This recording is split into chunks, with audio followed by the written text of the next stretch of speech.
guys.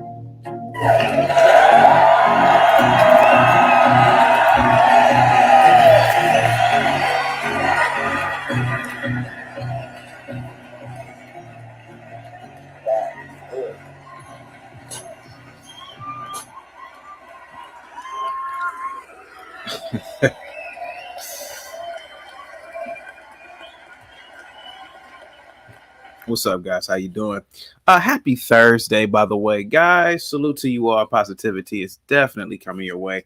I'm so glad that you guys are in the building, guys. Hit that like button, share the video, and bombard the chat with questions, concerns, and or other comments. Got a great show for you today, guys. We're going to be talking about a multiplicity of topics. One of the topics is Blac Chyna. Guys, put a answer the poll question. Do any of you know who Blac Chyna even is? I felt like this crowd would be a little too sophisticated because only 76% of you know who she is and 24% of you don't know. So I guess a lot of you don't know who Blac Chyna is.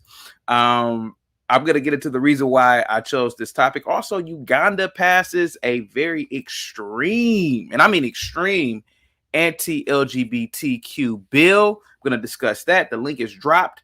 I'm going to do a panel later on, but you can call in for one-on-ones right now. I'm also going to talk about what else am I going to talk about today? Man freaks out at Popeyes because the staff there misgendered him. And this Popeye is a very unique Popeye. I've never seen this kind of Popeye before. And I'm going to talk about this white woman who wrote this book, or she's a professor of some sorts, talking about white fragility, yada, yada, yada. I'm going to talk about that as well, guys. So stay tuned. Let me get to the chat real quick. Positivity is definitely coming your way. We got Dolomite in the building. Salute to you, Dolomite. Positivity is definitely coming your way.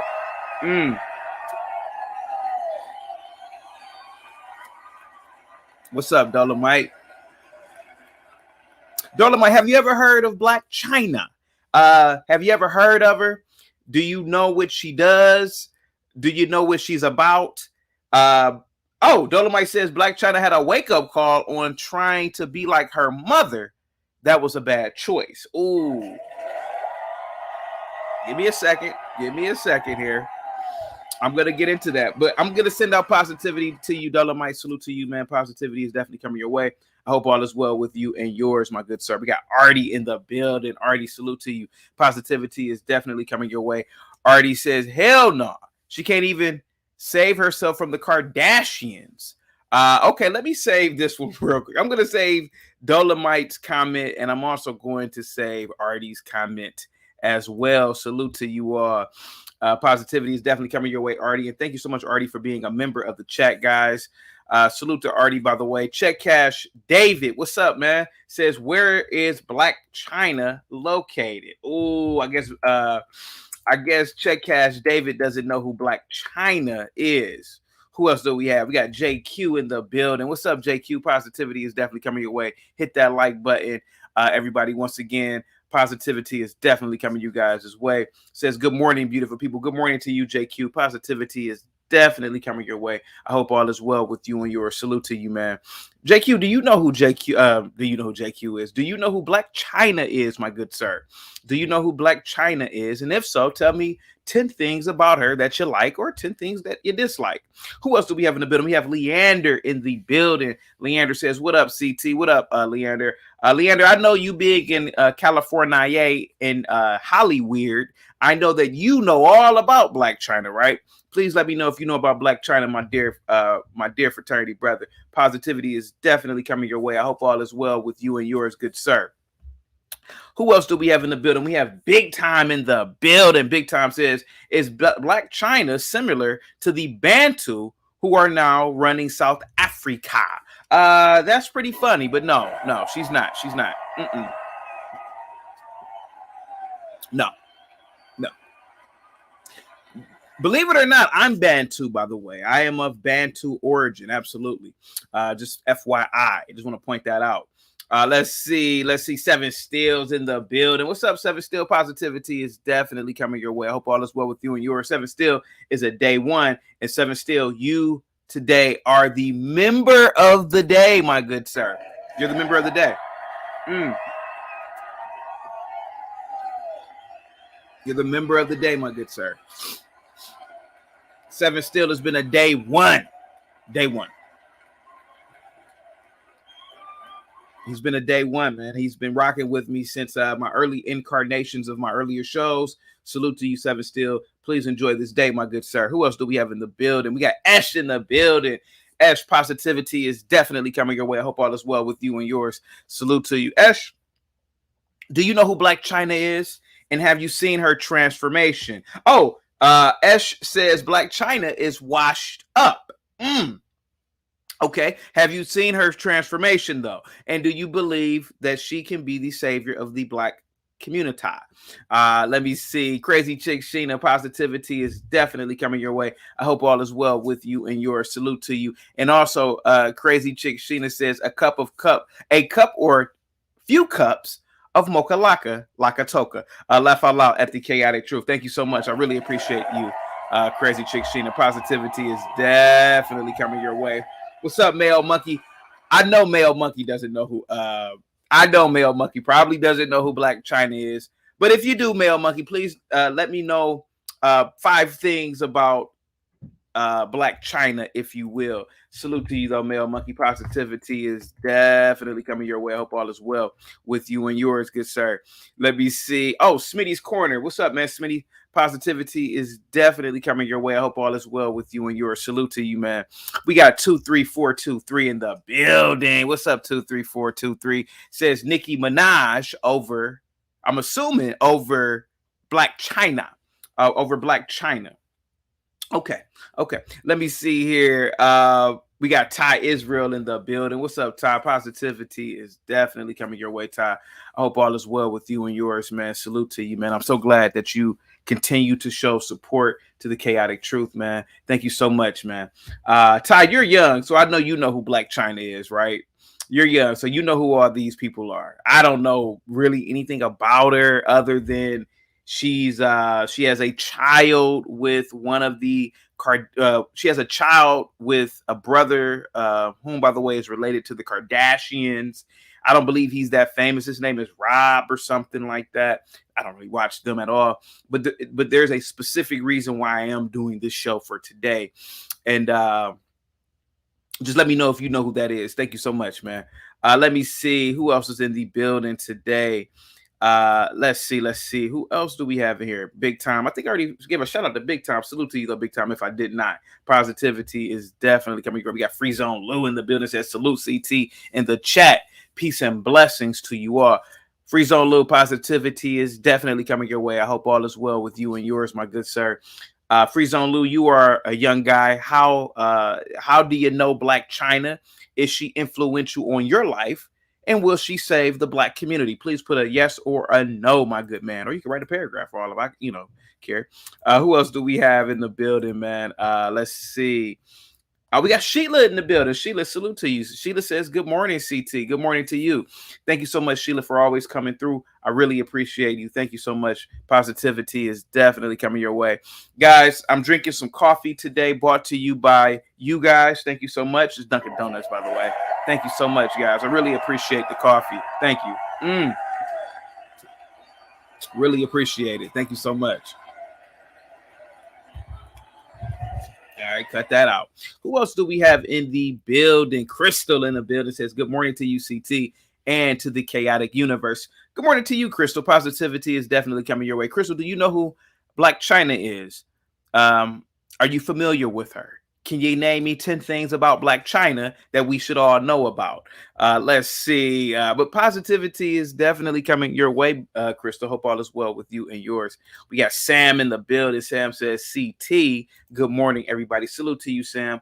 Positivity is definitely coming your way. Sam, I don't think that you know about Blac Chyna. I think you were a man of a certain age. If not, my apologies. But can you name me 10 things about Blac Chyna, my good sir? The link is dropped, guys. I'm allowing one-on-ones to call in first, as I stated earlier, and I will do a panel later on to discuss the extreme law in Uganda, by the way, anti-LGBTQ law. And guys, if you are anti-LGBTQ, Uganda might be the perfect place for you to go live, if you ask me. We got Jesse in the building, says, excuse me, guys, says Black Bear Arms. Oh, I'm sorry. Jesse Black Bear Arms says, peace and blessings, CT. Peace and blessings to you. Hey, guys, while you're here today, even if you leave the tab open. Just mute the tab. And just, if you got to go out and get some coffee, if you got to go walk the dog, if you got to go walk the cat, I don't know if that's possible, but if you got to go do something, leave the tab open. Put it on mute, leave the tab open. Keep the Chaotic Truth playing for the rest of the day while I'm on. Let's see for, oh, she's a porn star? I had no idea that Blac Chyna was a porn star. I didn't know that at all. Let's see. Big Tom says you are a part Bantu as well, Nigerian. No, Bantus are okay.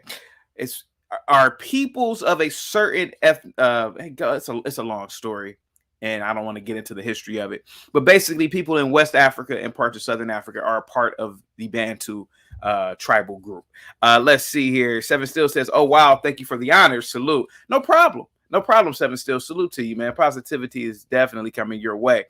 Let me see. Crazy Chick Sheeta says, is that's call CT AM of Celtic lineage. Laugh out loud. So what you say? I have no idea what you're talking about, Crazy Chick Sheeta. You might have to retype that again. Motivation for the Mind says, shout out from Zimbabwe. Wow. Thank you. Thanks, man. Thank you so much. I've always wanted to go to Zimbabwe, particularly when Mugabe was in office. Mugabe was a powerful president. Strong president, by the way. Salute to you, though. Motivation for the minds. Are you in, and please forgive me, I forgot the name of the capital city. Is it Hamamba? Oh, man, I don't want to mess it up. Let me see. Zimbabwe. Wait a minute. I don't want to mess up the capital cities. I know it begins with an H, right? Yeah, Harare. Yeah, Harare. Yep. Beautiful city. Thank you so much once again, all the way from Zimbabwe. Thank you so much. Let me see. Black Gold says, good morning, CT. I heard of the hoe. I'm assuming he's talking about Blac Chyna. And I think even if I see the truth, they will still choose not to see. Okay, you might have to rewrite that, Black Gold. You Mula, no offense to you, sir. You know I cannot really read Ebonics. But you might have to rewrite that again. But salute to you, though, Black Gold. Positivity is definitely coming your way. I hope all is well with you and yours. Salute to you, man. TEC is in the building. TEC, do you know who Blac Chyna is? Do you know who? Do you know what she does? I'm going to get into the topic today of why I believe that Blac Chyna may change the course of Black culture in America for the good. I'm going to get into that in a minute. I just want you guys to stay tuned. I'm just sending out my positivity to everybody. Who else do we have in the building? Big Tom says, nah, bro, you are wrong. Midnight basketball and more violence interrupters will save the Black community. I don't know, Big Tom. I really believe that I'm on to something with this old Blac Chyna theory here. Just give me a second. I'm going to get into it, man. You know, I got to give out my positivity to everybody, man. It's super early in the morning, by the way, guys. Guys, if you can, guys, go for a walk. Go for a run. I do it. I haven't been to the gym in quite some time, but, you know, go out there. You know, springtime, the birds are out. You know, if you live in, you know, if wherever you live at, hopefully you can see some what are those? Blue robins? I don't know. Cardinals. Unfortunately, you may have a few. I don't like sparrows, by the way. I think they're just bland birds. But yeah, the birds are out. The bugs are coming out. I don't really think butterflies come out in the spring, but you know, it's a perfect time to get out and just enjoy nature. You know, again, guys, walk the cats. If you're in Florida, walk the iguanas. If you're white, walk your dogs. Get out there and just enjoy the spring. Don't let these days pass you by. And Ty, thank you so much for the super sticker. Positivity is definitely coming your way, Ty. Thank you so much, Ty. With that $10, Ty, I'm not going to join. I think she deleted her OnlyFans, Blac Chyna. Guys, help me out. Mods, did Blac Chyna delete her OnlyFans? Because if so, I'm going to take that $10 that Ty Israel has given to Chaotic Truth and put it to use. So I won't, pay for her OnlyFans. I know a lot of you have paid for her OnlyFans because the chick has 1 million OnlyFans subscriptions, $20 a pop per month. She makes what? I think $24 million a month. She got to give OnlyFans, I think like a 20% kickback. But you guys have supported her. And she has 17 million Instagram followers. So she has a lot of support,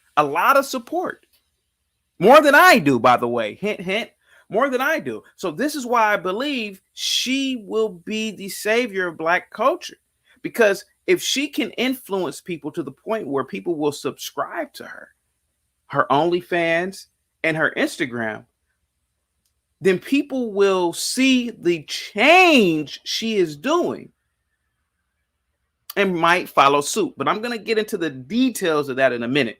But salute to you again, Ty Israel. I really appreciate that $10, man. I think what I'm going to do with that $10, my good sir, is go get 2 hot and readies from Little Caesars.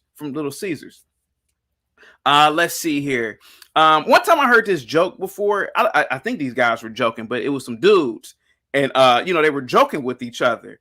And one of the dudes said, "Nah, it ain't about to be no hot and ready to pizza. It's gonna be a real hot and ready." I guess he was threatening, but he was joking to shoot him. It was really a morbid type of joke. Let me see. Who else is in the building? We got Mario. Mario, thank you so much, Mario, for always coming through. Mario, thank you so much for all your super chats, man. You do so much for the show, man. You contribute so much. I love your super chats, man. I love your the fact that you are here every day contributing to the panel. Guys, give it up for Mario. He's the reason why.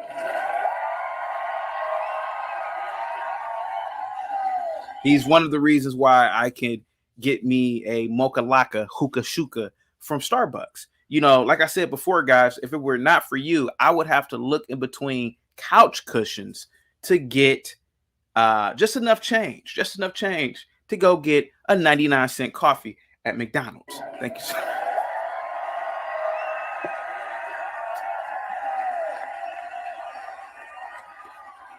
Thank you so much.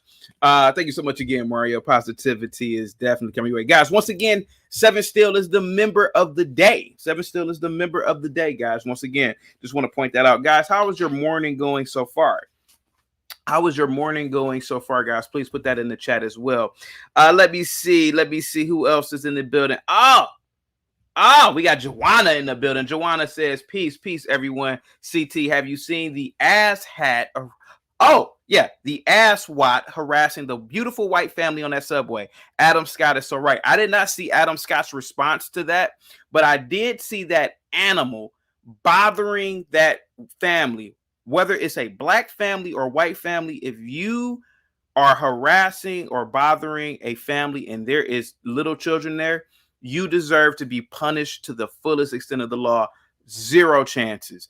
Absolutely not. That is the most vulnerable position anybody or any man can be in when he's somewhere with his little children. Like that, I think I didn't see I believe like the child was like an infant or something. What's an infant, by the way? Infant is like almost like a newborn, right? I don't have any kids, right? So I believe an infant is a newborn, right? It looks like a damn infant.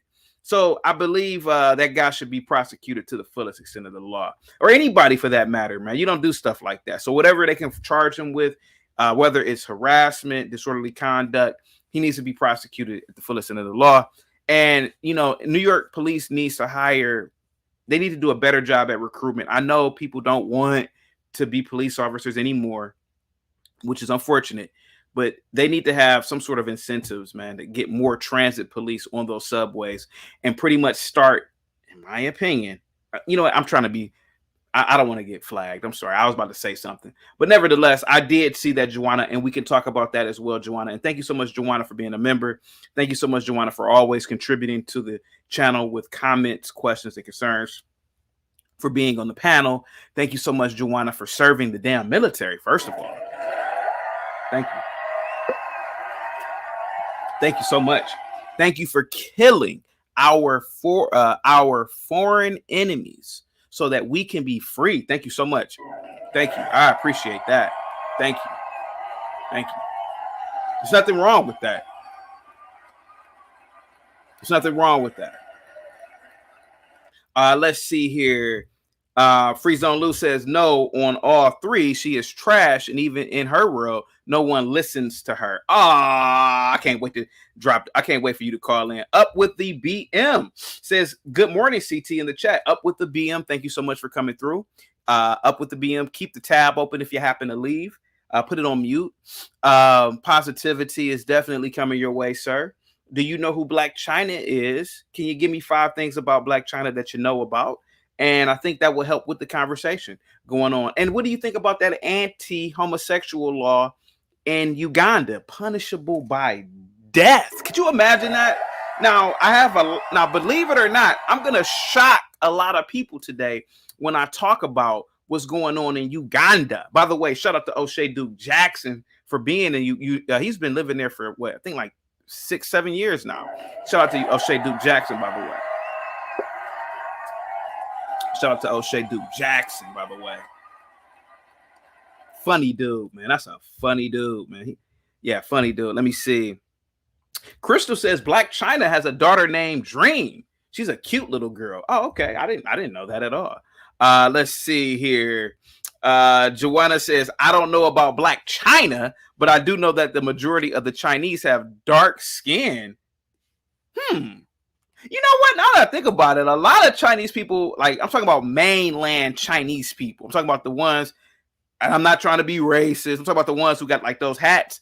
You know, a lot of those are like they're like darker. I never thought about that. I never thought about that. A lot of those ones they have like a brown complexion, and a lot of them have Negro noses too. I never thought about that. Thank you so much, Joanna, for saying that. Yeah, pointing that out. Smitty says I'm gonna get some coffee and a bagel. Oh man. I'm like a white pause. I'm like a white girl when it comes to bagels, man. That didn't come out the way that it. Okay, I thought about the joke in my head, but it came out kind of weird. But never mind. Anyway, let's see. Ty says, bro, people walk cats too, CT. I don't know, man. Like, I'm not a pet person, Ty. I have no idea. But I've seen people, with their pets, and especially white people. And it's possible that they walk, it's possible that they walk their their dog, their cat. I don't know. What's up, Bose? Bose says, I'm walking my dog as I'm listening to this every morning. Thank you so much, guys. Give a big shout out to Bose for walking his dog, enjoying nature and listening to the chaotic truth. Thank you so much, man. Thank you so much. He said this is better than the morning radio. Man, I really appreciate that. Thank you so much. Thank you. Salute. Thank you so much, man. I really appreciate that. Really, I really do. Thank you so much, Bose. Thank you. Thank you. Thank you. Thank you so much, Bose.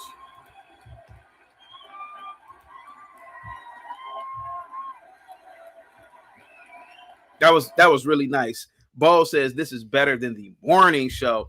Bose, there's a guy named Howard Stern, hater, by the way. He's a super hater.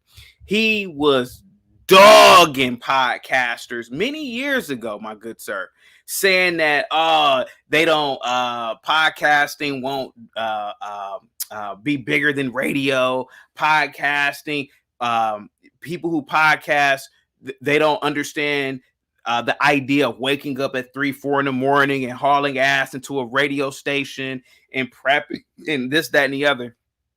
And podcasters do the same thing. We prep. We wake up super early. Sometimes it feels like my eyes are in the back of my head from preparing for shows.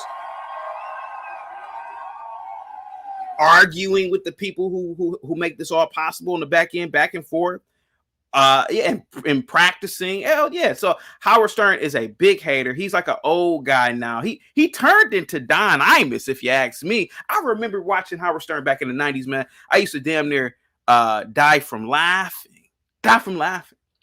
And then when I started driving, I almost crashed my car one time listening to him because he was so funny. But now he turned into Don Imus. He turned into the old guy at the diner who gets mad that the soup is cold now. Yeah, so thank you so much again, Bose, for that comment. I really appreciate that.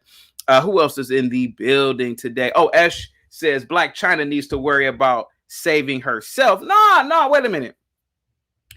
I don't know, Ash. You're gonna be in for a surprise when I show you what Blac Chyna has done. I think she's gonna be the savior of a lot of Black people, man, or the she's gonna cause a cultural revolution in the Black community in America. Joanna says, "I love walking my dogs. I'm grateful God for my life. Amen." Oh, okay, yeah.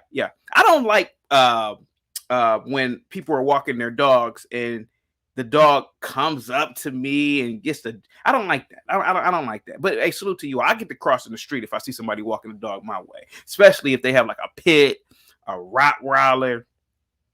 And have you guys ever been walking somewhere, particularly in a Black neighborhood, and a dude is walking a pit or a Rott, and you walk in, the dog looks at you and tries to come up to you, and the dude says, "No, man, he don't bite. He don't bite." I hate the "he don't bite" Negro walking his dog. I don't like that. And 9 times out of 10, the dog doesn't bite or at all.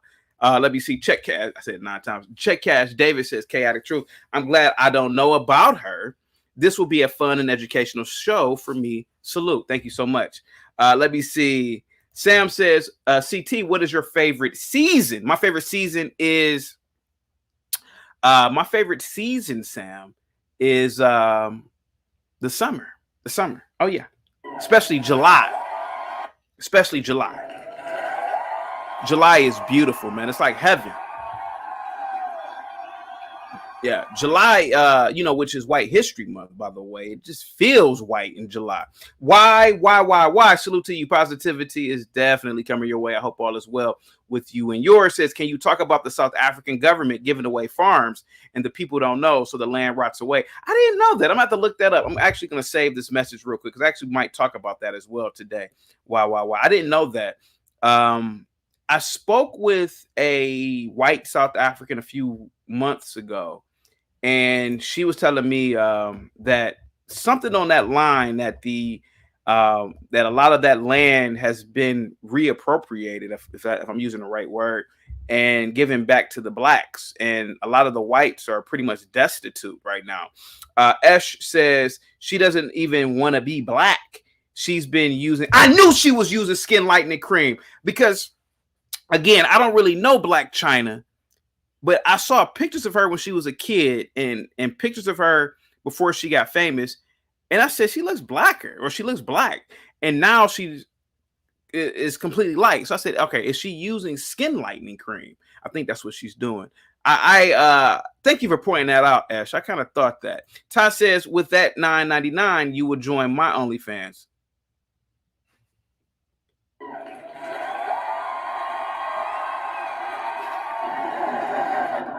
I don't know. I mean, is it OnlyFans like porn or something? I've never been on, believe it or not, I've never been on OnlyFans. So I've always been under the assumption that it's porn. So I don't know. Let me see. Emil says, "Greetings, Chaotic. I might be moving to Uganda. Oh, I live in the Netherlands, and the rainbow people are very powerful here. They want to start teaching kids in school that it is okay to be LGBT." Shaking my damn head. Yeah, I don't believe that any type of anything dealing with sex should be taught in the schools. I don't think that a man who's a teacher should teach about banging chicks in school. School, in my opinion, should just be for core topics: math, science, and whatever lingua franca you're in. So if you are in America, English, how to speak English, how to write English, how to communicate. Other than that, all these other topics, I think all of them really need to go. If you ask, well, you need gym too. But other than that, yeah. And then let your parents teach you about that. Parents are naturally going to teach you that. I gotta say this: being straight has always been the norm. So leave it up to the parents to do that. These schools shouldn't do that. And if you have to move to Uganda, please do it. It's a very beautiful country, an emerging market. And a great YouTuber lives there. I just said it earlier. O'Shea Duke Jackson. O'Shea Duke Jackson lives there, Emil. Salute to you, though, Emil. Positivity is definitely coming your way. I'm so glad that you came. And positivity to your family as well. Let me see. Crazy Chick Chyna says, I can find out. Let me see. Okay, she must be talking to somebody in the chat. Let me see. Big Time with the $5 super chat. What's up, Big Time? Thank you so much, man. Thank you. Hit that like button, everybody. Hit that like button. That like button. Big Tom says maybe she can use her OnlyFans money to help Umar Johnson get his Marcus Garvey School for Boys accredited. Big Time. Big Time. Do you know that Blac Chyna has made over $240 million, man? There is a lot of power in OnlyFans, and I'm assuming she was selling her body in terms of like naked photos, naked pictures, but I believe she canceled her OnlyFans account, if I'm not mistaken. Miles, please verify that for me because it goes along with everything I'm going to be talking about for today. Who else do we have in the building? Sam says, and thank you so much again, Big Time, for that $5 super chat. I'm definitely going to get a $5 holla pizza with that from Little Caesars. Thank you so much, man. I really appreciate that. Let me see. Wait a minute. Hold on for a second. Who else is in the building? Sam says, I wonder how much Kim Kardashian would make if she had an OnlyFans. I bet she would have at least 5 million subs. That'll be like $100 million. Damn. Yeah. And I wonder how much she would charge per month, you know? Good question, though. That's a good damn question. Todd says, thank you so much for the $5 super chat, Big Time. Okay, thank you so much. Who else do we have in the building? Joanna says accredited, basically correcting. Yeah, it's accredited. Yeah, he got it right, though. Yeah, he got it right. Let me see. Big Time says lethal force is permitted, at least in my state. I wonder what you're talking about. DeSouza, positivity is definitely coming your way. I hope all is well with you and yours. Salute to you. Lawrence is in the building, says, hi, CT. What's up, Lawrence? How you doing, man? Positivity is definitely coming your way. Salute to you, man. Positivity is coming to you and your family, by the way. Speed of light. Speed of light. Joanna with the $5 super chat. Thank you so much, Joanna. Positivity is definitely coming your way. Says, you are welcome, CT. Thank you as well. I appreciate you. Positivity is coming your way as well. Yep. Thank you so much. I really appreciate that, Joanna. Thank you so much.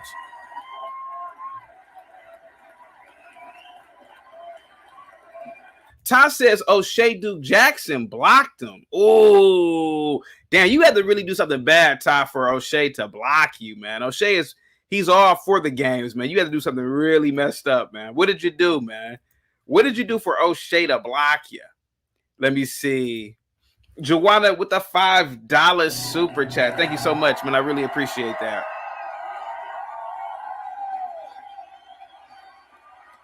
Joanna says, I want everyone to know that you don't have to wear a uniform to have honor. Oh, that's nice. Thank you so much. Thank you. Talking about the military. Talking about the military. Thank you. Thank you so much.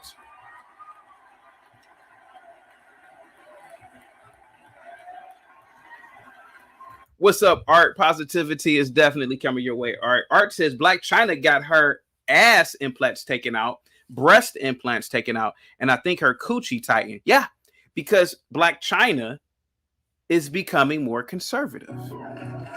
That's the whole thing. She's becoming more conservative.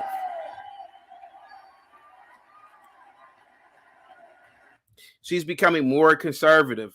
Let me see. What's up, Roz Girl? Roz Girl, positivity is definitely coming your way. Roz Girl, did you know that Seven Steel is the member of the day, by the way?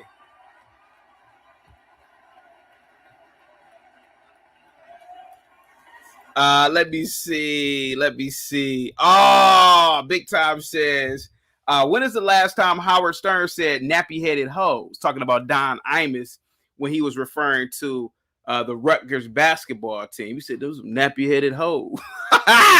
Let me see. Who else is in the building, man? Bo says, come on, Chaotic. I have a Rottweiler, very lovable. They're very nice dogs. I will admit that, though. Daniel's in the building. Says Blac Chyna is making a big deal about getting her butt implants removed, her fillers taken out, etc.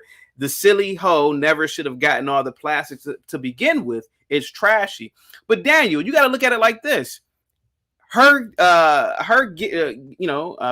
her butt implants or getting her butt implants removed, lip implants removed, reducing whatever she did to her face.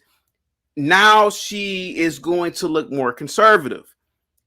She's going to dress more conservative. She's going to present herself to the world to be more conservative.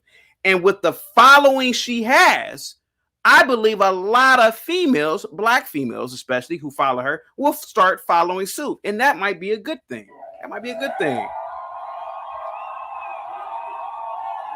What's up, Jameson? Positivity is definitely coming your way, man. I hope all is well with you and yours. Guys, put a 1 in the chat if you previously subscribed, which I know a lot of you have, to Blac Chyna's OnlyFans. Put a 2 if you have not. Who else is in the building? Let's see. I don't want to miss anybody. Oh, what's up, Ivy Dreams 06? Positivity is definitely coming your way. Thank you so much, Ivy Dreams, for always coming to the chaotic truth and supporting a brother. Thank you so much. My Fit Journey, what's up, man? Positivity is definitely coming your way. Salute to you, man. Hit that like button, share the video if you can. Who else is here for today? Up with the BM says, how you know that, CT? She just trying to live. She probably almost died from that crap. I don't know, man. I don't know. But let me get into the topic real quick. Guys, me and my wife, hear me out for a minute. Me and my wife, we're having a discussion. And, you know, my wife is really not a fan of these Instagram thoughts, you know, rap culture, urban culture. She's not a fan of that at all. So I don't want you guys to think this. It was just something that me and her were talking about. And she brought up something real quick. She said that she happened to glance over and she happened to see Blac Chyna. And she happened to see a few posts of Blac Chyna through scrolling through Instagram. And she was very shocked to see that Blac Chyna had changed or appeared to have changed her look. And I didn't really know who Blac Chyna was. I've heard of her. I've seen her in passing, but I never really, I'm not really all into that. But she pointed out that Blac Chyna had changed her look and she looked more conservative. And that may be a good thing. She certainly does not support her, but she asked the question. She said, do you think that that would save Black America?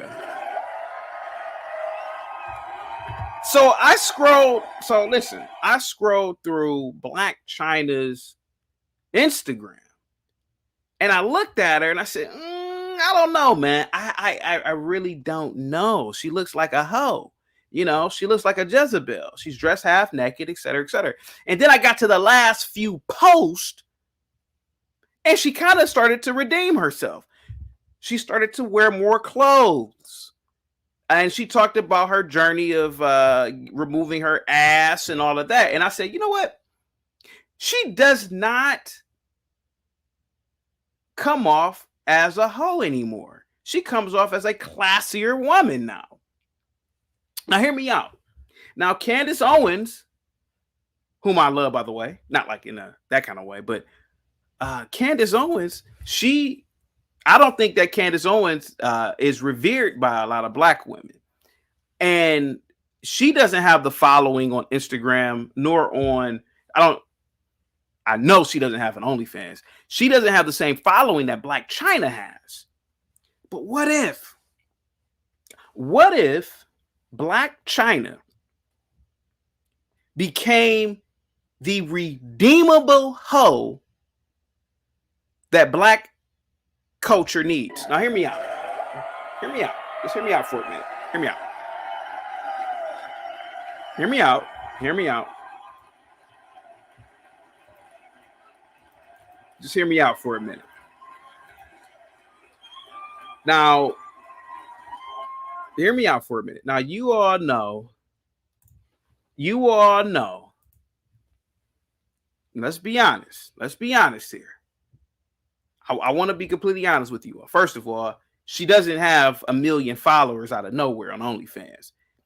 So at least 90% of those subscriptions are from Black men. Let's be completely honest here. 17 million followers on Instagram. That's a lot of women following her, Black or white. Let's be honest, man. Black culture. Not me, but Black people have generally followed the hoes of society and revered them. And Black people love giving the overcome speech or overcome narrative to a lot of Blacks. One of them is Maya Angelou. Tell me I'm lying. Hold on. Wait a minute. Now, I might be onto something with this. Because like my wife brought up a good question. And then the more I thought about it, I said, well, wait a minute. Now, oh, what's up, Roller Skater, Texas Girl Salute. Positivity is coming your way. Thank you so much for being here. Thank you so much.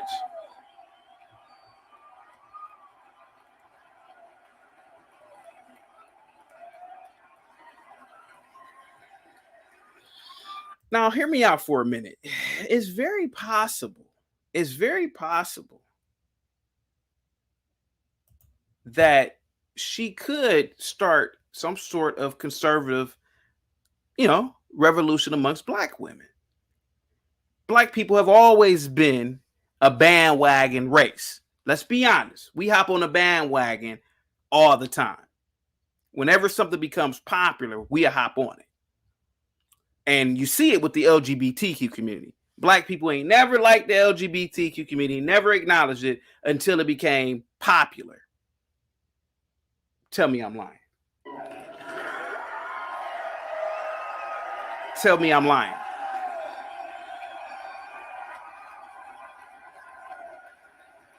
So, let's go back in time, if you will.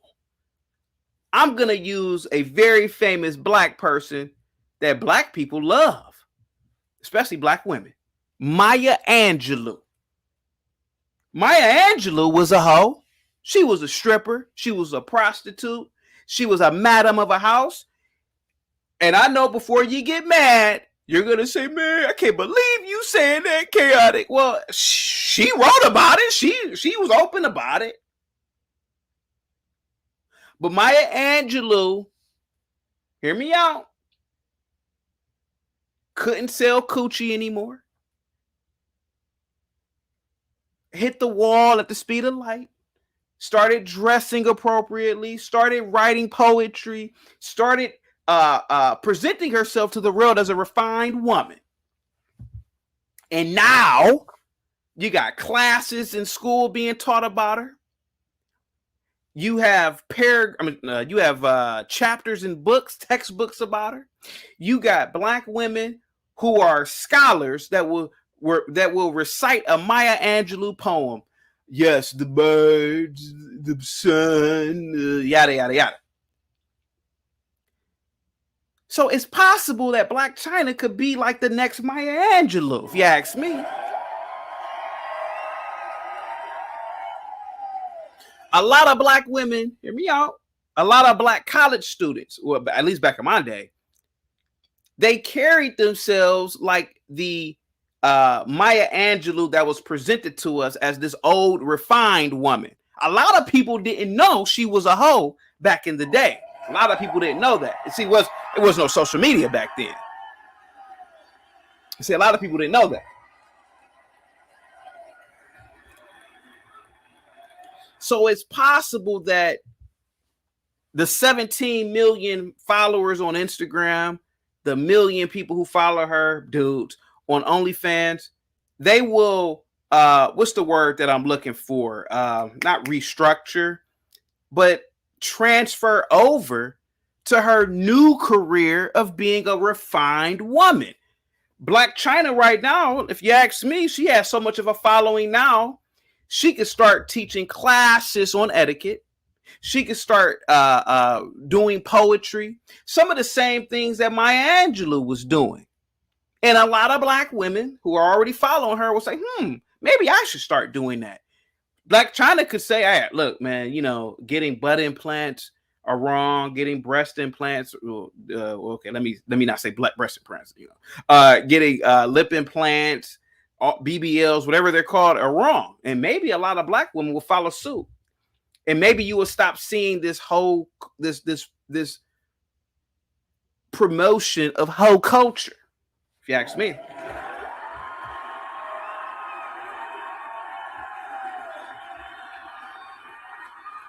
Let me see.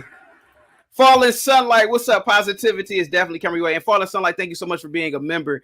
And speaking of members, guys, Seven Still is the member of the day, guys. Give a shout out to Seven Still real quick. CT, would you consider doing a show about the expansion of the universe, entropy, or your view on the Big Bang? I recall you mentioning your fascination for astrophysics and science topics. Yes, Fallen Sunlight, I will do a show about these topics. And I've previously have done them before. Yes, I'm very interested in not only the universe, but the multiverse. I'm very interested in the topic of entropy, and I'm very interested in the topic of the Big Bang.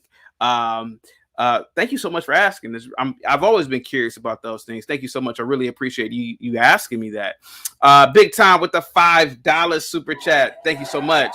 Says, was it Cardi B who faced backlash from the Black community when she turned off WAP as her kids walked in during a live stream? Yes. And again, Big Time, thank you for the super chat. A person like Blac Chyna, she has a family, and just like Cardi B, and a lot of these women, and they don't want their daughters to emulate who they are, their character. All you gotta do is do it like this. Do you think the CEO of McDonald's, Chief Executive Officer of McDonald's, you think that he's feeding his kids McDonald's? Are you out of your mind? No.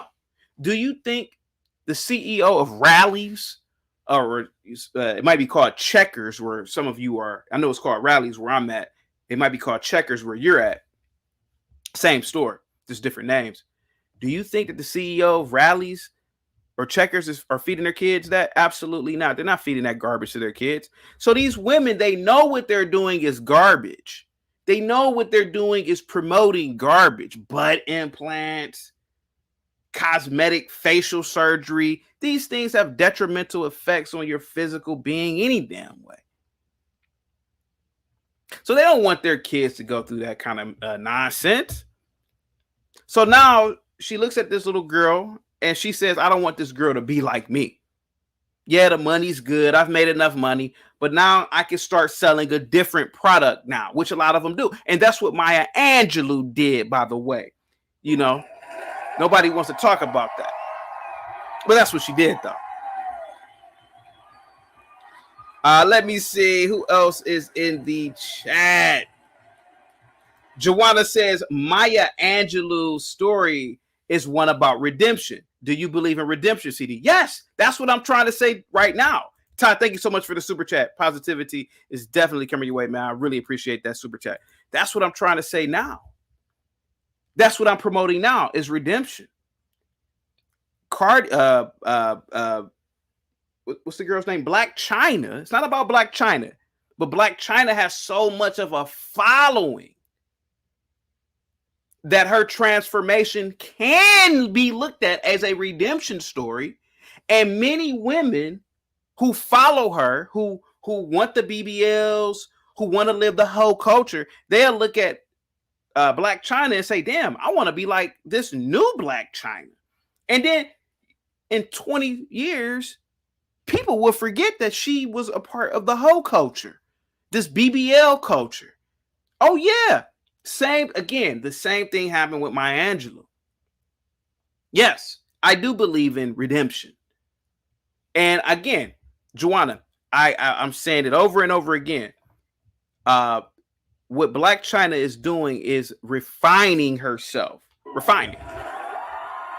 Daniel Hayton said, yeah, right. Here's the extent of Blac Chyna's poetry. Roses are red, violets are blue. I'm a dirty hoe and look like an alien too. My booty's fake, so is my face. Want to come back to my place. Ah, come on, Daniel, man. Now you're hating, man. Now you're hating, dude. Come on, man. You're hating now. You're hating, man. You're hating. You're a hater, man.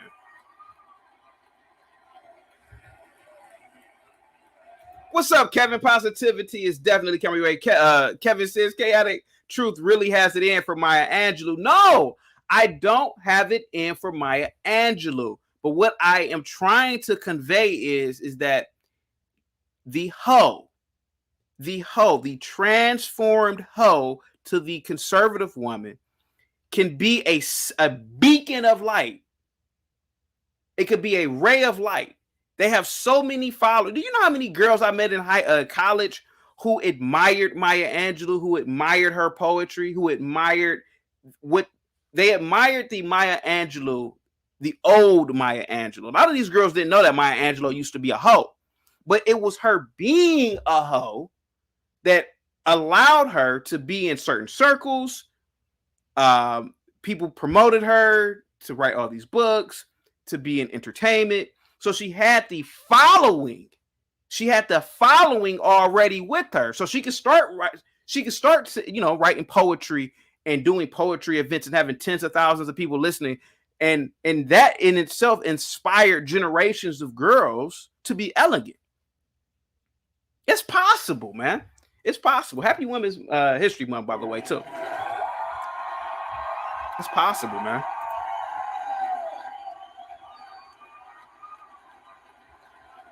Ty. Come on, Ty. Ty says, F that you can't change her, bro. I'm telling you, I'm gonna show you, man. She's changing. Yeah.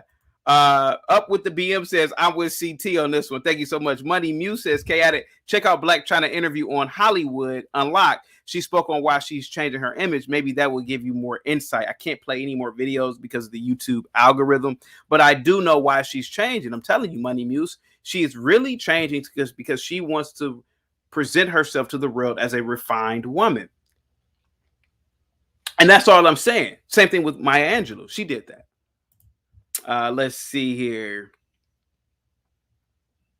Jameson said, Jameson, come on, man. Says once the prostitution stops paying, they find another grift. Guys, okay. Listen, guys, we're missing the point here. We're missing the point.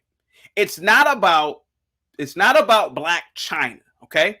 It's about the fact that Blac Chyna has a huge following, okay? She has a huge following of individuals, of girls, younger women who don't know who they are, and they're being influenced by this whole culture.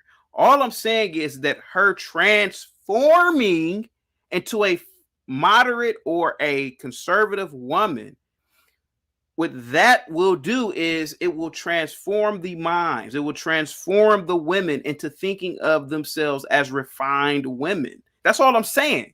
I'm not trying to necessarily promote Blac Chyna. That's where I think we're missing a point here. Let me see. Daniel, what's up, man? Positivity is definitely coming your way. Daniel says, nice subject, bro. Greetings to you, my Biafran brother. Thank you so much, man. I really appreciate that. Guys, give a big shout out to Daniel and the nation state of Biafra. I believe it's a real nation state. And I support you guys' cause. Thank you so much. SKC says, who is this chick? Come on, man. That's what I've been talking about for the past 25-30 minutes. All right, guys. All right, let me show you her Instagram real quick. This is Blac Chyna. Blac Chyna. So let me show you her photos prior to her transformation. See, this is debauchery right here. This is absolute debauchery. Yes, this is how she looked before she took out the face implants, the butt implants. This is nasty. This is disgusting. Yes. Yes. Okay. Yes. So this is her right here. You know, prostitution culture, stripper culture. Uh, but you see, she has a daughter, right? Now she's probably thinking, damn, I don't want my daughter to be a part of this culture in the future when she gets older. Okay. I just want to show you some more photos. Okay. So this is her, right? This is her. Okay. Stripper, yes. Prostitute culture, yes. But look at her now. Look at her now. See, she's changed herself. Okay, hold on for a second. Let me see real quick. Okay. So she says, I want you all to be a part of my life-changing journey. I reduced my breast and gluteus maximus, meaning her ass. You will have the power to heal your life, and you will need to know that. Angela White, which is her real name. So let's listen to what taking some of these ass shots out. And by the way, ass shots and a BBL is totally different. And I'm going to tell you why. A BBL is when they use your own fat. Ass shots is silicone. So I just want all the ladies out there to know, do not get silicone shots because you can get sick, you can die, have complications, and all this other. Did you hear? She said, ladies, see, she cares so much about, she doesn't have to tell anybody anything, but she cares so much about the people who follow her. Ladies, do not get this procedure because there are health factors that will happen down the line. That's somebody who really cares. Let's just give her a chance. Give her a chance. Crazy stuff. I haven't had any crazy complications since I got it. I got it when I was 19 years old. But now I'm moving here in life. So I want this out of my ass so I can grow. You hear what she says? She wants this stuff out of her ass so she can grow. See, she's come to the realization that she's made a mistake physically and mentally. Hear me out.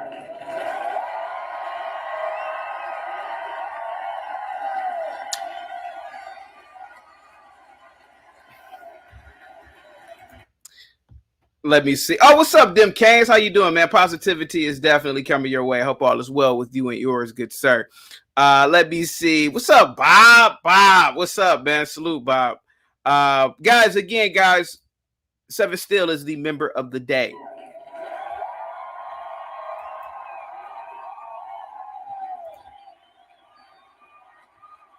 Imagine a young girl who wants to get a BBL or some other procedure, and they're following Blac Chyna. Blac Chyna is this little girl's inspiration. It's not Candace Owens. It's not these other black women who are already telling them this. Maybe it has to be somebody who has already lived a certain experience. See, Candace Owens already knows not to get a BBL. But a lot of times people will listen to the person that's actually been there.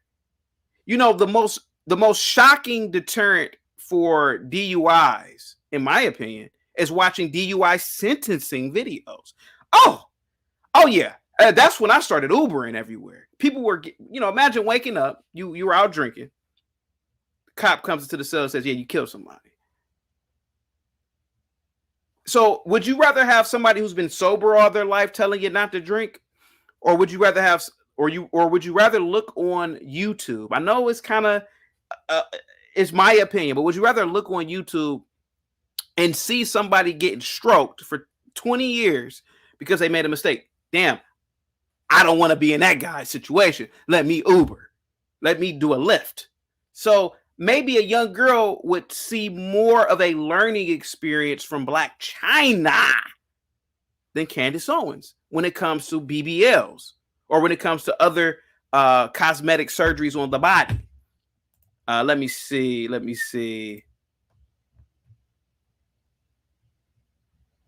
SKC says, sorry, tuned in late, but I have no idea who this is. Here's coffee on my break, listening intently. Thank you so much, SKC. Positivity is definitely coming your way. I hope all is well with you and yours, my good sir. Really appreciate that, man. I really do.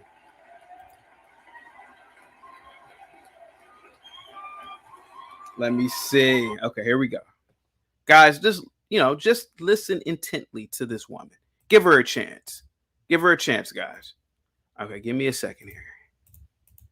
Not to mention, all right, guys. So I'm about to get my blood work done. I'm excited. Which vein is better? Good morning, you guys. It is now March 9th, 2023. I'm sorry, it's too early in the morning. It's 6:14. I'm in a little bit of traffic right now. I'm about to go get my buttocks reduced and also to my breasts because honestly, I feel like I'm like past that stage. I've been there, done that. This is actually my 5th time. Hopefully my last time getting my breasts done. Yesterday I already had my nails off, letting them like get that good old air. See, you're listening to her, and this is what I commend her for. Ladies, if you're in, if you're listening, or if you will listen to this, raptor claw nails are not attractive. They're not. And they attract the wrong type of attention, and that's what Blac Chyna is saying here. And she even said, I never had raptor claw nails. I'm a dude. And she said, I need my nails to breathe. You got all that acrylic and poison on your nails. Come on, imagine what is going into your body. That's all what she's saying. She may, in fact, help Black people, help the Black community. What's up, John? Positivity is definitely coming your way, man. John says chaotic all-stars. Thank you so much, man. Hit that like button, guys, if you have not hit the like button. If you are a hater in the chat, if you hate me, put a 1 in the chat, guys. Let's see.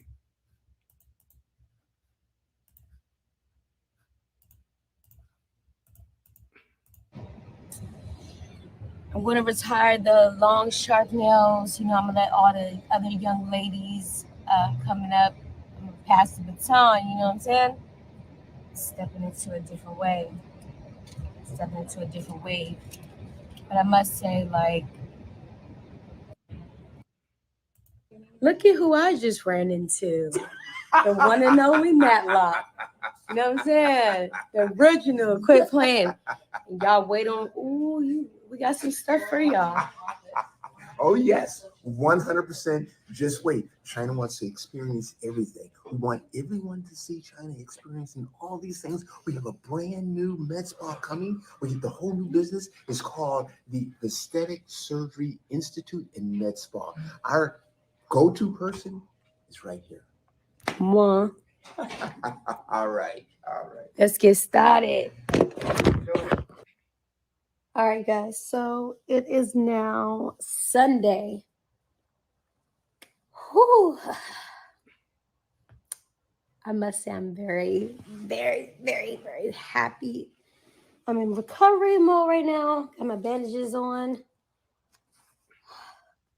As you can see, got my breasts reduced. One of the best decisions I could have done in a very long time. You hear what she said? She said, I got my breasts reduced.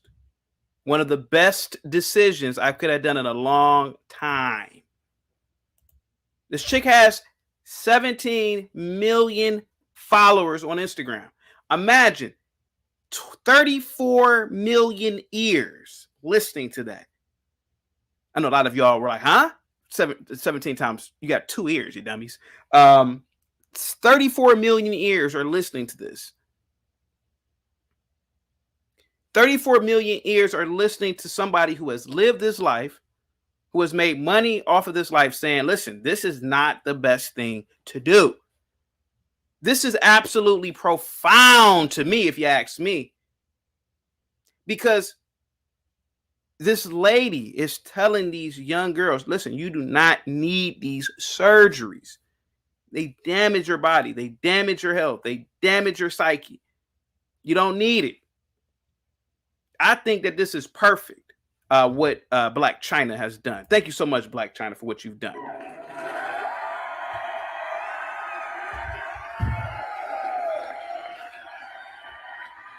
Oh, Afro Nerd, stop. Afro Nerd says Corey Holcomb, comedian, by the way, would say that she or looks like Jada Pinkett have that Iron Man face. Oh, come on, man.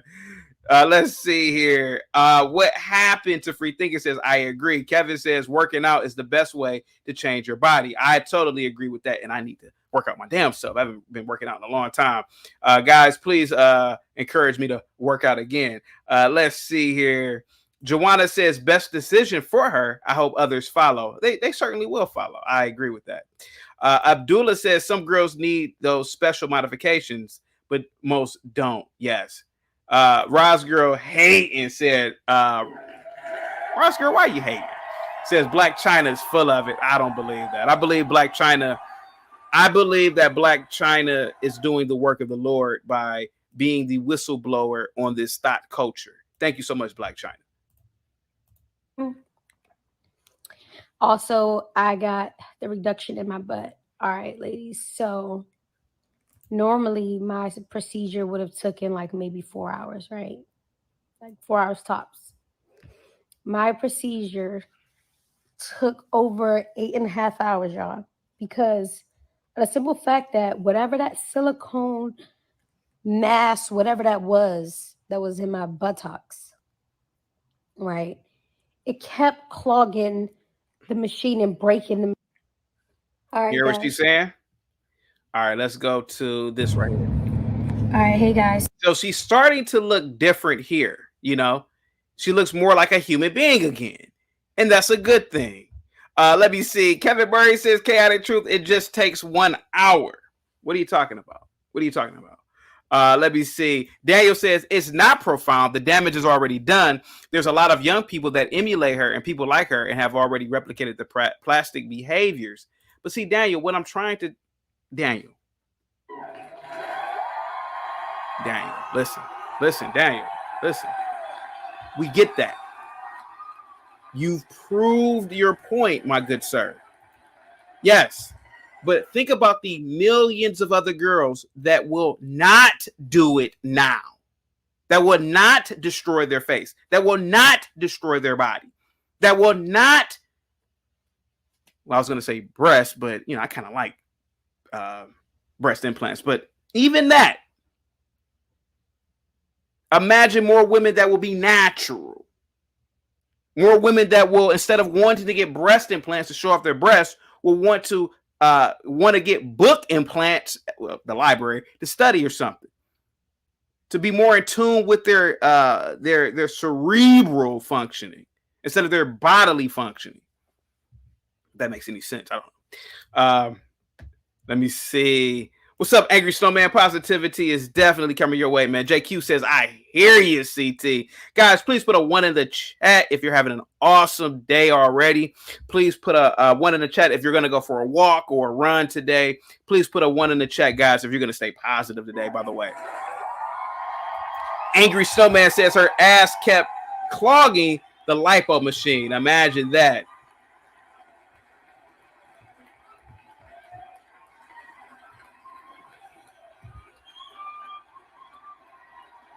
How many of you guys have subscriptions, or you did have subscriptions to Blac Chyna, which I believe a lot of you probably did, to keep it all the way real?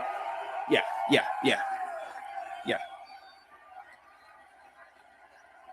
A lot of you did. Let's be honest. A lot of you did.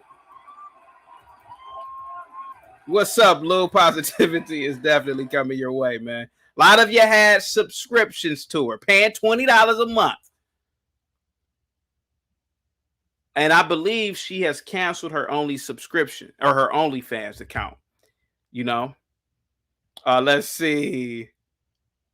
Angry Snowman says negative. Never heard of her. Just another raunchy ass style on the internet. It's not about. It's not about her.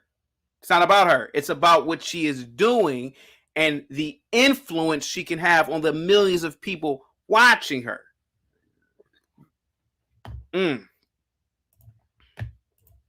So I'm on my way to my post-op to go see my doctor to talk about basically what happened during the surgery. He's going to check and make sure everything's like moving good. As I told you all before, I had got a breast reduction and also to a reduction of my buttocks. All right, so I am a little bit concerned. I mean, obviously, I'm really concerned, honestly, because I really want to know what he has to say about the silicone that's like in my butt or was in my butt.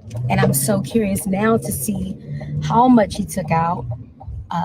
What was the complications, because it took so long for me to be inside of there. It should have not taken that long. So he's just basically going to break it down to me. I'm gonna record it because I want y'all to like know, you know what I mean? Yep. I mean, and it's crazy because you hear these stories all the time of people, and even like other celebrities that have came out and said, hey, you know, I had got butt shots and shots and this happened to my body and it rejected, and they had to in some cases they had to actually remove like their whole gluteus maximus. So thank God that I didn't have to go through that, and he was able to pull out as much as he could. But I'm not the doctor, so I am about to get some answers to these questions, and I'm gonna take you guys along the ride. All right, guys. So her post says, I went to the doctor to get the results and to discuss the dangers of silicone injections. Exactly. Blue Cousin is in the building. Salute to you, Blue Cousin. Positivity is definitely coming your way. Blue Cousin says natural bodies are coming back. The BBL era is over. It was definitely fun while it lasted. Back to the gun it videos, booties. Huh? Okay, I don't. Okay, gun it. Did you say that right, my good sir? Salute to you, though, Blue Cousin. Positivity is definitely coming your way, man. Guys, me and Blue Cousin have been friends since teenage. We've been friends since we've been teenagers. That was 70 years ago. Salute to you, Blue Cousin, man. Thank you so much for always being here and supporting, man. Joanna says, CT, some of this chat just don't get it because they want to. Can they be redeemed? Okay, Eric, put a thumbs up. Okay, thank you so much, man. Yo. Okay. Go ahead. Can you hear sir. me? I can hear you loud and clear. Yes, sir. Yes, sir. Well, the thing is this. Yeah. There's a penalty that people have to face for actions in their youth, right? Yes, sir. And this once again shows female privilege. It shows how a woman who did all these things, how they can just come back to their own, and there's no penalty for what it is that they've done. Still, Nick. I'm listening. Did you play music right there? Go ahead, sir. Go ahead. Yeah, it just shows. No, it just shows like, oh, I realize that I've done too many bad things. Now, I know in the process I've taken advantage of every person that I can. I know that I've done so many other people wrong. I know that I've lived a life of exploiting people's sexual nature, but it's okay. I realize after all these years, I'm sorry. That's what's happening. But don't you see the overall picture here? Don't you see the overall theme here? Yes, we get that. We understand that. But Ivy Dreams has a point. Malcolm X redeemed himself. He was a gangbanger. He was a thug. He was a criminal. How did he go out again? Sir. Okay, he was assassinated. Okay. What does that have to do? What does that have to do with the fact that the man transformed the lives of millions of people members of the Nation of Islam and outside the Nation of Islam. So you're telling me you're trying to equate a woman. Malcolm X did not gain his position by behaving like that. This woman has gained her position by behaving like Detroit Red. And Detroit Red faced consequences for what it is that he did. Please let everybody know. I know who Detroit Red is. He's Malcolm X's. That was the name of Malcolm X before he changed it. But a lot of people don't know that, by the way. So we'll put that up. Go ahead, guy. Go ahead, sir. Okay. All right. I'm sure you ate your Wheaties this morning. But what I'm saying is that this woman has not experienced consequences. And, she's built her name up off of this. Now, are you going to relinquish all the fame and the money and the fortune that you've gained from this? No, I don't think so. But right? Eric, I'm sorry. I'm going to let you finish. Go ahead, sir. Go ahead. I apologize. Go ahead. This woman is evil. All right. And there comes a point in time where you just can't realize the error of your own ways without looking at the damage that you've done in that time. So, and the fact, like I said, even Lou mentioned it, Malcolm X should be mentioned in the same sentence as this troll. Yeah, we're comparing Malcolm X to Blac Chyna. And what's funny is that this thing has lived a much better life than Malcolm X did, had a much better life of luxury and all of that. That is true. All right, so that's what I'm saying. You can say you're not Malcolm X. Let me read these chats real quick because I want to give you a bit of a rebuttal here because I know I'm shocking a lot of people today with my support of Blac Chyna. But give me a second here. Fallen Sunlight, thank you so much. I really appreciate you once again, Fallen Sunlight. Fallen Sunlight says, I am not a fan of Blac Chyna or plastic surgery culture. However, I think her decision to show the bad side of these procedures as well as regret in her choices will dissuade many people from doing the same. Also, Afro Nerd, do me a favor real quick. Just put your thumbs up. You don't have to be on camera. I just want to see you in the back to make sure you're not a troll real quick. Let me see. Joanna says, at Eric, God's redemption doesn't always require pain. Perhaps you should pray more than you pontificate. Oh, good point, Joanna. Yeah, it does. You want to respond to that? God has consequences. The wages of sin is death. Okay, This is what I'm talking about with women interpreting the Bible, right? They want to take something that's very hard and stern, and soften it up for what it is that they want. The wages of sin is still death. Okay, there are consequences for your actions. All right. The prodigal son still lost his inheritance, even though there was a celebration for him when he came back. So you should still, this is why the certain Joanna, whatever that is, Joanna, man, this is the reason why. What is that sound in the background? Afro Nerd, I'm going to mute you real quick because you have a sound in the back. Go ahead. You got the floor, Eric. Go ahead. Yeah, that's it. That's my only point. Hold on for a second. Carlo with the $11 super chat. Carlo, thank you so much, sir. I really appreciate you, and I appreciate that super chat. I'm going to get me a pizza with that. Canadian $11. Thank you so much. Says, it is true she racks $20 million per month on OnlyFans. Throw some Canadian bacon on that pizza. And Big Time with the $5 super chat says, isn't she doing Ty or the same thing as Kanye did, finding Jesus so boomers give Ye money and buy his latest album? Go ahead. Tell me where Blac Chyna's work of art, such as Donda and Graduation, are. I don't think so. I mean, like you too, Eric. I'm very unfamiliar with Blac Chyna until my wife recently posed the question. And she herself is not a fan of Blac Chyna either. It's just that it was an observation. But even in this photo right here, right, she's dressed conservative. She looks more like a human being again. Is this to it? I understand where you're coming from. Trust me, I do, my good sir. But this is redeemable because she has 17 million followers.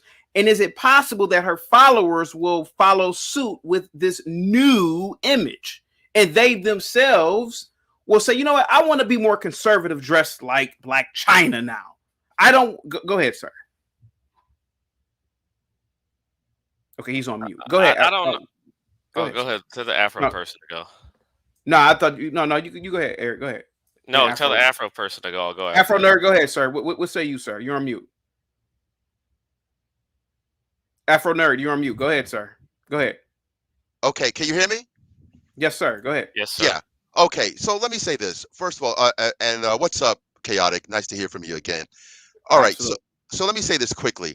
Anytime there's a need to bring up El Haj Malik El Shabazz, the great honorable Minister Louis Farrakhan, Malcolm X, True.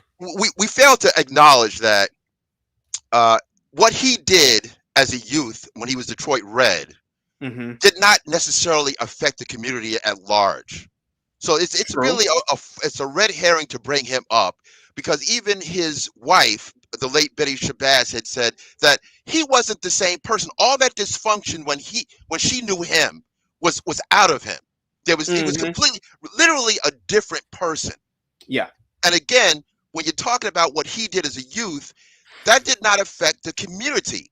That was more an internal thing. What happens with people like Blac Chyna and a lot of commercial, corporate, minstrel hip hop, if we're going to be honest, what happens is that we have to suffer. The community suffers as collateral damage while they figure it out. So millions of people are affected by your negative imagery, and then eventually you come around. See, that's a different situation. And we have to be very clear when we talk about these people. Blac Chyna, regrettably, I know about Blac Chyna because she's an offshoot from the Kardashian clan. Yeah. Okay, she has a child with Rob Kardashian. It's funny that I know about her. And actually, she cashed out purportedly for $200 million through OnlyFans. So the simping is at an all-time high. Okay, so that's what's really going on. Now, look, we need to see this change. As you know, I'm a conservative. Yes, sir. And the funny thing is, in the Black community, there's this battle with notions of respectability politics. That's always brought out there. Well, this is respectability politics. Black people are dissuaded from moving to the next level because of this alleged respectability politics, when most of our culture, the civil rights movement, the history, the Harlem Renaissance, all of this stuff, that when Black people, especially ADOS or FBA, when we were on the move, a lot of that had to do with adhering to respectability politics. Yeah. Now there's this notion of, well, we're not supposed to be about respectability politics, because who gives a damn about what white people think, right? But the funny thing is that I would agree with that, except what you're saying is that there isn't a standard that Black people have to adhere to. So what I say is, why can't we have a standard that is a Black standard? I agree. We don't have to have, quote unquote, a white standard, but there has to be a standard. Yes, sir. And the funny thing is, and pay close attention to this stuff, when everyone talks this respectability politics thing until they have to see a judge. When you get in trouble, all of a sudden we're seeing Young Thug now. When he goes before a judge, he has to put that suit on. He has to do certain things when your life is on the line. Why not skip all of that and just look a certain way from the beginning? Because eventually you're going to be judged. You're going to have to do something that requires you to adhere to respectability politics. So what I say, let me just say one quick thing, and I'm done. No, because I want you to stay on the pen, because I have a few questions for you. Sure. Go ahead. Yeah, go ahead. So what I'm saying is, with the notion of respectability politics, we're changing what gender means. We change what a woman means, but we can't seem to change what respectability politics means. So what I'm saying is, why not have it in a way where, let's have the Nigerian standard, let's have the Harlem Renaissance standard, let's have the civil rights standard. I don't care what you call it, but we can still have a Black standard. But now, we have the way that it's defined. It is forever wedded to, it's only making white people happy. What you're saying is, Black people don't have a standard, and I think that's frightening.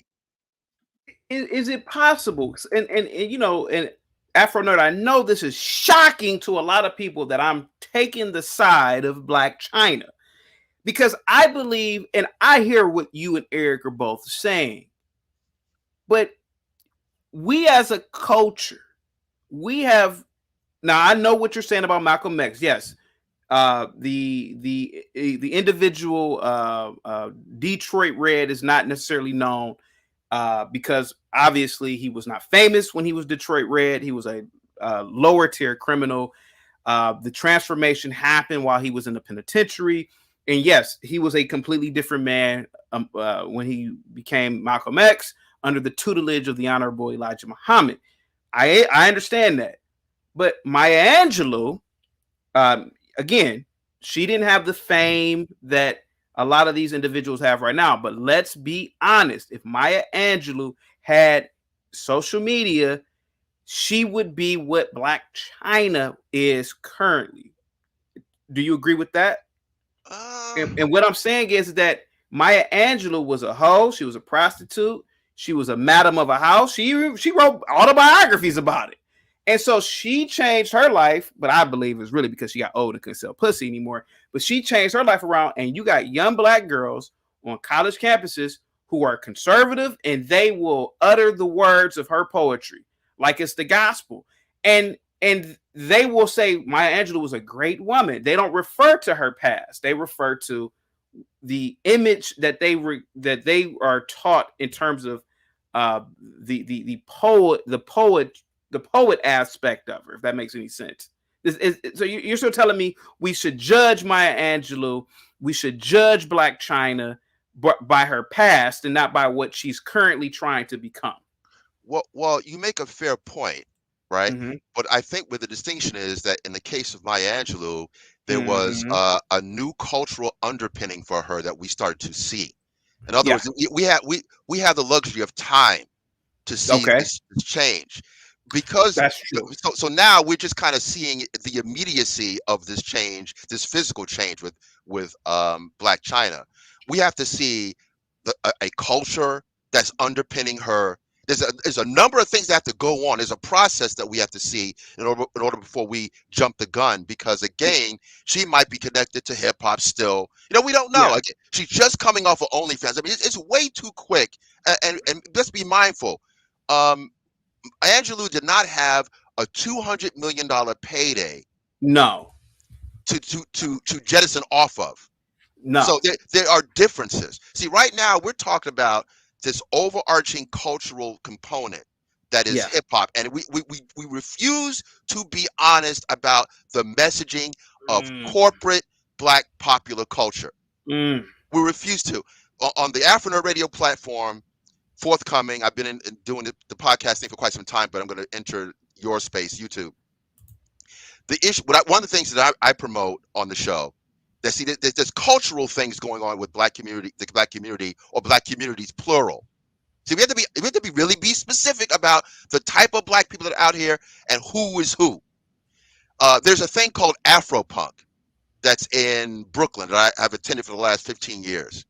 You don't see these people. Afropunk is a movement that's kind of global now. There's an Afropunk festival in London, in South Africa. I'm not familiar, but I'm gonna look it up. I'm gonna look it up. Yeah. Look up Afropunk. Now, they have a whole liberal woke thing going on. So that's you have to kind of get in where you fit in. But I do appreciate the fact that they show they have Black people in rock. They show the rock genre. Like there's a lot of musical things going on that we're not allowed to see. And when you go to this festival, the festival has in a weekend 100,000 people, mostly Black people, Mohawks, a Fishbone, Bad Brains. There's a whole slice of Black music that we don't see, and we're not allowed to have the expansiveness in our musical palette. Right now, it's hip hop, and it's a specific ignorant strain of hip hop that we're only allowed to see that right now is defining Black people. So you have the Black nerds, you have the Black punks, you have a Black intelligentsia, you have middle class, upper middle class, and you have lower tier kind of Appalachian cousin stuff going on that we don't talk about. White folks have the Appalachian segment of their society that no one's focusing on. They're able to kind of keep that under wraps. Okay, but with us, our lower tier is an industry that is being funded and sponsored. So that lower tier has it where a Cardi B can talk to a presidential hopeful. It has it where you have a Meg Thee Stallion that can sit and paint with the Clintons, and you sit there and this person probably, I think she actually has a college degree, which is funny. But she gives the appearance of someone who's undereducated. We've been having minstrels since Malcolm X commented about this. We've had minstrels representing Black politics for 60 years. Yeah, The I Jewish, agree. there's no Jewish component or any other ethnicity that gets down that way. You don't see, Seinfeld stays in his lane. Okay, he's not going to speak for Jewish people, and yet Ja Rule, for comedic effect and for reality, is asked about geopolitical politics. It is the ultimate trolling by white people against Black people. Now, hear me out for a minute. Now, hear me out.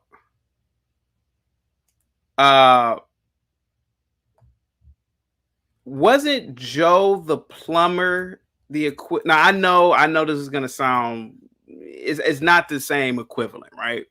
Joe the plumber wasn't famous. Joe the plumber did not represent the do you remember Joe the plumber, by the way? Yeah. Okay. Yeah, definitely. They put Joe the plumber at the forefront of the Republican Party.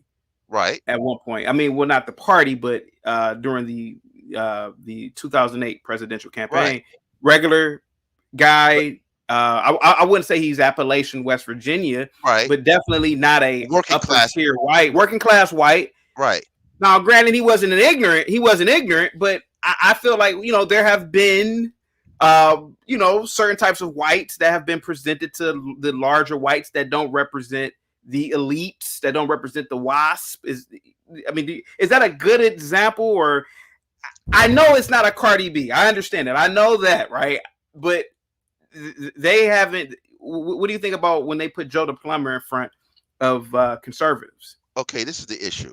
When you're dealing with, it's kind of circling back to my original premise. When you're dealing with Black people, there's this need to have a singular representation. Okay, when something goes down with Black people, it doesn't even matter if you're an African immigrant or if you whatever kind of Black you are. Yeah, there's this need to make sure that there's a singular look for Black people. With whiteness, there's this respect that we see even non-whites are able to interpret that Joe the plumber doesn't represent everybody. That's true too. That's it. And Joe the plumber didn't necessarily have global implications. He did not. Okay, I agree with you on that. You talk about international. Look, Blac Chyna is a no talent and has millions of followers, which translates into a type of influence. She's an influencer.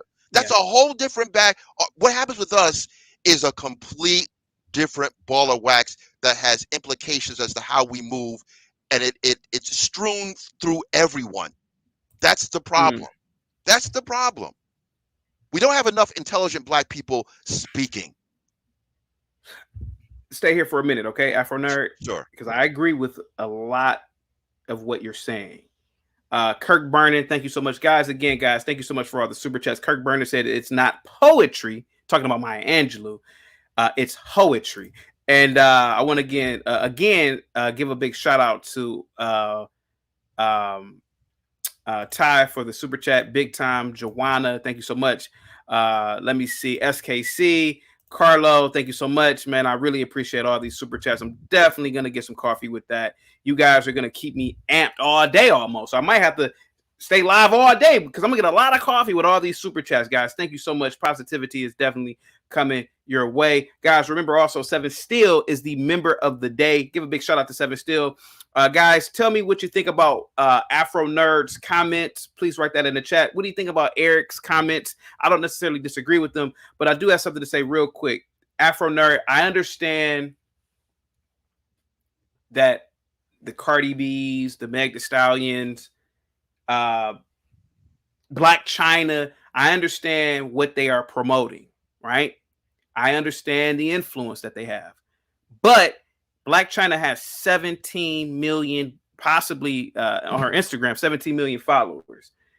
That's what I would assume 90% of her followers are probably women on Instagram, right? So what I'm saying is that, yes, she has promoted horror culture, stripper culture. I understand that. But is it possible that her transformation will be so great that a lot of women will change to become more conservative and really value conservative values more than a Candace Owens. Because in my opinion, she has more of an influence on women than Candace Owens does. What say you about that?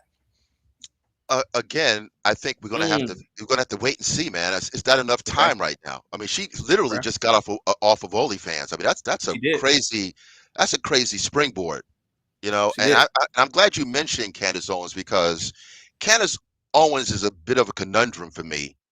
But I like when you said, and we think very similarly, right? Absolutely. When you said how she's so ladylike and refined, like her appearance has, because I think she has gotten a stylist, right? Or because when she first came out, she kind of had that dowdy conservative look. Now she's got an actual stylist where she really can't be touched. And see, this is the funny thing about Black people. And I don't want to say, I don't want to talk about it in general, but I mean, I have to speak. I'm speaking to you. No, it's fine. Okay. It's just open panel, man. You could be, talking generals. It don't matter to me. This isn't a peer-reviewed episode. Come on. Okay, this is the funny thing, and I can even say this on a personal level, right?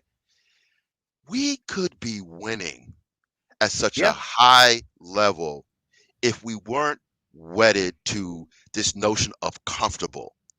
When you see, I've seen Black folks that have gotten the mic, they have a certain positioning and everything, and then all of a sudden it's like, well, I don't want to look a certain way, I don't want to cut my hair a certain way, I want to be comfortable, I want to be me. And yet when you see someone like Kevin Samuels, who really had this bespoke look, very bespoke. Okay, less about what he was saying. A lot of what the trick is, a lot of what of his popularity was based on his refined look. 50%.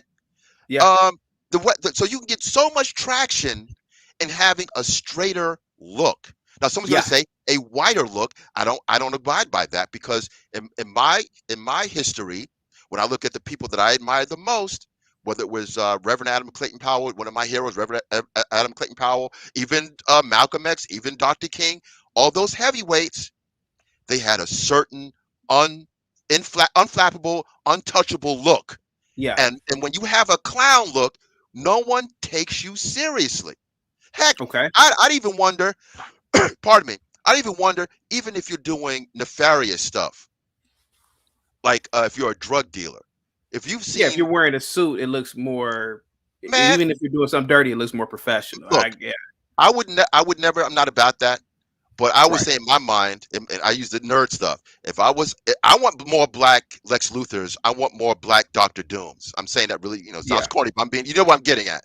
Yeah. If I were going to do something crazy, like deal drugs or do something crazy, I would have a damn VW Beetle and the nerd crew from, what is that thing? The nerd, I forgot the name of it, but the brand for Best Buy. Geek Squad. The Geek Squad. I would have matter of fact, we saw this played out in film, Denzel Washington, American Gangster. If you remember, he was the FBI was looking at him, and he had the look of a refined business person. They were looking into him. They said, "Oh, wait a minute, this guy's so clean. We know he goes to church. He did all of the outward moves of a respectable person." The minute he got hooked up with this fine Latina, I get it. He got hooked up with her, went to a boxing match, wore this pimped out fur jacket. Then they said, "Oh, wait a minute, something's off here. Let's go back." He had a moment where they were not looking at him because of his appearance and comportment. The minute he went into inward mode and got flashy, the FBI said, "Oh, wait a minute. Let's take another look at this guy." That is a part of the Black experience that we don't want to talk about. Why would you? I don't agree with nefarious stuff, but if you're going to do it, you need to be so untouchable in your appearance. But we got the car, the flashy cars, the 25-inch rims. We do everything. Look at me, I'm doing what I'm doing. We have to get to a point, whether you're doing above ground or underground stuff, we got to get to the point where we inject high level intelligence, high frequency stuff with Black people. Because right now, we're so easily seen. There's no sense of intelligence. There's no sense of brain work going on that is disturbing. We look stupid, and Yeah, we I agree. promote it. It's I don't know. agree. It's like when crazy. you watch. It's like when you watch. It's like when you watch the old time mob movies, like Goodfellas, They did that too. Godfather. They had that version You of know, that too. They were mobsters, they were gangsters, they were violent psychopaths, but they were dressed nice. It was like a certain like elegance to it for some reason. But then when you watch, you know, not dead presidents, Paid in Full. You watch, what's the other one? I can't think of the other one. The one with Benny Siegel, the one with Benny Siegel in it. Paper Soldiers or whatever. Right. Yeah, they're dressed like kids to me, so it's like more of a like I didn't take the movies that seriously, you know. Because I get what you're saying. Trust me, I do, man. For example, like when you watched American Gangster, the character of Lucas, right? He was dressed nice all the time, so you took him more seriously, even though he was a violent psychopath, right? Hello, I didn't get that last part. Well, I was saying is that, you know, I get what you're saying. I was saying that you have to dress the part in terms of your appearance. Right, definitely. And I was naming movies like American Gangster. Denzel was playing Frank Lucas. Frank Lucas. Right. I mean, Frank Lucas was a mobster. Oh yeah, definitely. The way he looked, you know, you had a more I mean, I hate to say it, but you had more respect for him because he was dressed a certain damn way. It's like, damn, he does look professional. I mean, he might be doing some, you know, gangbanger stuff, but at least he looks the part. So that's what you're saying essentially about the whole look, right? Okay. Well, yeah. Look, if you have to do something underground, I mean, if you're going to be honest, if you have to do, you know, the underpinnings of America. You think of Martin Scorsese with Gangs of New York. You know, there was a whole culture that exists even to this day of white criminality. White ethnics. They were just, even in the early 1900s, they actually used the term Italian on Italian crime. Like that was actually a point where black people really were in the mix in the discussion of dysfunction like that. It was a moment in time after the postbellum period where we really weren't. We actually had positive connotations, like the Asian community has positive connotations. We had that for a spate of time until at some point, you know, 1915. What is it? The film that was shown with Woodrow Wilson, Birth of a Nation. Birth of a Nation is when you started seeing kind of the programming of black dysfunction. You started seeing that. But before that, there were actually a point where there were positive accolades about black people. And when the white ethnics came in, they actually used the term Italian on Italian crime. So some of the things that are happening to black people really have obviously have existed before with other people, but now it's stuck to us like glue. Okay, that's the difference. Big Time with the $5 super chat says people can't even admit that Dr. King plagiarized his doctoral thesis and didn't write most of his famous speech. Shut up, Big Time. But I appreciate your super chat. Thank you so much, man. Guys, hit that like button. Positivity is definitely coming you guys' way. I'm on the ones and twos with Afro Nerd. He's kicking some knowledge right now. It was called State Property. That's what it was called. Thank you so much. Where they were dressed like teenagers committing crimes. Yeah. Let me see. Let me see. Guys, salute to everybody. Crystal says CT laughing. Okay. I must have said a joke. I don't remember it now. But Sam says, I always say it's not entirely about money because if it was, they would be more discreet about it. They want the status of real N-word, among other things. I agree with that as well. Let me see. Angry Snowman says, this guy sounds like a student of the RBR School of It's All Things Black. Call in, Angry Snowman. Please call in. And Afro Nerd is still here if you would like to address him. I don't know what does he mean. What does he mean by that? You see, these people can throw shots, but you ain't gonna come talk to me. You have to be a little bit more specific. I'm giving you a warning on that because I'm kind of tired of talking to low frequency individuals. You know, Mike from Boston, like don't have me on YouTube. I'm preparing myself for this. as the Yeah. Joker would say, wait till you get a load of me. Yeah.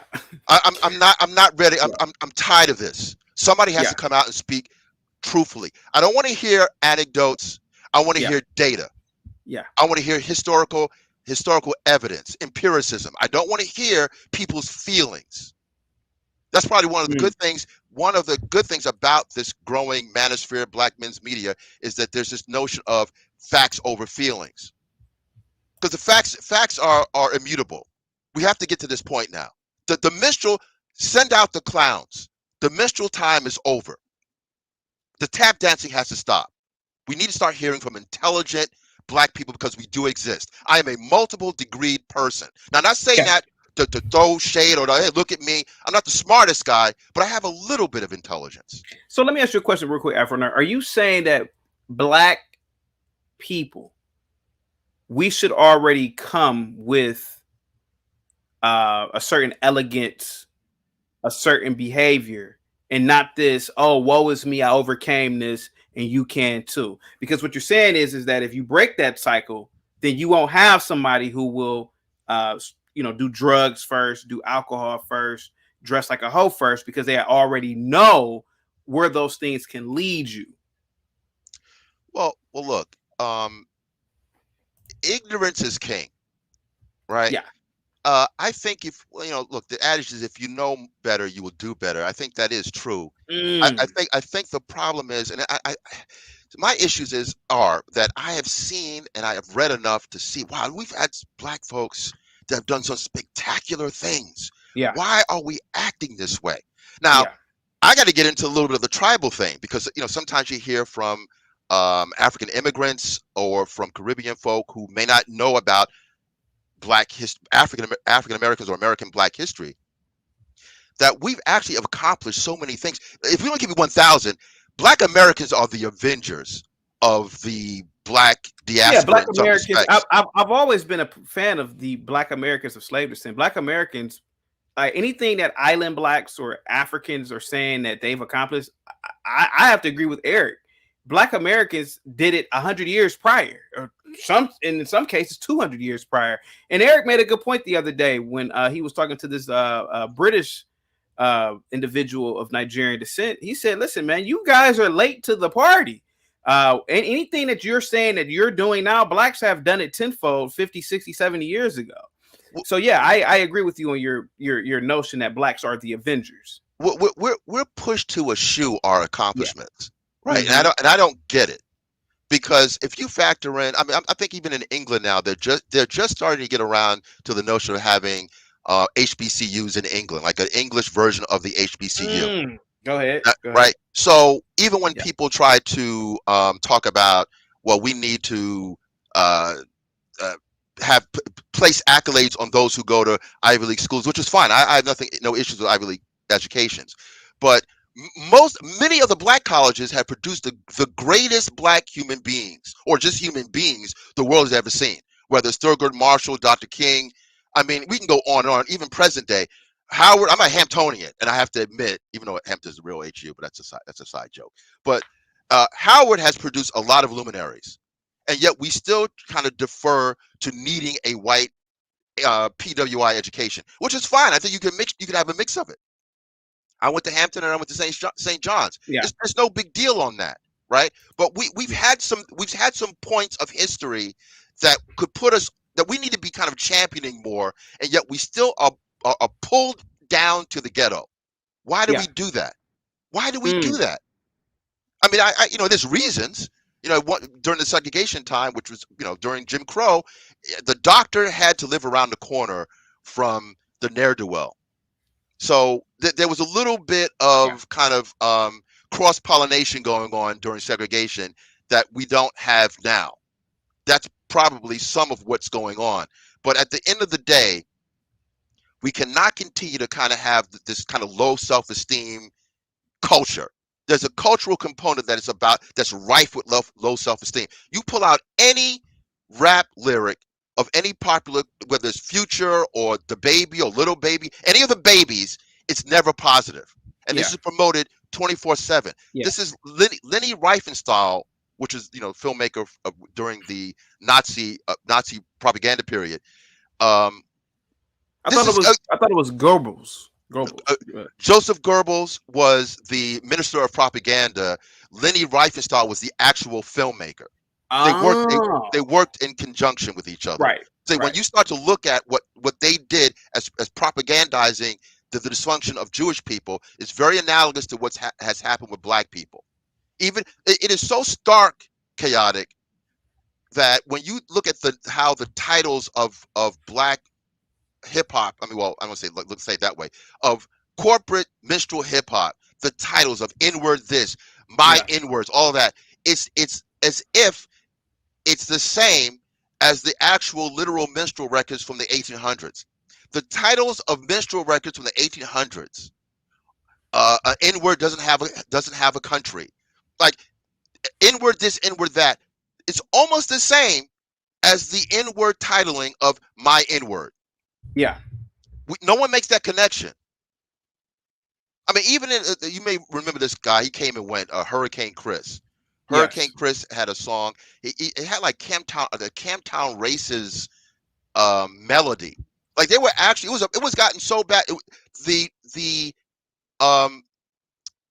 clowning of Black people had gotten so bad that I started noticing that around the early aughts, when they started with Hurricane Chris and some of these other rappers, the ringtone rappers, they were actually seeping in minstrel melodies, just like the Mr. Softy ice cream brand has a minstrel element to it. They were sneaking it in to rap records, and no one was paying attention. So give me one second, Afro Nerd. Sure. Just Jen is in the building. Thank you so much, Just Jen. Guys, please go and subscribe to Just Jen Reacts. Thank you so much for the $20 super chat. Says you are awesome, CT. In case no one told you that today. Thank you so much. Go ahead, Afro Nerd. Go ahead. No, I'm just saying that unless we actually pay attention to what's going on, what has been going on, we're going to be in this ever circling kind of down the drain. I don't know what point it's going to take for us to kind of get to a level. You know how they say that you have to hit rock bottom. I don't know what our bottom is, because no one else would tolerate the propaganda, the imagery, the leadership. I mean, it's just what I saw as a youth. Even not that long ago, what I saw as a youth. Some of the strong Black male imagery. We support the sisters, of course, but now just leaning in on Black feminism, which is talking points of white feminists. I mean, all these things. Black men have to take a back seat. We're not doing the greatest. I mean, some of us are actually doing great, but some of us are not. Yeah, we have to kind of defer to the Black goddess and all that kind of thing. I don't know what that's going to do as far as the Black community. Can we talk about the Black community at large? Can we talk about Black fatherhoods? Can we talk about a Black patriarchy, because it doesn't exist, but yet we're bludgeoned with patriarchy from some of our women. And there's no fathers, there's no men. What patriarchy are you talking about? And this stuff it's getting to the point now. It's just absurd. Afro Nerd, thank you so much, man. I'm gonna do a panel, but I gotta bring up. I have a lot of people in the back waiting. Oh yeah, let me exit, man. I appreciate it. You were doing good, man. Thank you so much, man. But I want you to, if you can, come back for the panel, man, because you have a wealth of knowledge, man, and a wealth of, and you bring a lot of cerebral and data and information. So that's much appreciated. Thank you so much, man. Always, man. By the way, question real quick: if would you ever date Blac Chyna? Like, you take her out on a date? Would you ever do that? Man, I'm not. Well, I'm a reptile, but no. But let me be honest. Not for anything serious. If she dressed accordingly, if she behaved herself, would you? She seems like she behaved. But go ahead. Sorry. Okay, let me give you a completely honest. I'm trying to be half jokey, but let me be honest. I think I'm at the point now where I can actually say, you know what, I'm going to decline on this. We have to get. No, let me tell you. We have to be strong. Maybe I'm being a little influenced by the manosphere. Maybe we can't keep on kowtowing to minstrels, even if she is kind of straightening herself. Matter of fact, isn't it disrespectful for her to be leapfrogged over the decent women that didn't have to go through that transformation? You bring up a good point, and I've You know, always thought about that. I've thought about that, and I think a lot of maybe I could talk about that on Lapeef next week, because Lapeef does a lot of relationship oriented content. But I've always thought about that. Why leapfrogging the good women for the thoughts or the stripper culture type females? I've always thought about that. Like, why aren't men more attracted to? For example, I did a show yesterday and I talked about Tamia Potter, the young lady who is the first neurosurgery resident to attend Vanderbilt, first Black female. And a lot of people don't understand being a neurosurgeon is extremely hard in itself, even if you're a medical doctor already to go into that specialized field. So, but I bet a lot of men will not want to date her because, obviously of her profession. But go ahead, though. Go ahead. Real quick. Yeah, you're right. I mean, look, there's a whole thing about high-performing females that have a difficult time connecting because men, by and large, really don't care, so to speak. I think we should start to care, though. That's just where I might defer from Kevin Samuels because he seemed to be leaning in on that. The woman's looks are like paramount, and that plays a role in it, but she doesn't have to be educated. We don't care. I don't necessarily. I mean, you want your brand to be on target. I don't know if I necessarily want to have a woman that's kind of sloppy, even though she looks good. At some point that gets time. I've been there and done that. I will admit I've been there and I've dealt with that, caught up in a woman's looks, and then years later you start to say, hey, there's something else. You gotta give me 1,000. Sisters don't want to hear this. Men age better. By and large, that's true, and the women know that as well. I feel like with a Blac Chyna, you would just have more fun on the date than a female who's a medical doctor. Look, if I spoke to you on the side, I'd probably give you a different answer. Okay, but I mean, for the real, it's like public presentation, no. Okay. Afro, come back to the panel. I'm gonna put you in the back. You can stay there if you want, but please come back to the panel, okay? I'll try, man. I'll try. Yep, absolutely. Okay. Just Jen says, shit, I date Blac Chyna with all the money that she's got. Gary with the 20 Canadian dollars. Thank you so much, Gary, for always supporting the channel, guys. Give a big shout out to Gary, man. Gary's always here. He's always supporting. He always has a wealth of knowledge. And he always is hitting the super chats. And thanks to Gary, man, I'm always able to get a mocha laka from Starbucks. Says the major problem with the American Negro are always looking at the past. We are in the year 2023, the age of information. Should they not be able to accomplish something of note? Martin and Malcolm are from the 60s. There is no Black community. I think you're a little bit out of line here, Gary. I think you're a little bit out of line here. I think a lot of Blacks look towards the future, man. Let me see. Blue Cousin says, cut the BS. Yeah, he is smashed. Hold on. Hey, Savage, stand in the back if you can. I know you're at work. Stand in the back. I got to get to Smitty. He was here next. Let me see. Hold on for a second. Crazy Chick Chyna, thank you so much for again holding it down, man. Guys, give a big shout out again to Seven Steel. He is the king of the day, but he's also the member of the day. Thank you so much, Seven Steel. Positivity is definitely coming your way, my good sir.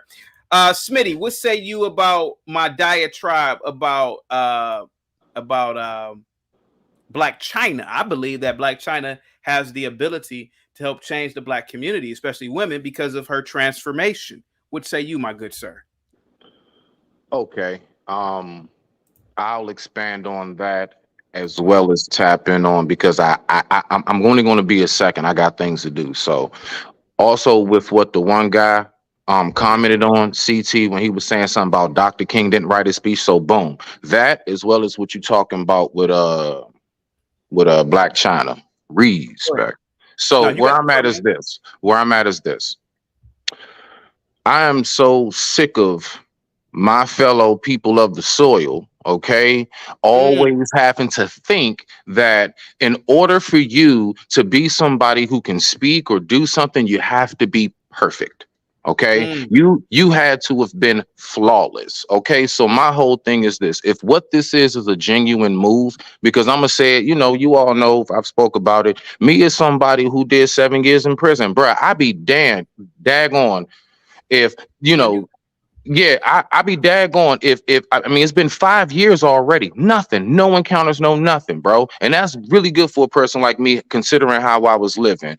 5 more. I'm now 10 years up, right? I be daggone if somebody's still gonna keep talking to me like that. Nah, bro. Nah. That's over. That's done. That's dead. Don't keep bringing that up, bro. And on top of that, a lot of times people don't realize, as much as us as my people of the soil, always talking about God works in mysterious ways. Well, have you ever thought to yourself, maybe that's part of that mysterious way in which our loving creator is working? Okay, Dr. King, even if he didn't write his speech, even if he did cheat on Coretta, one, cheating on Coretta don't have nothing to do with the message and the movement in which that man was doing for us. Two, even if he didn't write the speech, guess what? Sometimes in that mysterious way in which our loving creator works, our loving creator will go ahead and say, you know what? I'm going to have you write it because I designed you to have the mind to formulate the words. And I'm going to have you actually say it and speak it to the people. Sir, last time I checked, there are many presidents who don't write their own speeches. They got somebody that write their speech, bro, and then they talk it. So what are we talking about right now? We always trying to think of a way to discredit our own. And that's the only thing I really wanted to call up and just kind of, tap on real quick, is that we really need to stop that. If somebody is genuinely, truly trying to make a change within themselves, then leave that between them and our loving creator. And you shut your mouth and ye who cast the first stone. Stop it. We all got something that we are not too proud of in our past. All of us, bro. I don't know nobody who's like, nope, I ain't never done nothing. I didn't wake up the next day and be like, man, why'd I do that? Man, we need to cut that out, dog. I don't know when we got to this point of people need to be perfect in order to show that they can demonstrate something. I'm going to look at exactly what you're doing right now today. I don't care about what was going on yesterday. If right now today you are choosing, before you perish away from this planet in which we're on, if you choose to go ahead and try your best to make a change, then cool. I'm sorry, my black people, since we want to talk about Christianity and God and repentance and everything else, what happened to that? What happened to that? What happened to forgive, bro?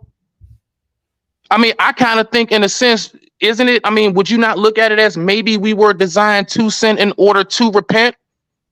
Look, I don't need to go too deep on that because I got some company coming over and I may call back if she leave. But listen, we need to cut that out. All of that keep on trying to go on our own just because we had a little pass or something like that. Man, y'all need to stop it, because what I'm looking at is most people, and I'm going to land it right here, wheels down. You good. What I've noticed is with my people of the soil is that we want to see each other doing good. We want to see each other doing better, but we don't never want to see each other doing better than each other, bro. So we will support in the sense of we'll cheer or whatever, but we will never actually truly support. And we will never really rally behind and stand behind our own. So why you think most of our own never want to stand up? Because we know that as soon as I try to, my very own going to try to, before they dig into what can I do for us, they're going to dig into what my history was and how can they defame me and bring me down. You see, they're not going to be there with me, while I'm here and alive and trying to speak this. But maybe if I perish, then all of a sudden they're going to realize my greatness. Now everybody wearing my t-shirt. Get out of here. Man, stop the fake stuff, man. So other than that, man, I digress. My mic is muted. Reeves back. Thank you so much, Smitty. He said he had some company coming over, but we know what that is. Let me see. Oh, Japrice is in the building, man. I love when Smitty comes around, man. He offers a lot of great points. Japrice says, I think maybe it is your resume. Let me see. I saw. Oh, NA's in the building. What's up, NA? Positivity is definitely coming your way. Thank you so much for coming through.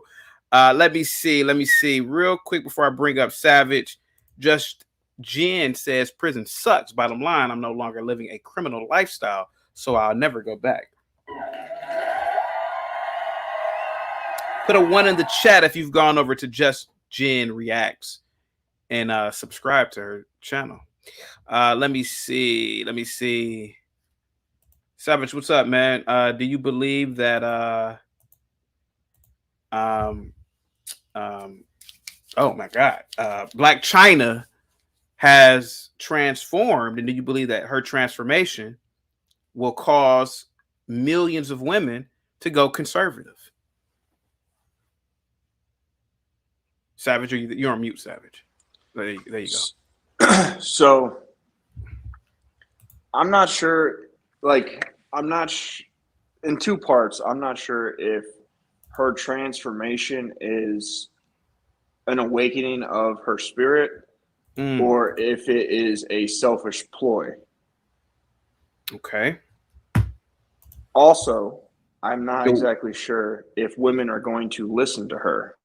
Because when you go against the sister code, you now become the pariah. So the way that women work, maybe some, but probably not most, for one. But how old is Blac Chyna? 34. Okay. So the only issue about this is if she was maybe 24 and she was popping that dot pocket around and selling it and having babies out of wedlock and doing all the stuff she was doing, and at 24 she changed her tune, then like I would see it possibly as more of a non-selfish thing. But her being 34 with 2 baby daddies, and she's aging out of being a video vixen or being that hot girl on Instagram, or like the commodity of her sexuality that she used all through her 20s is dwindling in her 30s. So she has to figure a way to make money. She has to figure a way to have an image. Okay. So the only way that we'll really be able to tell is based on what she does in the future. But if you remember, Brittany Renner came out and did that podcast with Just Pearly Things, where she talked about how she was changing and she was going to be different, and she sees the wrongs of her ways. And then like 2 weeks later, she's dancing on some random dude at a club, throwing that pocket around. So like you're only going to be able to tell by what happens in the future. So I don't really know, because it's quite common for women to do bad things or make reckless mistakes in their 20s, and then once they hit their 30s, that's when they try to repackage themselves to get that provider type, husband type thing. So I really couldn't tell you. Time will tell. Okay, so you're in the position of Afro nerd a little bit, saying time will tell. Okay. I can see that. Let's say she does change. Let's say it's 10 years from now. She hasn't gone back to whatever it is, what she was doing. You know, she's natural. She's dressed conservative. Let's say she writes a book, How to Be a Woman. Is it going to be a bestseller? That's a hard question, because the market to buy that would be women. Like you're not going to see a large amount of men going and buying that book. So it depends on if the view of how women should operate in the world changes. We're in that city girl culture right now. So getting that bag and chasing that check and, slooting around is the thing. So if the culture changes, possibly, but if it stays the way it is currently, I don't think it'll be I don't know what it takes to be a bestseller. I think it just has to be the top for the week or something, but I don't know. It's dependent on where we're at. Yeah, she does have a fan base, so I don't know whether it'd be a bestseller or not, but it is possible that if she keeps her core fan base and she writes a book, How to Be a Woman, and she talks about motherhood, she gets married, she talks about dressing conservatively, I believe a lot of women who follow her will buy it. I think that's a good thing. And I know a lot of people are shocked at me right now, for talking about this. Let me see. Crazy Chick Chyna says a whore can be conservative too at CT. No, if she transforms herself, Crazy chick Chyna if she transforms herself. What Savage, do you see this comment from Crazy Chick Chyna, and what do you think about this comment?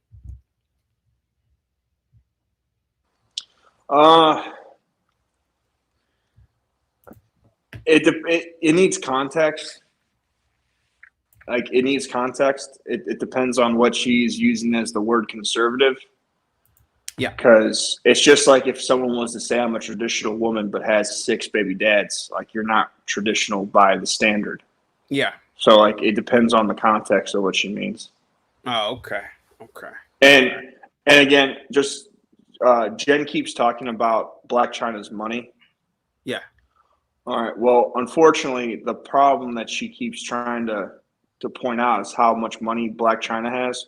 It doesn't matter if Blac Chyna was a billionaire, she's still going to want a man in her life. Like, you can't take out the nature of a woman, and she's gonna want a man that's better than her or her equal. Which, even if she's rich, she's not going to be fulfilled in that thing. Like, at a certain point, money doesn't fill that void. If it was just about the money, then why is she changing what she's doing? Like, why doesn't she just keep getting that money if it makes her happy? Good point. Japri says Blac Chyna is worth $5 million. I don't know, Japri. I think she's worth $200 and something million. Just Jen says I am clueless as to what Blac Chyna does in her life. Me too. Me too. Savage, I'm about to go on to the next topic, man. You can stay in the back if you want. Thank you so much, Savage. I think she's worth a little bit more than that. Guys, salute to you all. Positivity is definitely coming your way, guys. Please hit a 1 in the chat if you are still feeling awesome today. I know I am. Let's see here. You guys are an incredible audience. Japri said, I looked it up. Come up, Japri. Jameson says, just Jen on pushing. Come on, man. Come on. We don't know that. Let's see here. Red Wine, what's up, man? Positivity is definitely coming your way. Says it's about buying low, selling. It's about buying low, selling high. I'll make graphs. Okay. Let me see here, guys. Did you see this? Let me see. This trans guy was misgendered. Well, yeah, dude. To me, you know, that trans woman nonsense is just a man wearing a dress. But watch this. Misgendered. Check this out. This is absolutely funny. It's like every single day, you guys. And this is what I complain about all the time. Look, what's his name? What's your name? Alex? Yeah, your name's Alex, and I'm gonna be talking to your manager. This guy called me sir. I get this happens every day. Everywhere I go, I get called sir. I'm so sorry. Why would you call a chick big ass? Why would you call? I didn't say. No, stop trying to gaslight trans people and tell us that we're crazy. Wait, what? Did you call me sir again? What was that? You said goodnight, sir? This is transphobic harassment. Oh You're a bigot at work. All right, Alex, you know what? I can't wait to just... It's a slur. Do you not understand? It's like if you call the person of color the N-word. Don't... You did on the way out. I don't care. I have the right to be pissed about it. You did. I said I'll lock the door. You did, you liar. Cis people need to be held accountable for how they treat trans people. And I'm not going to put up with this shit anymore. You're crazy, bro. Don't call me bro. Stop throwing slurs at me, you piece of shit. No, you. I ain't your cis. I ain't your bro. You don't even know me. Don't call me sir. This is transphobia. Right here at the Popeye. Okay? Yeah, you know, you ever heard blasphemy. Excuse me, it's ma'am.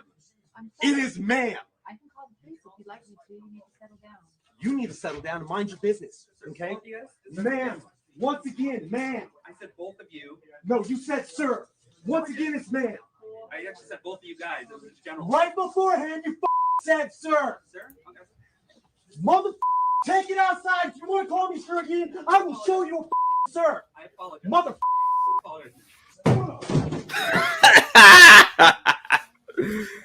I need your corporate number because I'm going to call them and talk about how it's misgendered. Where I go, I get called sir. Look, what's his name? What's your name? Now, you know what I noticed here real quick? Just Jen with a $20 super chat. What's up? Guys, go over to Just Jen Reacts with a $20 super chat. She says, CT, tell him this would have never gone down like this at Popeyes on Euclid. Ooh, not at all. I know it's what you're talking about. And I don't mean the Popeyes in Euclid by 10-5. Oh, hell no. And she just said calling him a man is just like calling a black person the N-word. I beg to differ. Hey, guys, salute to you all. Positivity is definitely coming your way, guys. Give a big shout out again to Just Jen Reacts. No, Just Jen. She would, this individual, this guy dressed up as a woman probably would have got his teeth knocked down his mouth at minimum at the one on 10-5. Certainly not the one at East Cleveland. But you know what I noticed about this Popeyes? I've never seen a all-white staff Popeyes. Like, this is amazing right here. I never saw this before. Never saw this. This is really fascinating. Look at Alex. Yeah, your name's Alex, and I'm gonna be talking to your manager. This guy called me sir. I get this happens every day. Everywhere I go, I get called sir. I'm so hurt. Why would you call a chick big ass? Why would you call? I didn't say No, Yeah, this stop person trying to gaslight trans certainly people and mentally tell ill. us that we're crazy. Oh, did the wrong button. The person is certainly mentally ill. Come on for a second. Let me see who's in the chat. Check Cash David says, Cat of Truth, better call me lady or I'm gonna stomp you out like a man. Exactly, right? That's what that guy definitely said, man. And I find that to be ironic, man. You know, they want to be women, but then when they get mad, they try to attack you. Just like when this guy put his hands around Ben Shapiro's neck. Yeah, that's stay away from the logical side. You don't know what you're talking about. You're not educated on genetics. Would you like to discuss the genetics? Or Well, no, what no. are your genetics? So I'd stay away from the genetics and back to the brain scans. You cut that out now, or you'll go home in an ambulance. Yeah, all of a sudden now he's a man now. Yeah, that seems mildly inappropriate for a political discussion. Let's see here. Guys, salute to everybody in the chat once again. Crystal says all it takes to be a woman is for a man to grow their hair long, put on a dress, and wear makeup. I don't think so. No, not at all. Not at all.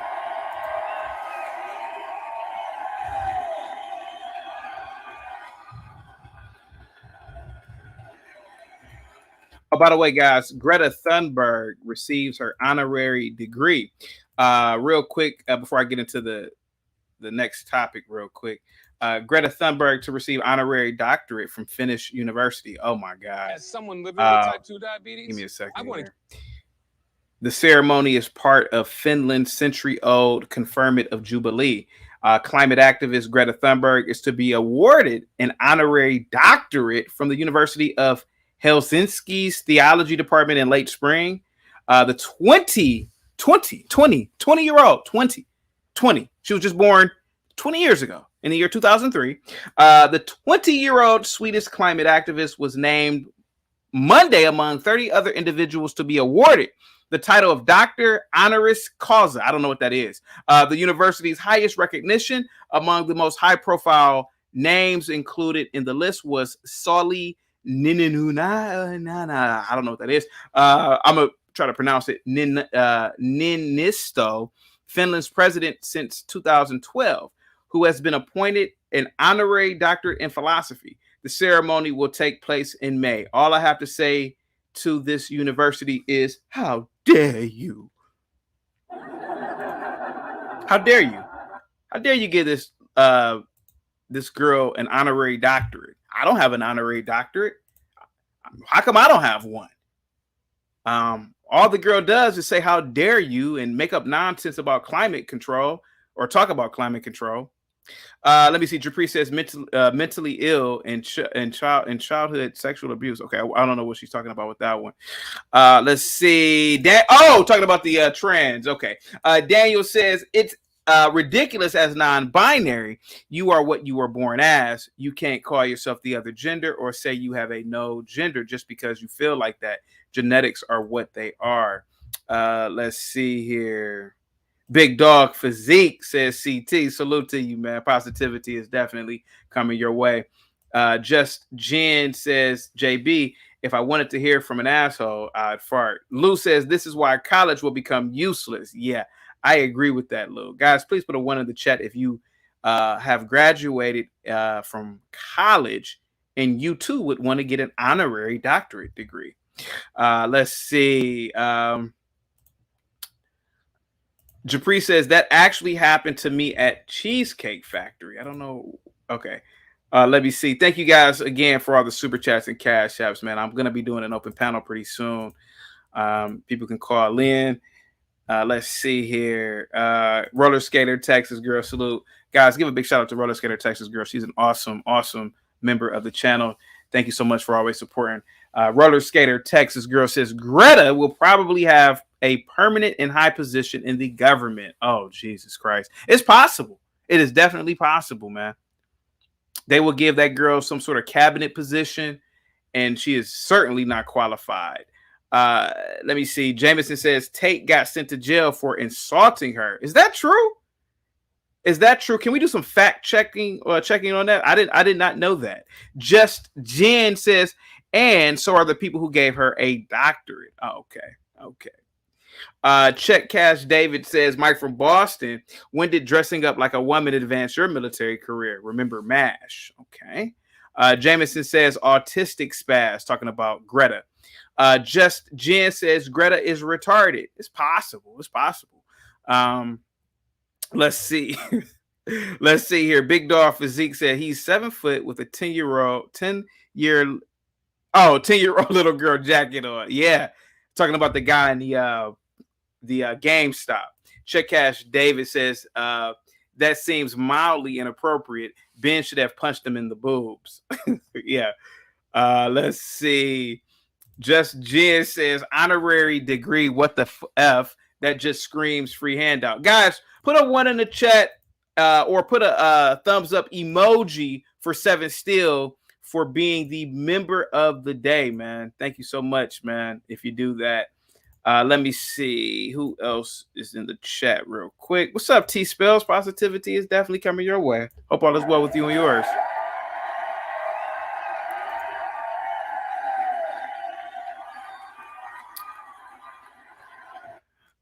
Let's see who else is in the chat. Jameson says solar warming causes climate change. What's up, Ricky? Positivity is definitely coming your way. Hold on for a second. Let me read some of the chat real quick. Dark Relief says Greta looks like she's half a Down syndrome kid. Come on, guys. Let's see here. Just Jen React says we are right. Then JQ said, see, we don't have to agree on everything, but that doesn't mean we can't respect one another. Okay. Let me see here real quick, guys. Hit that like button, guys. The likes are not matching the views. Get the likes up, if you will. Positivity is definitely coming your guys' way. I hope all is well with you and yours. Let me see where are we at here with the live. Oh yeah. Uganda. Yeah, Uganda bans, not only bans homosexuality, but Uganda has made it a death sentence. I think to even identify, which in my opinion is a little bit extreme. I do believe that people should have, human rights. If I want to walk down the street with the Darth Vader suit on, as crazy as it is, if I say, hey, look, man, I identify as Darth Vader, and as long as I'm not hurting anybody, I think that I can do that, even though that is kind of crazy. But I don't think nobody should die for believing that they're Darth Vader as well. What's up, man? Hey, what's going on there, buddy? How you doing today?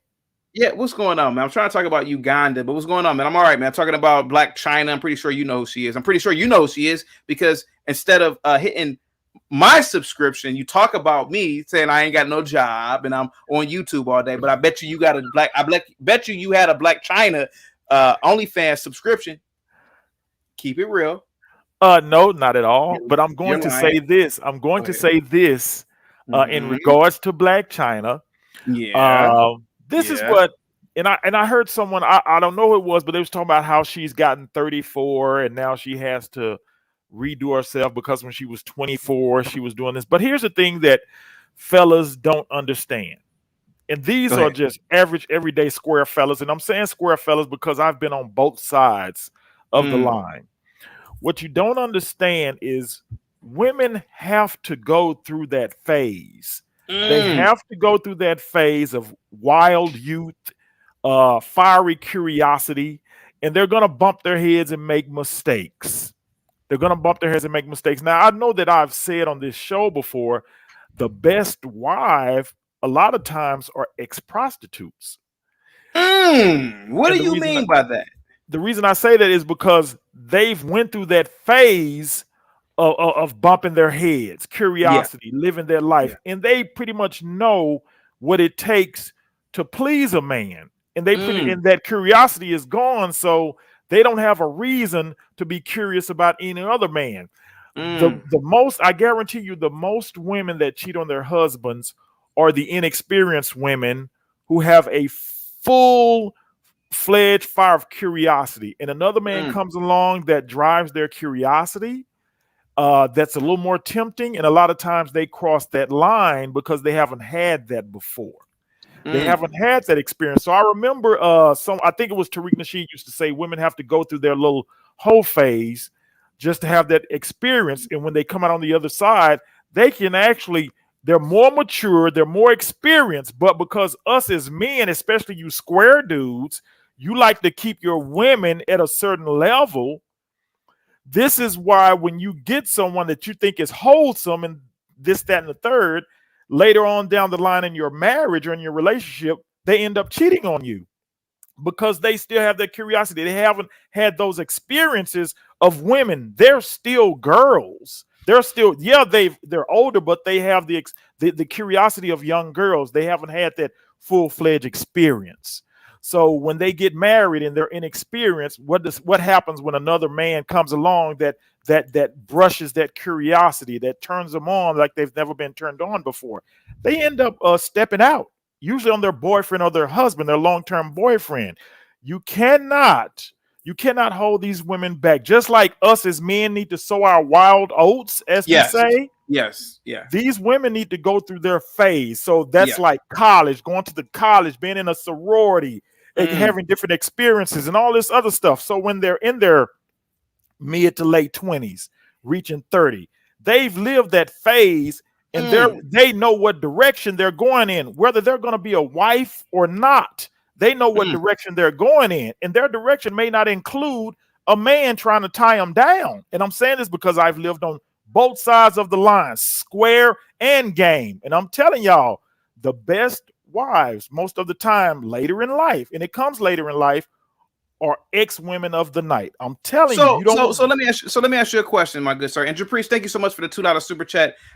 With that super chat, madam, I am going to get a pack of double mint gum. I really appreciate that. It says, what is Black Moses spewing?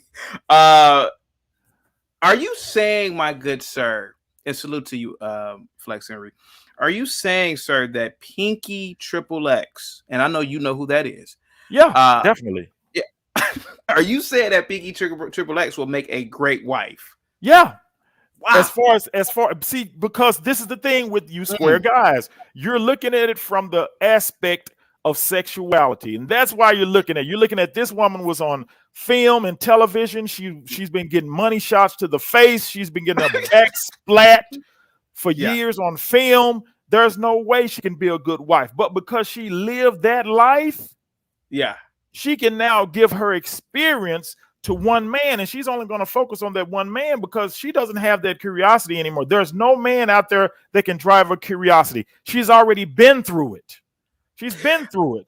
I'm not, and I guarantee you, every time a woman like that settles down in her life, she's able to find a very successful man. That's what women like that do not settle with bums. She will be able to find a successful man who will house her and keep her, and she'll give him the best of her, because the best of her is actually when she's gone through that curiosity and that experience phase. I'm telling you, you can shake your heads and all of that, But if your woman ever steps out on you, if you have one of those inexperienced women and they step out on you, don't ask why, because I just told you. Now, I have one more thing I want to discuss. Go ahead, sir. And I'm kind of predisposed, so I'll leave and come back. But I heard somebody talking about Martin Luther King and why we're judging people like that in the past. And I'm gonna say this. Yeah, Malcolm X. Yeah, go ahead. Millions of black people put their freedom and justice in the hands of Martin Luther King. They did that willingly. They put their freedom and their human rights, not only their civil rights, but their human rights in the hands of one man. And then you want to turn around decades later and say he was cheating on Coretta Scott King. Let me tell you something. If I'm out, if you've put the weight of Black America on my back, and you expect for me to fight for your rights in front of all these people, and I'm getting death threats and all this other stuff, best believe if I'm fighting for your civil rights during the day, I'm gonna be splacking some civil rights booty at night. You better believe it. Now, real quick. You better believe, because I don't care. Yeah, Coretta Scott King, she was at home holding down the family. But she knows that I was out there in the struggle being threatened with death every day of my life. Any day could have been my last day. So I'm going to be having me some fun out there with some civil rights women also out there. Give me some of them freedom fighting sisters, and let's hit the motel and let me have some civil rights booty that night. If I'm fighting for the whole, Black America, believe me, I'm going to enjoy every day of my life. And that means, hey, I'm gonna have as many women as I want. You've put that responsibility on me. Don't think that I'm gonna take some of the spoils of that war. Ivan, real quick, I gotta ask you something real quick, and I gotta read the super chats, and I gotta get the Flex Henry, and Savage wants to give you a rebuttal. I know, Ivan, you're working hard at work, unlike me, right? Ivan, like you, I've seen a lot of pornography. Now, I'm not disagreeing with you, sir. Trust me, I'm not. I see where you're coming from. I have seen porn stars, women, do some of the most craziest sexual acts imaginable. Sometimes I've had to say, you know what? I'm not watching no more of this. I've seen women lick booty. Are you telling me that you're telling men that the best woman to be with is a former prostitute who has licked booty? Like I said, or another man's. See how you constructed that inquiry. That's what they do. Yeah, but see how you crafted that. You did it in a sexual manner because you're only looking at her in a sexual way. You're not looking at her as her experience in business. What did that adult film industry give her? It gave her experience in business. It gave her an experience with men. She had to deal with different types of men on a regular basis. It did. And what normally happens after a certain age, those women are kind of, I guess vetted is the word. They're kind of like moved out of the industry. They're not the hot girl anymore. They're not young anymore. They get in there usually by their mid-20s or late 20s. They're kind of faded out, right? Yeah. So now most of these women become entrepreneurs. They don't even get married a lot of times. Yeah. They become entrepreneurs and start living their lives. But usually a successful man will come along and see them and house them, will wife them.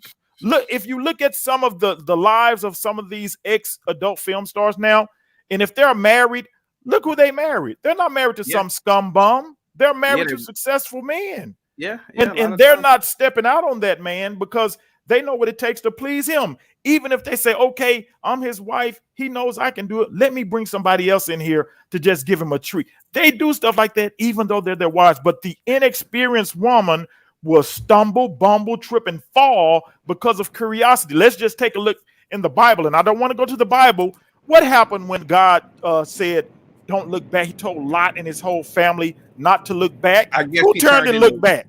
The woman. Lot's wife. Yeah.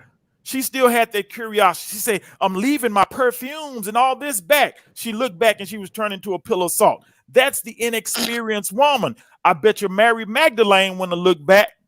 She would have kept it moving and said, hey, God told us to get up out of here. Let's get up out of here, baby. Let's keep it moving. Let's not look back. But because of the inexperience of Lot's wife, because she was an inexperienced woman, she looked back and was turned into a pillow of salt. I know I'm talking to a bag full of squares in.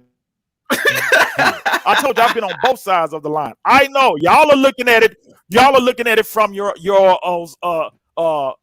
what do you call it? Your judgment, your societal construct, constructs, this strict construct of marriage, family. You got to be a virgin. You got to do this and all that. But look at the wives who have cheated on their husbands, and I guarantee you, most of those women were inexperienced women who had a brush with curiosity and stepped out on their man. I guarantee you. Ivy Dreams. Yes, I am a whore lover, not because of the sexuality part, because I know what real hoes can do for me. Hold on for a second. Let me read this super chat real quick. Kirk Burnett with the $5 super chat says, I'd rather not marry someone that Elon Musk boring company has bored through. Huh? Kirk Burnett, salute to you. I'm trying to read that. Hold on for a second. Let me read this next super chat real quick, and then I'm going to move on to Flex because he has a rebuttal for you, Ivan. So stay tuned. Big Time says Black Moses logic. The best cars have been driven for 200,000 miles. They know all how to drive. How could you compare a mechanical device, an inanimate object, to a human being? That in itself is the symptoms of. I'm not going to say it. I'm gonna just leave it right there. But go ahead. I know what I'm dealing with here. I know, and I'm glad. I love facing the square storm. I love it. So basically, your team Blac Chyna. I get it. Yeah. Flex, and then on the Savage. What's up? What's up, man? This is probably one of the worst takes I've ever heard on the show, man. This is pretty easy to debunk. Remember Dr. Dre, Snoop Dogg? What's that song? You can't turn into a what? I mean, this is just. Hey, wait! Don't quote. I did not interrupt you. I did not interrupt you. I know you did. I know you did, but don't. I'll let you go the whole time. You cannot turn into a housewife. That's common sense. What you are talking about is anomaly. Yes, I got a rebuttal for you though. What you are comparing is a woman who may be a virgin, which 9 times out of 10 men that are getting married aren't marrying virgins. I mean, there's not that many virgins out here, so you're gonna get an experienced woman. No one is marrying virgins out here, so that's not even a great comparison to make. Most girls are gonna have bodies on them. But what you're saying is an extreme. Most of those women who do that, they keep doing that. Most women that have extreme experience, they'll be good in bed. Yes, they will. They may bring another woman into bed. Yes, they will. But that doesn't stop because you put a ring on their finger. Most women that are tempted will remain tempted, whether they were tempted as your girlfriend or whether they were tempted as your wife. They're going to remain tempted. You saying I do or you putting a white dress on them isn't going to make them more faithful. A woman that is a wife before she is married. When you court a woman and when you date a woman, she proves herself to be a wife before you even put that question in your head. CT is married. I'm sure he can tell you how his wife was a wife before he even decided to ask. Most of the married men that will come on here, whether it be Blacks Who Defy, whether it be Uncle Tom, whether it be Anton, will tell you a wife is a wife before you even pop the question. So just even entertaining an anomaly, because I'm sure there have been guys that have wiped up strippers and wiped up prostitutes and haven't had a problem. But the chances of that, the percentage of that is very, very, very, very low. Because a lot of times those women come with problems that make them go into that lifestyle in the first place, which you marrying them doesn't change that. It doesn't change what happened to them as children. It doesn't change the abuse that they went through. It doesn't change the mentality that they've had and the things that they've gone through while being in that lifestyle. You marrying them won't change that. Will it make them better in bed? Yeah. Will you get more threesomes? Of course you will. But it's not about that. Nine times out of 10, for every one successful relationship that you've seen, there's probably 100 ones that went way, way, way left field. That way left field. I mean, you can It's if all you want to marry speculation. a nice woman who probably has some experience versus a girl with extreme experience. That just what you're saying is that it's not common sense. It doesn't make any sense. And what you're talking about is an extreme. It just doesn't make any sense, man. Okay, now let me rebut, because what he did was, like I said, what they do over in Squareland, they build these constructs. So what was the first thing he did? He brought up Snoop and Dr. Dre's phrase in a rap song, which I totally abscond, in a rap song that says you can't turn a hoe into a housewife.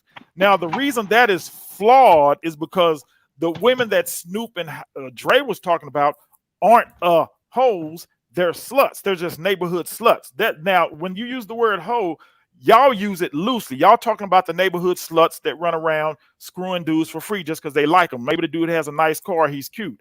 Those are the hoes that they're talking about, and those are actually just neighborhood sluts. I'm talking about real hoes who have experienced real That's street what I'm life. talking about. No. You're talking about the ones that Snoop and Dre are talking about. No, I'm talking about No. real Wait a ones. minute. Stop. Real I ones. did. You said I didn't interrupt you. But So you're let me putting words correct in you. my mouth. You No. can't tell me what I'm saying. I'm I'm you just who I'm using talking it about. based on what you said.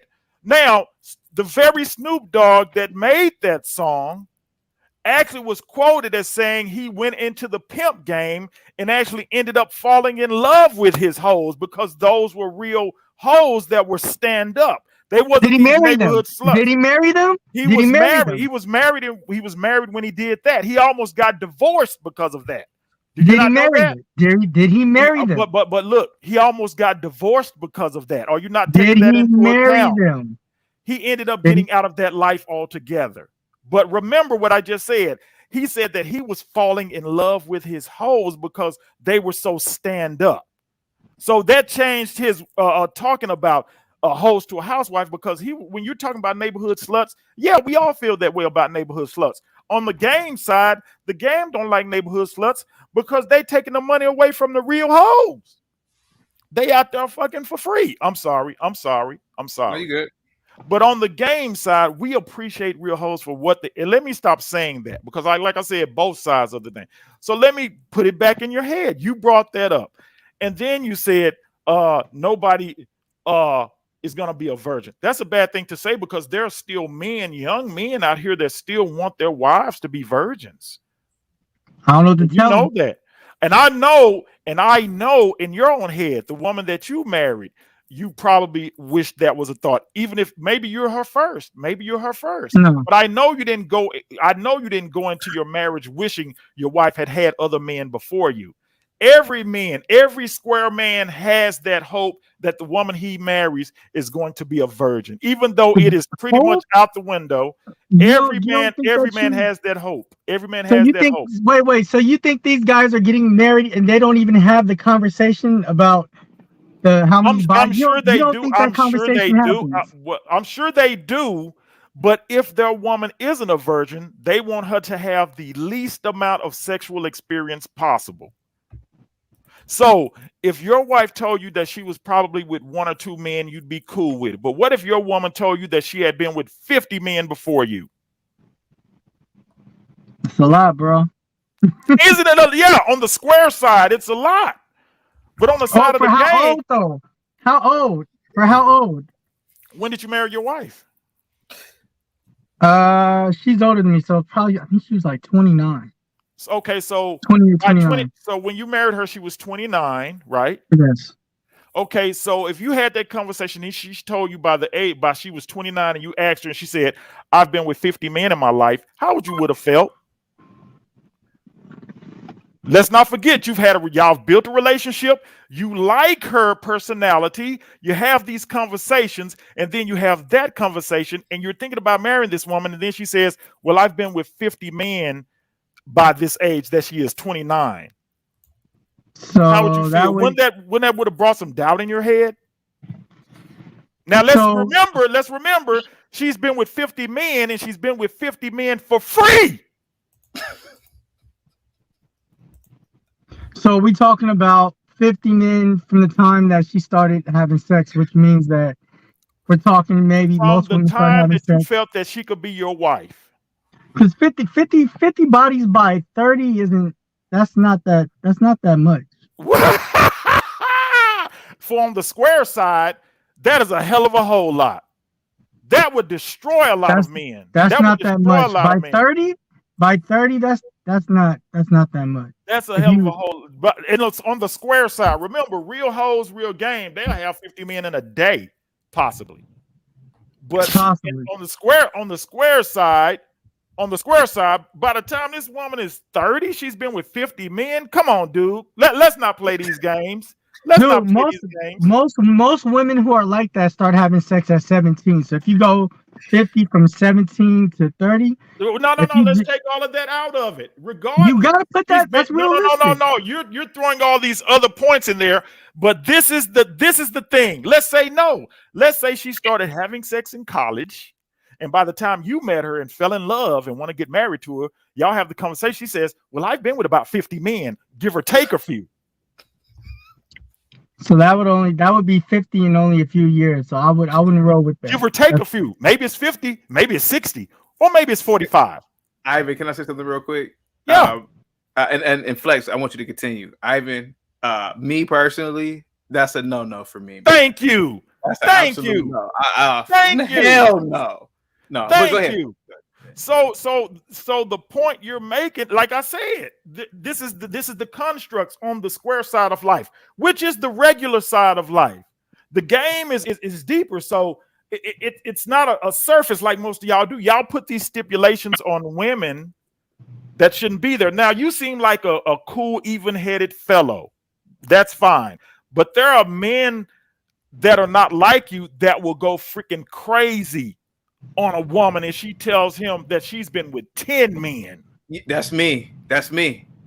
Oh yeah, that's me, 100%. And that's the square side, because you put these specifications on these women just because you like them, just because you feel like you've seen her in a club or at a shopping mall or the store, and now you're getting the visualizations that this is a woman that I could see myself holding hands with on the beach, not knowing that she was possibly the neighborhood slut. I think that you just can't factor in just the amount of bodies, because there's a certain type of That's not everything. You put the physical stipulation on it. You did that. Yes, I'm not saying that you don't, but I'm saying the reasons behind it. There's a certain type of discipline that goes with who you let have access to you. There's a certain amount of discipline that goes with that. Also, a lot of women who have sex with a lot of partners, like I said, there's something in their childhood that has happened to them. There's a certain type of abuse, a certain type of things that you're gonna have to take on. What if it's might not be equipped to deal with? 9 times out of 10, it is. It's not. No, it's not. No, it's not. 9 times out of 10. Let me tell you something, bro. Let me tell you something. I grew up with a lot of females. I'm older than you guys. I grew up with a lot of females who were good females, well-to-do females. They went to high school. They had good grades. They were all this. Once they got out of high school, went to college, they turned into super freak. Yeah, that's true. They turned into super freak. It had nothing to do with abuse, neglect, childhood trauma, none of that. They just hit that phase. They hit that whole phase. That's what happens. So when they hit that phase, and then they come out of that phase because they've lived the drunken nights, going to the club, one night stands here, there, everywhere. So by the time they hit 25, 26, they're ready to come out of that phase. And they meet you. They meet you, and they not only tell you that, hey, I've been with 50 men. I remember this time I had a threesome. I remember this time I went to a swinger party. I remember this time, but I'm all over that now, baby. It's just me and you. What's going on in your head? Most women that I know that have had those experiences, they still cheat on their husbands, man. That doesn't. No. Having those experiences does not. I'm telling you, having those experiences does not stop them from doing that. It doesn't stop them. But that's on the square side of life. But that's why I said the best wives later in life are normally ex-prostitutes, real hoes that have lived that real life. Because they know better. They know men. They've had so many that they know them all. And if they choose a man, just like in the game, they would choose the game or choose a pimp. then they know this is the man. He has all the specifications that I know that can give me that happiness. Now, if whatever happens down the line, there's not going to be a lot of backsliding and stuff because she knows that I chose this. Most of the chicks you're talking about are from the square side. So if they were freaks at that time and you marry them, then they might still be freaks. But remember this, they were freaks for free. They wasn't charging a fee. So let's be realistic about it.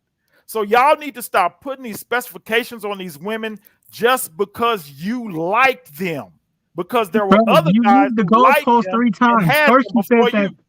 First you said these women are like this because they have a whole phase and that they'll come out of it, and then you're saying that the girls that do it for money will be able to stop once they meet the guy that they want to be with. Yes, but true, then you're you saying got the other it. girls. Then you're saying that the other girls won't be able to stop because they were doing it for free.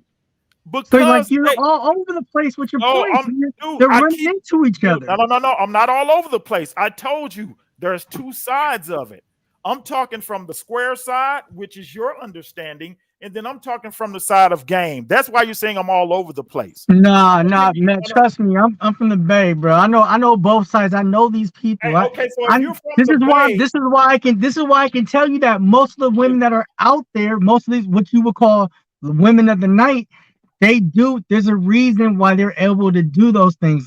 There are some, what you're talking about, there's a handful of women that because they want money, because they don't want to work. The girls that you would see now on OnlyFans, a lot of them on OnlyFans, would not be the girls that you would typically see walking the street. The girls that were walking the street before there were OnlyFans, before there were Backpage and all that type of stuff, those girls usually something has happened to them earlier in life that has caused them to go down that road. Maybe 9 times out of 10. No. The majority of those women. No, the majority. No. Ask them. Talk to them and ask them. They'll tell you. They'll tell you. Talk to them. Yeah. Talk to them and ask them. I'm not guessing. No, that's true. Maybe experiences in life brought them to that conclusion. But when they come out on the other side, a lot of them, for the most part, are better for it. A lot of these women, if you go up in these churches, a lot of those women come from that life. And now they're saying, this is the path I'm on now. And they most know of those women don't come out. Most of those women don't come out the other side. They don't. Okay, that's your experience, but my experience, I see it different. And I'm older than you. So I see most of them come out of it. They own beauty salons, they own barbecue restaurants, they own corner stores right here. I've seen a lot of them come out of it because I know a lot of them I knew all the way from high school. So you're saying one of my best friends that went through high school was a professional, a stripper, and everything. She used to do, even when she stopped stripping, she used to do parties and have other chicks come and do the stripping. She owns a hair salon now, got a husband that owns a trucking company, and won't even look at another dude. So you're saying the majority of women that participate in the street walking life will come out on the other side with husbands. Is that what you're saying? No, I'm saying they'll come out on the other side with experience and knowledge to know if they need a husband or not. But if they get a husband, they'll know how to treat that husband, and that will be a successful marriage. That's what I'm saying, brother. How would they know how to treat a husband if they've just been recycling guys in and out? How are they developing this skill? How are they learning this stuff? How? Because when they were in their life, they experience all different kinds of men. Hold on for a second. Bye with the $2 super chat. I have to step down. Down. Well, Savage wanted to respond to you real quick. Is that cool? Real quick. Yeah, go ahead. Go ahead. You're on mute, Savage. Like, this is the craziest thing. Like, you want to redefine definitions and you want to use extremes to justify this argument. But porn stars live 10 years shorter than the average woman. When it comes down to studies and behavior, the more partners a woman has, the less she can pair bond, the higher chance of divorce. When it comes down to trauma doesn't make women better, it makes them worse. When it comes down to women making bad decisions, it's statistically proven that a woman will justify the behavior and continue to do it. She will not reverse. Men are more likely to do something stupid and correct it. By your definition, you're telling me that gang leaders are great dads because they're on the block and they're masculine and they're out and can be like, you are using horrible examples. You are using horrible examples to reframe your position.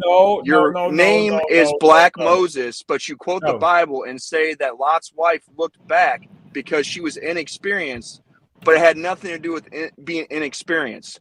Eve ate the apple. It had nothing to do with the experience. It had to do with women are tempted. They're the weaker vessel. Thank you. Temptation, curiosity. Thank you. And how could you compare? How could you compare? I didn't cut you off. I didn't cut you off for the fucking 2 hours. He didn't cut you. Ivan didn't cut you off. No, I'm gonna let him talk because I gotta step down. But I'll come back. I'll come back. Go ahead. I didn't cut you off. Yeah, I'm for sorry the 3 for hours cutting you that off. you ranted. I'm not cutting you off. I'm not cutting you off, but I have to step down. I'll come back and we can have this conversation at a later time. But you're way off base, buddy. But I'll come back. So this dude quoting the Bible and talking about inexperience and talking about his name's Black Moses and he's talking about wifing hookers is the craziest thing that I've ever heard in my entire life. But and you know what? That comparison might not be that crazy because a lot of pastors were pimps before and were hustlers before. A lot of them were. But again, he's not the first I would see that would be ridiculous like that. Let me hear. But again, go ahead. What you have to realize is a lot of the reason men are leaving the church is because they pander to women. That's why there's not a lot of men in church. That's why women go to church because they screw up and then they go and find a man that's better than them called God and they worship him and expect some dude to come in and simp all over them and save them from their problems. At the end of the day, picking a wife is what is going to be instilled into your children and is going to be your financial future. You cannot make bad investments. Like I can tell you right now, if he has a daughter, he's not going to tell us that we can all run a train on her. He's not going to be into that. Like, you're in no way are you going to tell me that the chick that used to get paid to have 13 dudes at a time is going to somehow, because she can lay there and get hit by 13 dudes, be good at teaching my kid the ABCs or clean my house or helping me do the stuff that takes in a marriage. Like, there's no way. Taking men's genitalia is only a small percentage of what marriage is. Like, if that was the case, then I'd have kids and they'd be taken from me because all my wife would be doing is just pleasing me. That's all she would do. And that's just not how it works. And every chick that's in the porn industry marries people in the porn industry. And when they marry someone outside the porn industry that's a successful or a good man, that man gets clowned and they leave. Sierra just clowned Russell. Everyone makes fun of Russell because of how she used to be all over Future. Yeah. No one's going to say Future's a great father because he's got 13 kids and he's not with any of them. Like, his comparison of what makes a good woman is restructuring what a good woman is. He's like saying, well, sleeping with a man's not really gay if you look outside of it, outside of a sexual way. Like, no, it's gay. That's what it is. Like, you can't redefine words. Yeah, I agree. All the data points towards this guy being extremely wrong. Now, I have seen the successes, like what he's talking about. I've seen it work out, but that's not the majority at all. Not even close. But can it be done? Absolutely. But it's like I said, like playing lotto. Black people love playing lotto what they like. Pick something that's going to give you the highest chance of success in all fields. Joanna says Moses was a murderer. Jacob was a scammer and a liar. Mary Magdalene was a prostitute. David was an adulterer. Noah was a drunk. Redemption is real. You all just don't believe in forgiveness. What say you about Joanna's comment, guys? That is the worst argument. Right, it has nothing. I'm sorry. I don't mean that is the worst argument because under that pretext, we're all sinners and we all make mistakes. Every single person that she just listed followed God and changed their behavior. Moses being a murderer, that has nothing to do with my wife. If I killed 6 wives, you're not going to marry me and say, oh, it's different this time. Like, interpersonal relationships between a man and a woman is not comparable to me stealing from you. Like, if my chick is willing to sell her body for money, she will sell me for money. Your morals are what is important to me when I marry you. If you're willing to betray me, like, no one's going to say, hey, Judas was a great catch. No, he's not. He would never be. He sold Jesus. He sold him out for money. He'll do this. Anyone that will sell their morals for money will turn on you for money or the better option. Japrice, what say you about Blac Chyna? I don't have the extreme belief in terms of Ivan. I don't believe that you should wife up prostitutes or strippers. However, I do believe that Blac Chyna, the fact that she's transforming and she's changing her physical appearance back to looking like a human being and dressing more conservatively, I think that that will inspire the millions of Instagram followers that she has to be more conservative. What say you, Japrice? Do you agree? I think that's spin.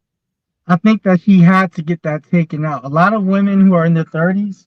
Yeah. I think K Michelle too. They have to get that taken out because their body starts rejecting and they get sick, or well, that's what she was saying. The procedure was done wrong. Yeah. So she probably had to get it taken out. So it was probably going to change her lifestyle because she doesn't have those body parts anymore. She's not going to be able to make money the same way that she did. So she probably had to spin it into something else. She's not the first one to do this. So I think it's just spin. I get it. I get what you're saying. But Joanna, do you think that this will have an effect on the millions of followers that follow her? Japrice, go ahead. Me personally, I didn't really know that she had all these followers because I don't even know what she really does. I don't think that it will make a big impact on like the women of today because she doesn't have that much influence. Me personally, I don't know anybody that actually they actually, I don't know, look up to Blac Chyna. Maybe if Kim Kardashian did it, then I would probably say then you'll probably see like a maybe a domino effect. But I'm not for sure on Blac Chyna's pull with the fan base. I'm not for sure. But I agree with Flex. I believe that something is probably going wrong and she had to get ahead of it before people start noticing that, oh, she got, this taken out or this taken out. I'm quite sure it was probably like messing up her body in XYZ. My auntie delivered. She's a pediatrician, or I don't even know what you would call it. Like she delivers babies. She went to Cedars-Sinai. She delivered her baby, and she said that Blac Chyna has some complications due to that stuff. So I'm more than likely going to say that it's because of that. So judging by what you just said, you definitely don't believe in what Ivan is talking about. No, he's literally spewing nonsense. And then Joanna saying something about that has nothing to do with forgiveness. Like, I bet you she will draw the line and say she wouldn't marry a child pedophile. Would you forgive a child pedophile? Would you marry him and have his children? Absolutely not. So we have to understand that in this world, there's consequences. There's consequences. Like, you can punch a wall and you can patch it up, but under that patch, there's still a hole in the wall. Like, that is on our resume. So yes, you may not be like written off on the world. Maybe someone would get with you, but your options will be very limited. And what he's spewing, I really hope there's no young ladies on here looking for marriage that is taking what he's saying. Please do not listen to him. That is total nonsense. Total nonsense. Okay. What's up, Savage? Like, the other thing you have to take into consideration with Blac Chyna is conservatism is on the swing. It is what is new. When Trump was in office, Kanye West was for Trump, and his wife worked with the Trump administration to get blacks out of jail with the First Step Act. And as soon as he left office, she was with the Democrats. So right now, the swing is conservatism when it comes down to the whole, the way that the the states representatives are voting, the way the things are moving away from the left. So for her to become a conservative is kind of inclined for grifting. Like, it would make sense that she would go that way.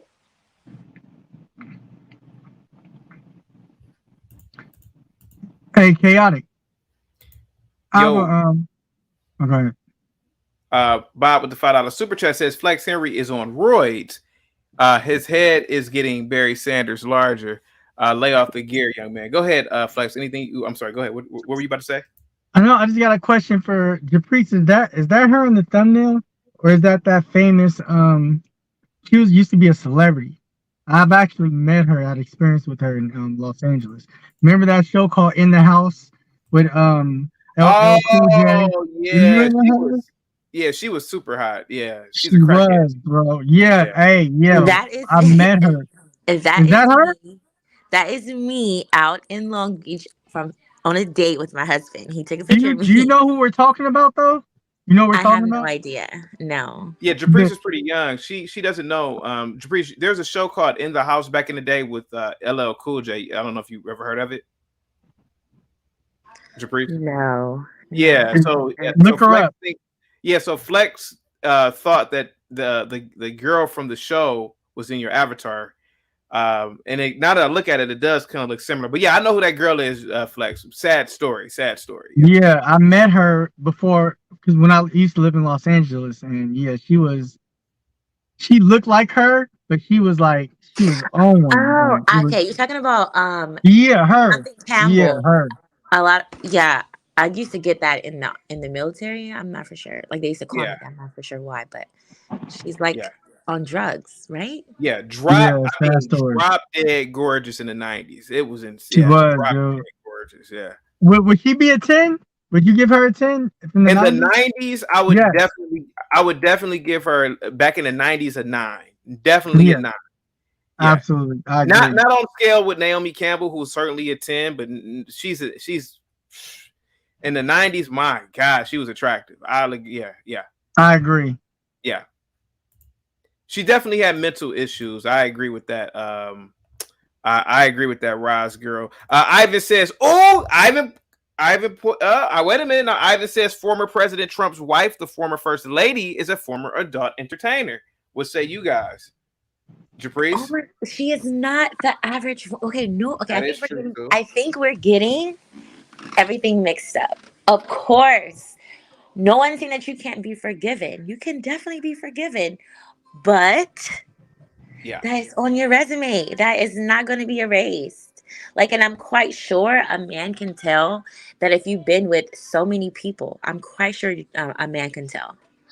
Yeah. By just how you act, how you I'm not for sure if you guys can even tell how it feels down there. I'm not for sure, but she's not an average woman. She's, maybe she, I don't know, got lucky. I don't know. And that's a celebrity marriage. Donald Trump had all type of women on the side, so he wasn't. You think he taking her serious? That's not. You can't use people like that as a reference because Trump, she also isn't his first pick, as you can tell. He's married before, so.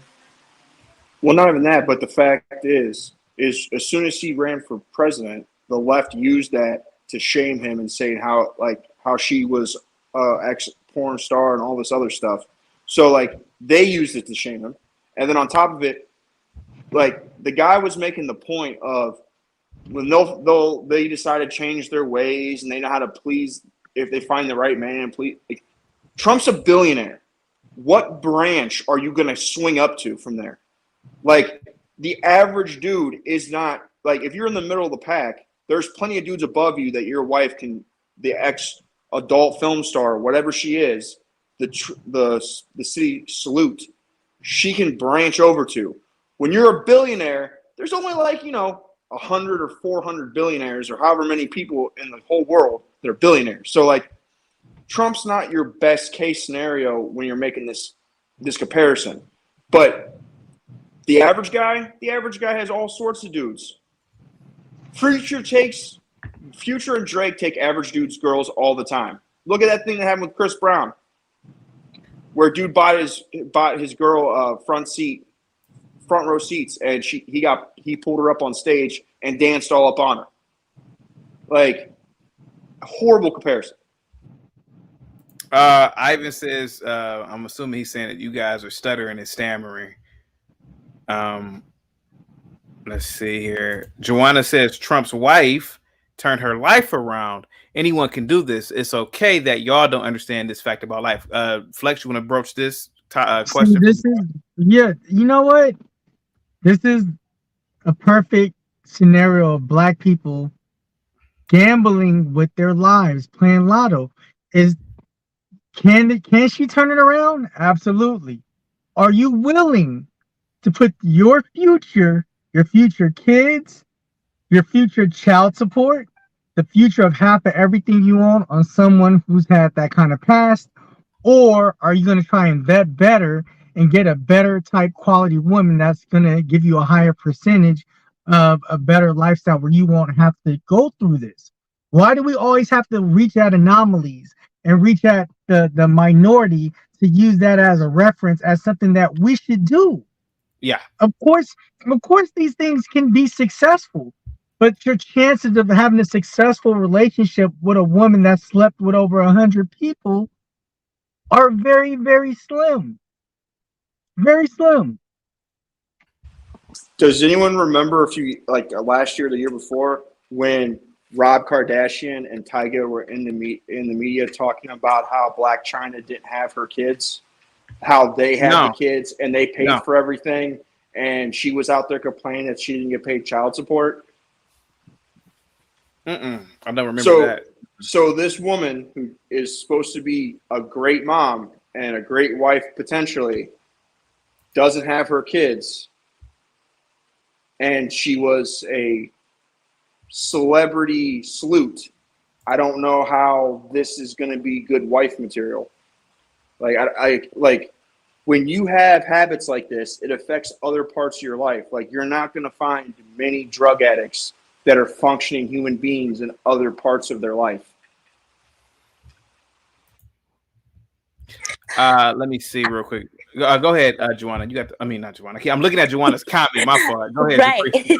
Yeah. No, to Joanna, like, wasn't she in agreement with, I don't know who exactly that you had on the panel earlier who was speaking about when he was saying, like, Black people specifically, they want you to be flawless and they want you to be so perfect to where that's the only way that you can actually speak on things.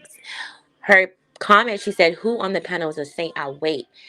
No, we're not saying that we're all saints. I'm quite sure we've all done some things that we are not okay with or we're not proud of. But that does not mean that we cannot tell you what the judgment is. That does not mean that we have to be saints to let you know that, hey, this lifestyle is not okay because it gets you X, Y, and Z. This is the outcome of that lifestyle. Of course you can change your life around. Of course you can be forgiven. But there's still consequences for your actions. How is that so hard to understand? That's literally like, it's so clear. It's so easy to I'm trying to understand how is that so hard. Real quick, guys, give a big happy birthday shout out to Savage Red in the chat, by the way. Happy birthday, Savage. Japrice, I believe that Blac Chyna, her influence in terms of the amount of people who actually are following her can be influenced by what appears to be a more conservative look. I don't agree with Ivan at all, but you were in the comment section and you were agreeing with me on the 10 number. I think 10 is a lot, and I want to get your verbal opinion on that. Yes, I think that by age 29, 10 partners, you went through 10 partners and you still haven't found the one that no one has still married you. That's a lot. So you went through 10 men, you slept with 10 men, and you're not married unless she got married and then divorced all these 10 men. I think it's a little bit much. Okay. That's just how I look at it. Okay. Let me see who's in the chat real quick. Oh, by the way, Japrice did say it's okay to judge. What's up, Barnabas? How you doing, man? Salute to you. Positivity is gonna come your way, man. Happy Thursday, by the way. Happy what day? Thursday. Oh, happy Thursday. Happy birthday, Savage Red. Where's Flex at? I got smoke for him. I got a bone to pick with him. I hope so. He'll be back. All right. Well, I just want to shout out to Ivan or Moses or the new prophet or the 13th disciple or whatever he identifies as, because he's really up here preaching the knowledge. And it takes courage to come up here and say that. And now he's made me reconsider things. Maybe that's why I'm having so much trouble in the dating scene. Maybe that's why I'm still 46 and a virgin. I'll give you 1 second. Happy birthday to you too, Ricky. Sorry about that. Happy birthday, Ricky. Go ahead, Barnabas. And I wish he'd come back up here and preach some more of that knowledge, because he really, what he's saying, it really makes sense now. And I'm embarrassed. I'm embarrassed that I know so much about popular culture. But remember that Jessica Simpson, that singer, and she's always like, "Oh, look at me, I'm a virgin." Blah blah blah blah blah. Well, I'm a virgin, and I'm gonna marry that guy from 98 Degrees or whatever. Yeah. And what happened? Just like Moses said, she gets married, everything's good, and then all of a sudden she has to go out here and bang everybody. Good thing Pete Davidson wasn't around back then, right? She's doing the guitar player. She's got like half the NFL. She got half the NBA. All these people. And finally, after that, she settles down. You like that? Also, I want to commend you, CT. I think some of me is rubbing off on you. This is a redemption arc for Miss Chyna. And she should start with changing her name, right? I mean, the stripper name's got to go. You're not Chinese. And she really doesn't even look black anymore. So just change your name. No, she doesn't. Change your name to, I don't know, White Ivory or something. I'm not sure. Maybe just use her government name, perhaps. Go ahead. And she has 17 million followers on Instagram. I believe she has more of an influence on most women than Candace Owens. Only has 4 million. And let's be honest, I believe that if she were to say, young ladies, start dressing like me, I think that they would come over to that, dressing more conservative. What say you? Yeah, I think she's influential. But okay, so let's talk bad first. Let's talk bad about her. Okay. It's going to be hard for her to say, "Oh, don't get butt shots, don't get fake top, whatever you want to call them, breasts. Don't get lip inject. Don't do all this stuff. It's bad." When really, let's face it, that's what got her where she is, right? So that is true. That's going to be a hard message. Eric was saying earlier. Yeah. But I wish Eric would come up, because can I ask you a question though, Barnabas, real quick? How much have you how long have you been subscribed to Blac Chyna's OnlyFans? Keep it real. Should I tell you a funny story or just the truth? What do you want? Tell both. No, I have no subscriptions to OnlyFans. And on that note, thank God that I'm the age I am, because if I grew up in this era with free and easy access to unfettered porn at my fingertips, I can only imagine. I'd be a zombie. I'd be a zombie. Like I'm old, man. Back in my day, we'd have to like steal someone's dad's Playboy. Yeah. And borrow it for use, right? How gross. How nasty. That's all we had back then. Maybe some people had like the Playboy After Dark on the whatever, but even that's whack compared to what's on the internet. And thank God I'm my age, because this is why these young boys are ended up like zombies, not getting laid, or this just their brain is turned to mush from all this darn porn. It's out of control. I mean, could you imagine just going on, having a phone, having a computer in your hands just making puñetas all the time, looking at porn, it's out of control, man. It's out of control. But so okay, so we talked bad about Blac Chyna, but let's talk about the good. Yeah, I'm shocked you took this stance. Yeah. Good for her. And for people saying, "Oh, it's a grift, it's this, it's that." No, I think it's just a natural progression. She's been quote unquote hoeing it out or whatever for so long. We don't really know, but at least it looks that way. Yeah. And this is the embarrassing thing is I know so much about her, and let's just go over her history from what I know. She has a kid from that guy named Tyga. Yeah, I guess. There's this guy named Tyga, and he used to have sex with one of the Kardashians when she was underage. Okay, and now this guy is banging Avril Lavigne, which is some white girl that sings like rock pop or something. Okay, I'm following you. Following you. Yeah. Anyways, and then she comes in, Blac Chyna, and she gets so she has his kid. Yeah. And then in this weird triangle of sex and love, then she starts banging the Rob Kardashian, which is like a Kardashian son. Yeah. And gets a kid from him. I mean, talk about a messy kind of family, right? This is insane. And then everyone's like, oh, she just did it because now she is the mother of a Kardashian, right? That's like having a John F. Kennedy kind of child or something. Or in the entertainment industry, yeah, definitely. It's American royalty. Yeah, and everyone's like, she's just gonna take all his money and this and that. And I think that was true in the beginning, but like, I can't believe this girl. She made $200-some million, like verified. It's verified. Like it's not like most people lie. It's true. She's made millions. I don't know what she's doing on OnlyFans. I don't think she's banging people. She's just probably sticking things up her box, which that's not the kind of porn I'm into, just FYI. Yeah. But I'm not against it. But what's your go-to site? What's your go-to site, by the way? X videos. Pornhub. Okay. No, X videos, not Pornhub. No, Pornhub is yours? I'm telling you what mine is. Yeah, it's Pornhub. And why do you like Pornhub? It's like the let me be careful what I'm about to say because I know it's going to be used against me. It's like the okay. How about this? If the sites were sports leagues, it's like the NFL of all the sports leagues. So to me, like X videos is like NHL. Okay, if that makes any sense.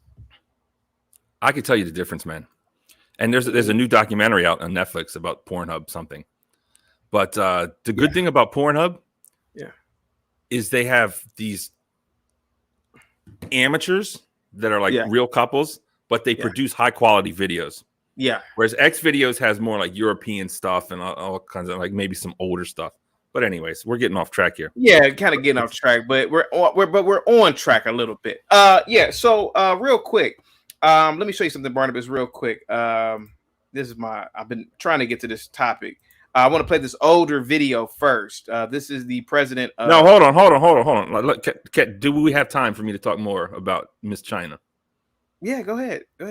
Am I slowing down the show? Am I messing it up? No, go ahead. You got the floor, man. I was just trying to... Yeah, go ahead. No, we'll keep it moving. But, okay, so... Fine. You're fine. So this is great for her. She's going to look less like an alien. She's going to take all this stuff out. Get your nails. Get some French tips. Okay, let's bring French tips back in style. It's classy. Okay, exactly. Maybe you can get rid of all them tattoos. I don't know. She's got a lot of tattoos. Look normal. She's obviously pretty. Is she going to get a job at Fox News? How long is that going to take? The conservative grift. When is it coming? It's possible. It's very possible for her to get a job at Fox News. But I don't think she has the look anyway. Fox News tends to hire a certain type of woman. She looks like a pretty white woman. She does. Fox is different. Fox tends to hire tall, attractive women, tall, slender women. They have like a certain look that they do at Fox. Even if you're black, you have to fit like a certain look. What's the black lady's name? I don't know. They look like they did track and field in high school. Yeah, like that type. I don't think Blac Chyna is tall enough nor slim enough. Like the slim, like they like to. No, it's not gonna happen. No. Maybe she's gonna go on OAN or something. Maybe something lower tier. Newsmax. Yeah. I don't know about that one, but yeah. And are you Go ahead. interested in what she has to say about politics? When No. To be completely honest with you, no. To be completely honest with you, no. Okay, Yeah. so let's just wrap this up here. I'm happy that you're welcoming her to the land of the living. Yeah. You know, hopefully Eric will read his Bible like he says he does and not be so punitive against He does people. a very good job at breaking down biblical scripture. You know, he does shows on that. He does, but he doesn't, man. He doesn't, you know, he just kind of picks and chooses and creates this narrative. And I'm pretty sure Jesus died on the cross for our sins. So isn't that have something to do with? I don't want to get off topic. I know this isn't for the show, and I'm not some theologian, but hopefully Eric's listening and I'm calling him out. Maybe next time I talk to him, and I wore the uniform for him. Okay. And on that note, I think I'm done with that. Uganda passes anti-homosexual bill. It is one of the craziest anti-LGBT laws on the planet, even from my perspective. Even identifying as a member of the community can be punishable by death. Uganda, the president said this. Japrice, are you familiar with this anti-LGBT Q bill in Uganda? Yes, I actually seen it yesterday. Okay. Well, first, let me play this video from many years ago with the still the current president talking about homosexuals in the country. What is your message to Western human rights groups, to President Obama, Respect, to lesbian, gay, bisexual, and transgender people? Respect African societies and their values. If you don't agree, you just keep quiet. Let's manage our society the way we see. If we are wrong, we shall find out by ourselves. Just the way we don't interfere with yours. Do you personally dislike homosexuals? Of course, they are disgusting. What sort of people are they? How can you go? I never knew what they were doing. That's how I've been told recently that what they do is terrible, disgusting. But I was ready to ignore that if there was proof that that's how he's born, abnormal. But now the proof is not there. Give me 1 second.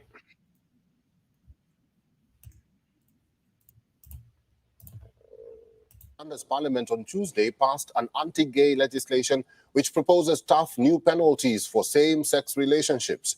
Supporters of the new law say it is needed to punish a broader array of LGBTQ activities, which they say threaten traditional values in the conservative and religious East African nation. In our country, we will have our morals. We will protect our children. And we are making this law. We are making this law for ourselves. We are making this law for our children. We are making this law for the children of our children. This country will stand firm. And once it passed, I can tell you, Madam Speaker, we are going to reinforce the law enforcement officers to make sure that homosexuals have no space in Uganda. Now, according to the law, violations under the law draw steep penalties, including death for so-called aggravated homosexuality and life in prison for gay sex. It also criminalizes the promotion of homosexuality and abetting and conspiring to engage in same-sex relationships.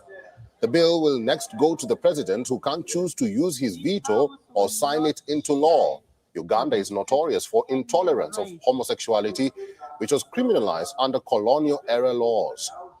The bill marks the latest in a string of setbacks for LGBTQ plus rights in Africa, where homosexuality is illegal in most countries. South Africa is an outlier on the continent, as LGBTQ rights are enshrined in its constitution. Nevertheless, violence against queer people is still rife in the country. In Kenya and Tanzania, gay sex remains a crime under colonial-era laws, and with penalties including prison terms of up to 14 years. Last month, the Kenyan government intensified its restrictions on imported books with LGBTQ themes after public outcry. Kenyan President William Ruto declared that same-sex marriages could happen in other countries, but not in Kenya. He says homosexuality was a Western imported a factor that Kenya's customs, traditions, Christianity, and Islam cannot allow. In Ghana, security forces raided and shut down the office of an LGBTQ rights group in the capital, Accra, after politicians and religious leaders called for its closure. They later advocated for anti-gay laws to be passed in parliament last year as fears grips the LGBTQ community. Activists say it is high time for African countries to reassess their positions and take action to protect marginalized, victimized, and often criminalized LGBTQ communities.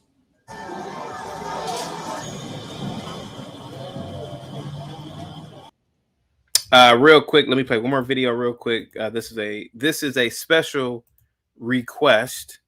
This is actually from South Africa from many years ago. This morning, one of the gay rights activists, Mr. Should I call you Mr? Pepe Julian Onzima. Thank you for coming in. Thank you for Good having morning. me. Morning to you. Why are you gay? Who says I'm gay? You are gay. You are a transgender. You are transgender. You are a transgender, and you're a gay rights activist and an outspoken lesbian, homosexual. How can I describe you?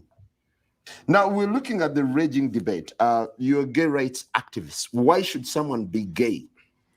You're having a girlfriend. Yes. Do you perform the natural obligations? I'm not sexually active right now. So what are By you doing with choice. this lady? By choice. By choice. Yeah. I've just not. I've chosen not to engage. Doesn't that make you gay? Doesn't that make you gay? What do you mean? Doesn't that make me gay? I am male Gay. and attracted to a female. So who is gay? So who is gay? Okay, Japrice, what say you first about the bill in Uganda? Japrice? I don't know where she's at. Barnabas, what say you about this anti-gay bill in Uganda? I mean, you know, it's too much. It's not right. But at the same time, don't you just God? And I love America. I'm so happy I'm born in America. But don't you just love it when someone has the nuts to stand up against America? Yeah, and just be like, no thanks. Yeah. Even though, you know, I'm pro LGBT, whatever it is. You know, wait a minute, LGBTQ Joe plus Biden, IA plus wait a plus. minute. Joe Biden's with the $2 super chat said Barnabas just canceled an upcoming trip to Uganda.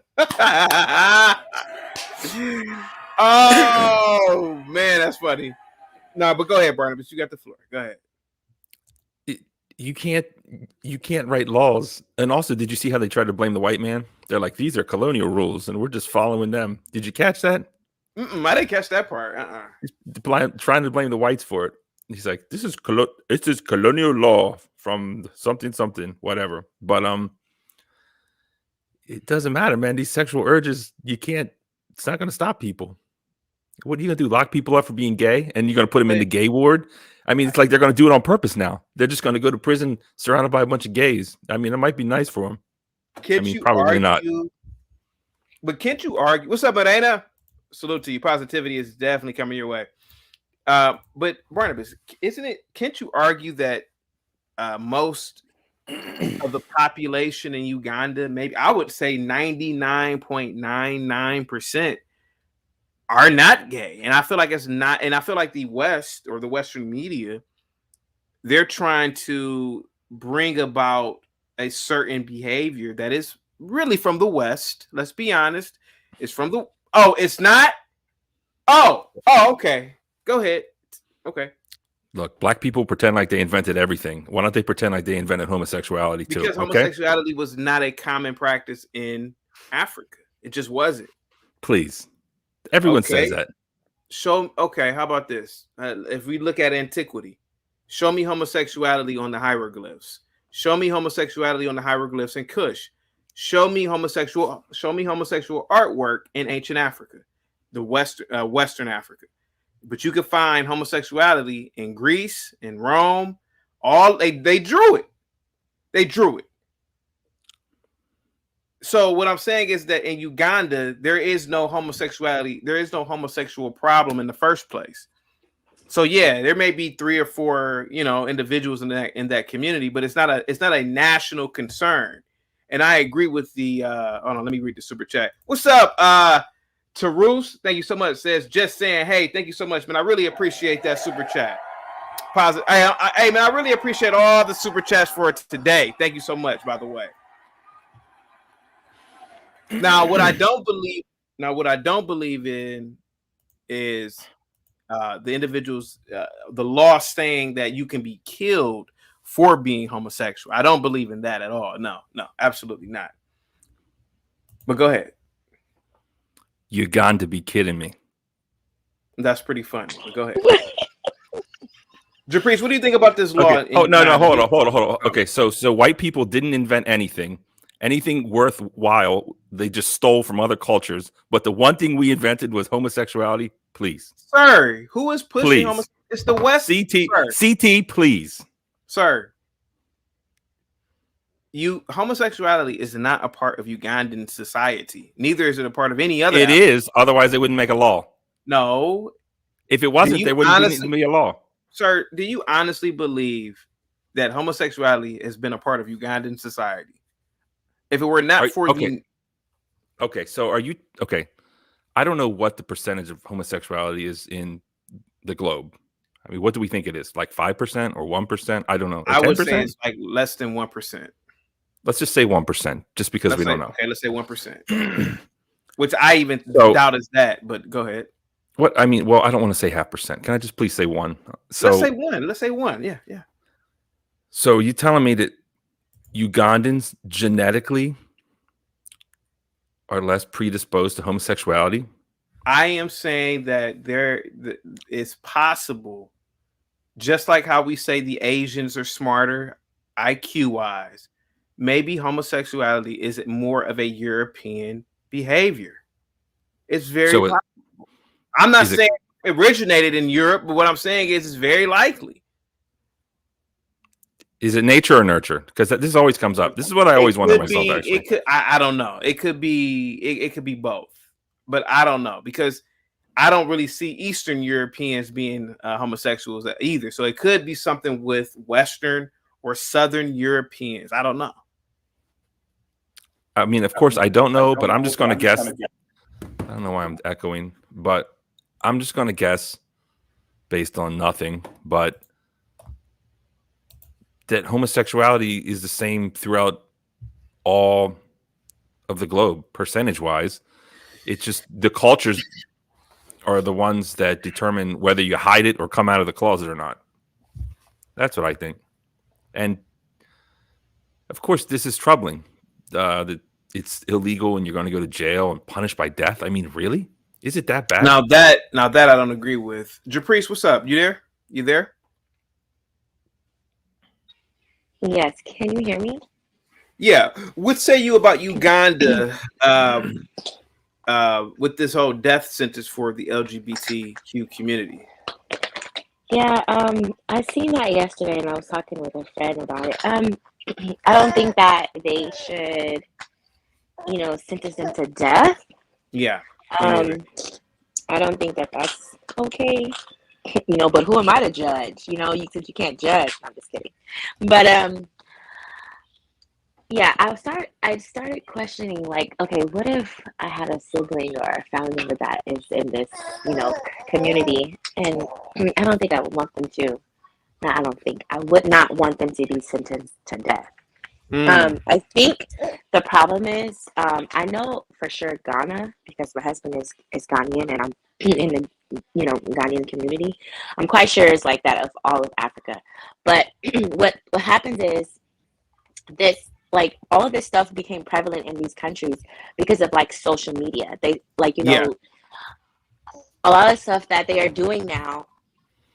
They're looking at Western culture and they think that, and they're seeing this stuff and they're like, wow, they're really fascinated about it. Yeah. So I think that has a lot to do with it. But also, I do want to say that if I'm not mistaken, I want to say in percentage, it's 82%, but most homosexuals have been sexually traumatized as a child, like they've been molested or they've been, the other word. And I think that has a lot to do with it. I honestly do. I don't think anyone was born that way. I don't think so. I think that it has a lot to do. A lot of them have been sexually traumatized as a child. And that is what confuses them because I've spoke to a few. I have two cousins that are like that, and they came out and said the same thing. I don't know if you guys watch this other channel called Soft White Belly. A lot of them went through childhood trauma, like as far as being sexually abused, or even as far as them not having a father, like as far as like the man. I mean, a male child, them not having a father, it triggers stuff, and it triggers those demons, and it triggers that. I think it's 82% of them have been sexually traumatized. I want to say, but don't quote me. But I don't know. What do you guys think about that? Barnabas, you want to answer it first? Go ahead. No, I need to. I'm gonna just answer a question with a question to what's her name? Jay Morty or something.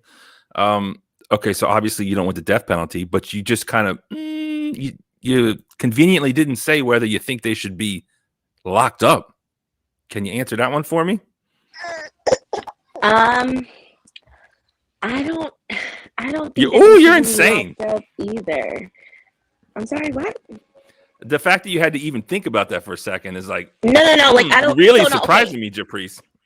So I'm not commenting on so whatever the law is that they made, okay. But I don't think that they should be locked. I mean, I don't know, honestly. I'm gonna draw the line where it says death penalty. That's where I'm gonna draw the line. I'm not for sure as them. I don't think that that's a good idea either to lock homosexual or the LGBTQ community up either. Wait a minute, say that again. Is my mic okay? Can you is my mic? It's not. Okay? Don't worry about it. Don't worry about it. It's not, but we're working through it. No, if it's not, let me know if it's not okay because I can do something differently. Okay, what can you do? Take my AirPods out. Oh yeah, that's probably the best thing to do right now. Yeah, please. Yeah. Okay, is that better? Much. That's a lot better. Thank you. Yeah. Okay. Really, you weren't gonna tell me that I'm over here sounding crazy. Okay. Yeah, I don't think that they should be locked up either. Yeah. But I do know that the reason why they're going as far as being locked up is because most of these countries in Africa are highly religious and they don't believe in that. So they're gonna say because it's a sin. So you're not gonna come and poison all the the rest of the folks. Yeah. Because of what you want to do. So that's why there's they're pretty much saying let me cast you away so that you won't, because some of the children, some of these children are getting influenced by social media. Nothing ever happened to them. That wasn't even in their mind until they saw the community and how it's all looks like it's glitz and glamour, and they're all like, whoa, and not knowing that some of these people are probably mentally ill. Yeah. Barnabas? Well, I think you answered my question. You said, and correct me if I'm wrong, your opinion and your stance is homosexuals should not be locked up in prison. Is that correct? Please. Yes. Okay. I don't think it's okay. But Thank who God. am I? Who am I to judge? Well, but see, you kind of leave the door open a little bit. You're a hard liner. And that's another thing about these religious countries. I'm pretty sure, the 110 commandment that everyone knows is thou shalt not kill. And you're going to kill someone just because they want to put their pee somewhere? I mean, that's out of control. That is out of control. Before Barnabas, give me 1 second. Thank you so much, Ross Girl, for the $20 super chat. Thank you so much, Ross Girl. I really appreciate that. Thank you. I really, really appreciate that. I'm about to give me a lot of coffee today. Thank you. I might go all day long. I might go live all day. Ross Girl says $20. Please play that video again. Why are you gay? All right, give me a second. I will play that right now for Roz Girl. Thank you so much again, Roz Girl. In the studio this morning, one of the gay rights activists, Mr. Should I call you Mr? Pepe Julian Onzima. Thank you for coming in. Thank you for Good morning. Morning to you. Why are you gay? Who says I'm gay? You are gay. You are a transgender. What shows that I'm gay? You are a transgender, and Yes, you're I a gay am. rights activist and an outspoken lesbian, homosexual. How can I describe you? Now we're looking at the raging debate. You're a gay rights activist. Why should someone be gay? You're having a girlfriend. Yes. Do you perform the natural obligations? I'm not sexually active right now. So what are By you doing with choice. this lady? By choice. By choice. Yeah. I've just not. I've chosen not to engage. Doesn't that make you gay? What do you mean? Doesn't that make me gay? I am male and attracted to a female. So who is gay? I'm gay. Well, you know what America's going to do in the lefties. We're going to have sexual refugees from Uganda. Uh-huh. Go ahead. And maybe that's a good thing. Maybe that's a good thing, because I can't imagine living in a country where I woke up and if I did what my urges told me, which were to get close to women, that I would be put in prison or killed. That is insane. That is an insane proposition. Something to live through that. Imagine if the world was in reverse and I woke up and me liking women would get me in prison, would get me killed. I would be the next refugee to any country, just out of there with the quickness as soon as possible. That's insane. So maybe we should open up our borders and let them in. We're going to have an influx of Ugandans and Kenyans. And what do you think about that, Japrise? Do you want the sexual refugees to come to America to save them from death in America? I don't know. You don't know? You want them to die in Uganda? You are a hard woman. No. But do we need more people in America? I don't think so, but sometimes you got to save a few, right? There's some space, maybe. I don't think there's any more space. This is the first time I ever talked to you or met you, online, of course. And yeah, you are a hard woman with strong convictions. I'll commend you for that. You have strength, even though I may disagree with you on many of your convictions. What's the chat say? Leave them in Uganda. Ivy Dream says, heck no. They can go to Europe. Yeah, maybe that's good. Dump them off in Europe. But they need to be saved, man. Just if everyone could just think for a second, just play a thought experiment. Imagine if you woke up and you lived in a country where your normal heterosexual urges were punishable by death. Because that's kind of what the homosexual community is going through, but in reverse. Imagine if that happened. That is a tough proposition. That is a life that many of us do not have the strength to live through. And hopefully we never have to. And I guess the next step is America is somehow trying to influence Africa into changing their ways, changing their laws, making gay marriage legal. But the problem with America and Africa is China's taken over. So what is China's stance on gay marriage? Because those are the ones that I think are yielding the power in Africa in this world of neocolonialism. And how does China feel about this? Is China going to go in there and tell them, hey, you better let the gay people get married or we're going to stop building your roads? What do you think, CT? Do you think that there's like homosexuals out there getting married and just walking around in China? I don't know. I don't know. No, I don't know. I find it really hard to believe. Bob says, Barnabas, if you woke up and you had to be black or gay, which one would you choose, Barnabas? I want that black privilege. Please make me black. Come on. Okay. I want the cloak of privilege like CT has. Wrap it around me. I'll embrace it. Okay. Okay. Did I answer your question, Bob?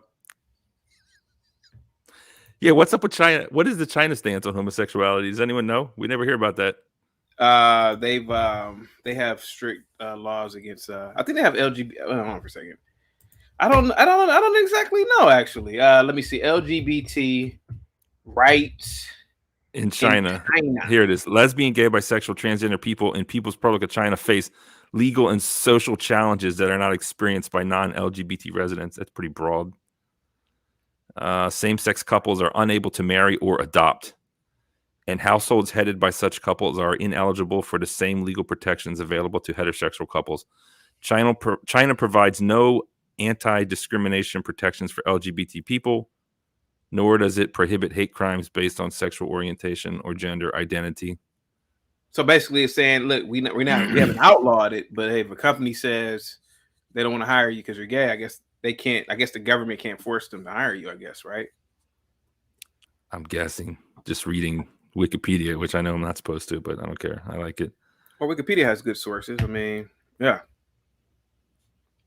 So I mean, is that why China is so buddy with Africa? Because they have the same stance on this? Maybe. No, because they're just stealing all of our resources. What, our resources are in Africa? No, I'm talking about black people's resources. Oh, okay, black people's. Yeah, they're taking our resources.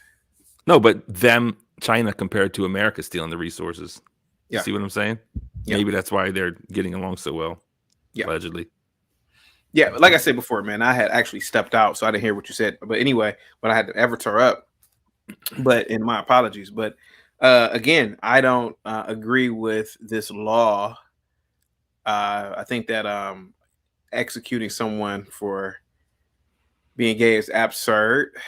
There are human rights, and I said this earlier. If I'm walking down the street wearing a Darth Vader costume and I'm pretending to be Anakin Skywalker, I wouldn't want anybody to kill me because I believe that, as long as I'm not harming anyone, absolutely not. But no, I mean, listen, we can't say, and I hate to say this though, but that's their country. So yeah. But you have to. Hold on. First off, you're not answering the other question that I asked in Japrice. Should they be locked up? And how do you define harming people? Should they be locked up? Give me 1 second. I'll answer that question. Big Time with the $5 super chat says, why do my kids have to lose food to feed people who got here yesterday? Oh, good question, Big Time. Thank you so much again, Big Time.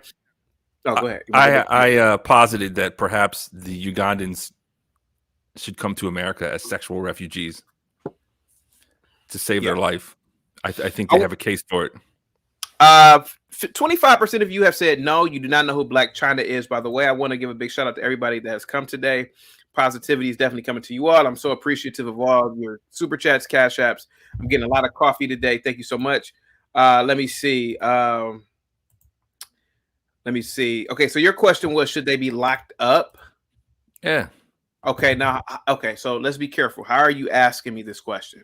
Are you asking me as an American? Are you asking me this question? Let's start there. Okay. No.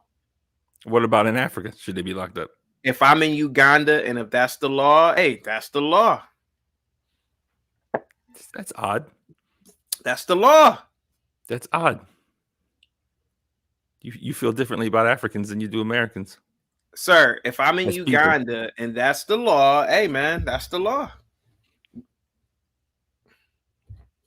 That's the law.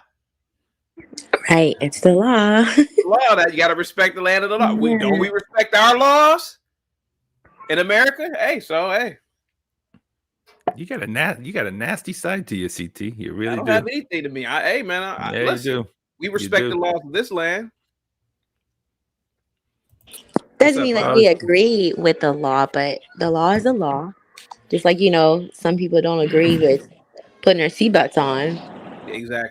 Or stopping at the stop sign. I believe that, it's the law. Like, I hate that we have to get our car registered every year and pay money. It sucks. Like, really? But I'm not going to drive around with an unregistered car. I'm not going to do that. What's up, Bob? Salute to you, man. Positivity is definitely coming your way. Oh, Savage is back. Bob, this might be a morbid conversation between me and you real quick. The flight. Are you familiar with flight? Oh, I don't want to talk about that. Never mind. Because I wanted to ask you something about automation and pilots and something that happened over the. So there was a plane that crashed in the Atlantic Ocean. Do you remember this one? The Air France one? Yeah, and the pilot, it was a young pilot. It was two young pilots and a captain. The captain went to go sleep. He came back, and the pilot has stalled the damn plane midway over the Atlantic. Do you know? You familiar with that one? Vaguely, yeah, I remember. Yeah, kind of. Okay, so I wanted to say like, and I had read, and they said that it was like it was pretty much a lot of pilots today don't use or are not flying on manual flights. Like they don't really fly them. They just monitor and control the information. I know it's kind of morbid. I just want to talk to you about that real quick, about automation and planes and stuff like that. Yeah, most guys that I know turn the autopilot on around anywhere from 5,000 to 10,000 feet. Yeah. Once you get above 10,000 feet, it becomes progressively harder to fly the airplane manually because air density drops down. At 29,000 feet, autopilot is mandatory. But yeah, I mean, you do see guys declining in hand flying. That's why every 6 to 9 months we go back and have to do they call it recurrent. And you get some hand flying in there and whatnot just to keep your skills sharp. But it is a perishable skill. Yeah, I don't know why I just brought that up. It's just I just saw it, and I thought it was an interesting story. But But I would say you about Blac Chyna or the topic about homosexuality in Uganda, and supposedly Barnabas is canceling his trip now. Yeah, the Blac Chyna thing, I don't know much about it. I've just seen her around just the usual celebrity circuit. I guess she's de-plasticking herself. One of the things with these kind of people, and it's unfortunate, you don't know if they're really real or if they're doing it for more celebrity status. But if she's doing that and she thinks it's good for her, I mean, I'm all for it. Okay. As for those who are, I guess, in the industry, can they get respect and forgiveness? They can get forgiveness, but not respect. I think once you go down that road, particularly as a woman, once a man sees you with your clothes off, that's how he's going to see you. And that burns into our head, that burns into society's heads, and you're pretty much done. The gay thing, I mean, killing people is a little bit, that's too far. Too extreme, Too far. Jailing people, not in a country like yours, but I do think that there are reasonable restrictions or laws that should promote family values, traditional family values. And you can do that without being openly discriminatory. You can simply say this is the requirement for entry. Hold up, I need to get some of this. Okay, so does gay conversion therapy work, Bob? Yes or no? You asked me personally, or what the stats say? What do you think? Is there a way to become not gay through shock therapy, reading the Bible? I don't know. Is there any way to become ungay? I'm one of those people who believes that some people are born with a predisposition towards homosexuality, and I don't think that they necessarily can be turned. But I do think for those who have experienced trauma and it grows out to be a homosexual lifestyle, I do think that there's some hope for them. So what about the hopeless cases that are born that way? What should they do? I always say, just live a life of seclusion and it's self pleasure. I mean, you live your life how you please, but understand that society cannot bend to your particular needs. I always give the example, there are people who are 7 foot tall. That's a very small segment of society. And guess what? They're just going to have to duck every time they go under a door. We're not going to raise the doorways to accommodate this very small portion of society. It's an inconvenience. I understand that. It's much better to be heterosexual. I love it. But I mean, to redefine society to accommodate this small group of people who, in actuality, their behavior is not adding to the well-being of society. I don't think that there should be accommodation. I don't think there should be necessarily discrimination, but I don't think there should be accommodation. I'm definitely going to disagree with you on that, because if you ever been to a nice gay neighborhood in the city, it's great. My They got best great friend. restaurants, great candle stores. I'm telling you, man, live in a gay neighborhood. It's great. It's peaceful. It's clean. It's wonderful. A good friend of mine is gay, and his house is immaculate. The neighborhood that he lives in, the police are there. It's clean. There's no fighting. There's no yelling. There's none of that. I mean, if gays Adding are to coming, society. the neighborhood's going to go up. Yes. Well, yes, but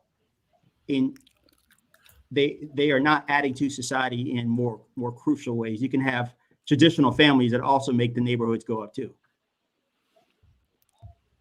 Okay. Well, I guess we'd have to define crucial, but okay. So I disagree with you for the record.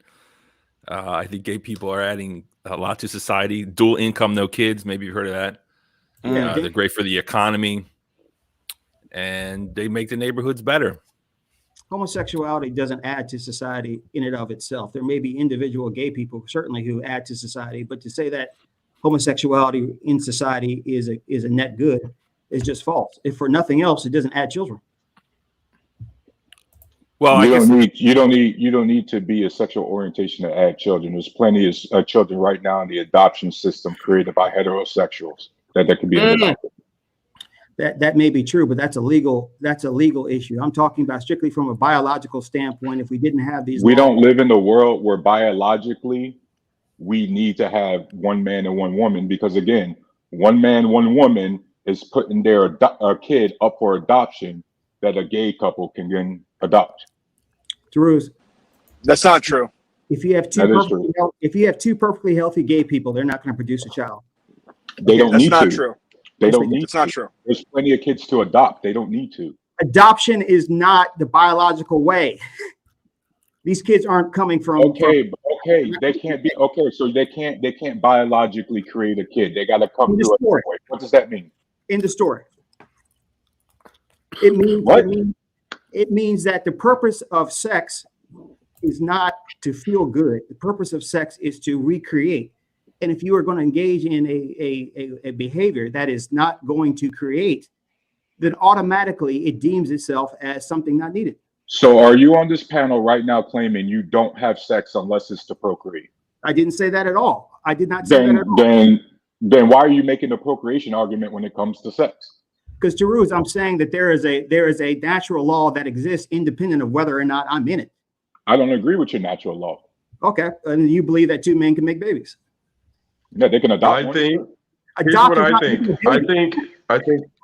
How is that? Adopting is not making a baby.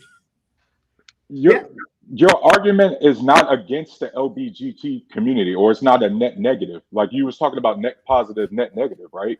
If a gay person adopts a child, a gay couple adopts a child that needs to be adopted, that is a net positive because they are raising a child. It is a solution to it is a mild solution to a bigger problem of heterosexuals not taking care of children.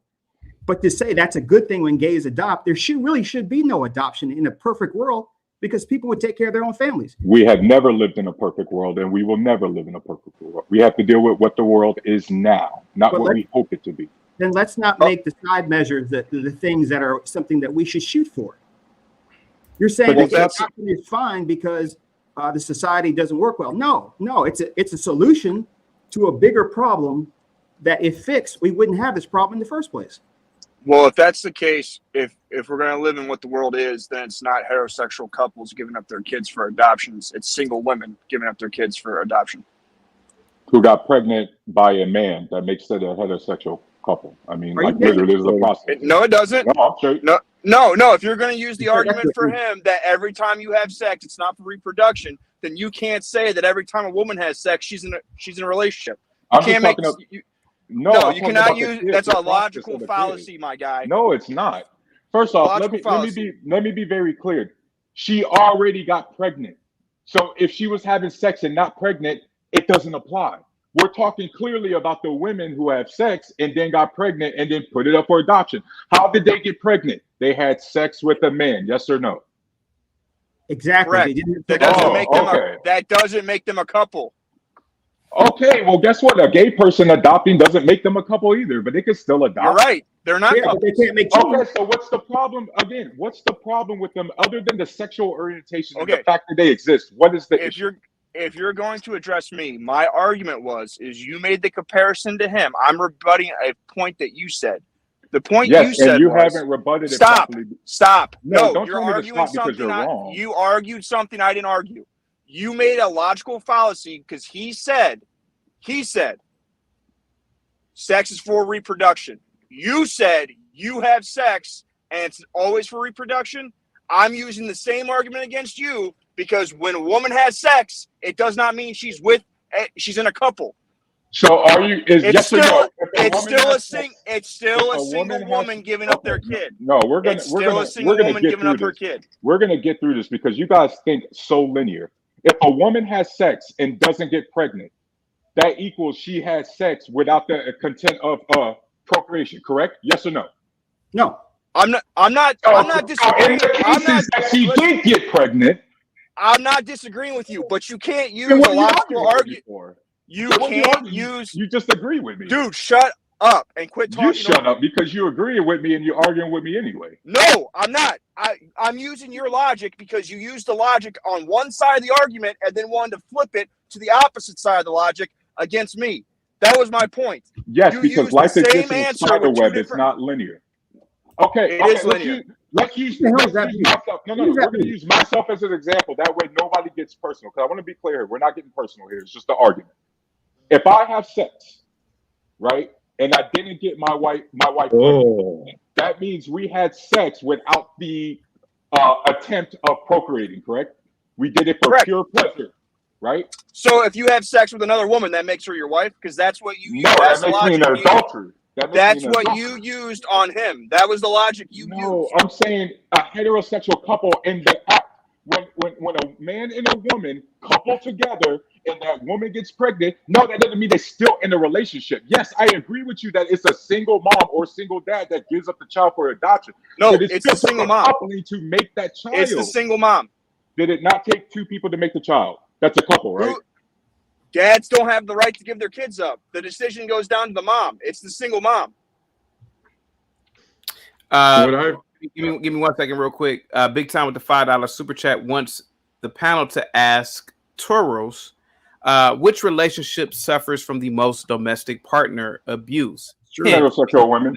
Nope.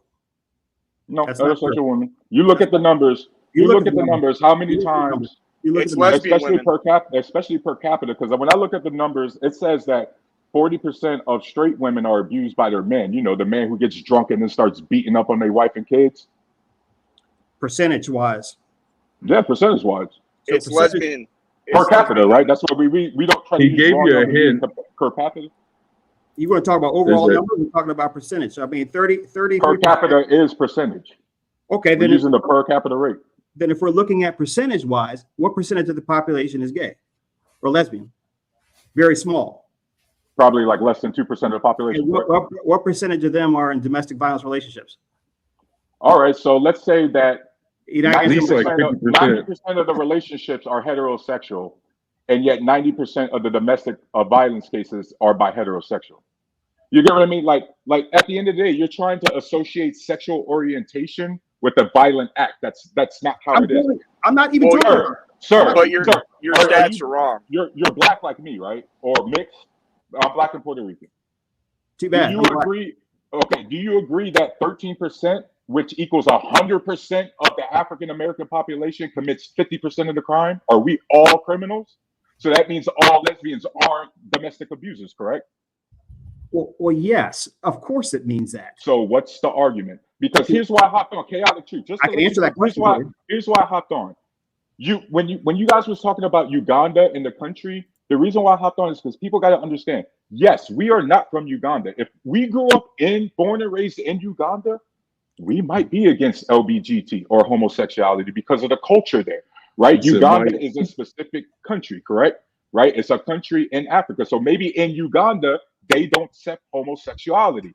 That's their rules. That's what I don't agree with it. I hate it, and I wish we could do something about it. But at the end of the day, that's their country. Here in America, You do not have the right to discriminate against somebody's sexual orientation. And right now, you guys are just, or some of you are implying that they're a net negative simply because of their sexual orientation. I said homosexuality. I didn't say them as individuals. I said homosexuality in society is a net negative for society. There may be individual homosexual people that help society. It's like women in the military. Women in the military is a bad idea across the board.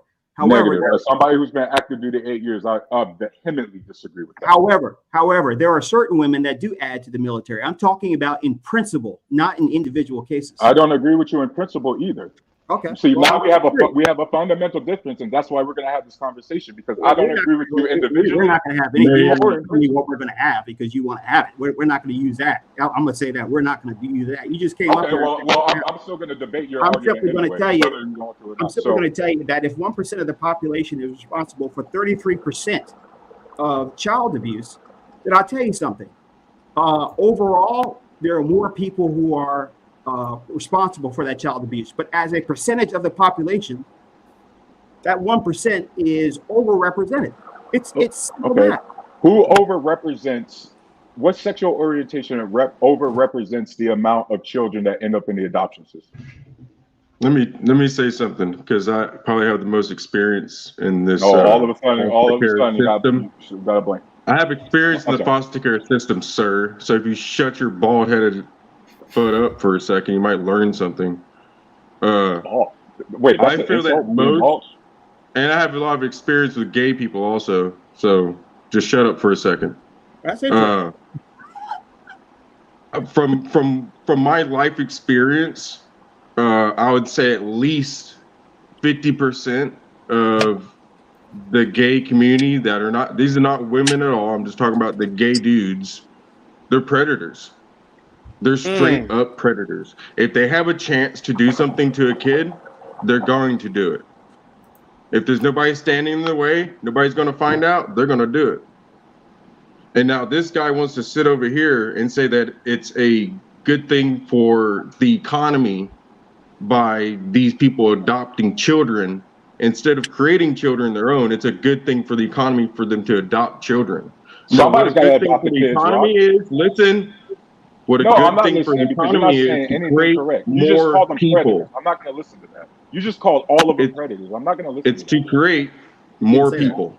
Okay. Hey man, all of us black dudes are criminal, bro. We got to get locked up. I'm not a criminal. We out here committing crimes, acting like GTA. I mean, we got to lock all these black men up, bro. I'll admit something. I'm a little bit of a criminal. A little bit. Okay. The 99.9% of the laws I follow, believe me. The speed limit is not one of them. So I'm a criminal. Shit, who follows the speed limit? Not a lot of us, right?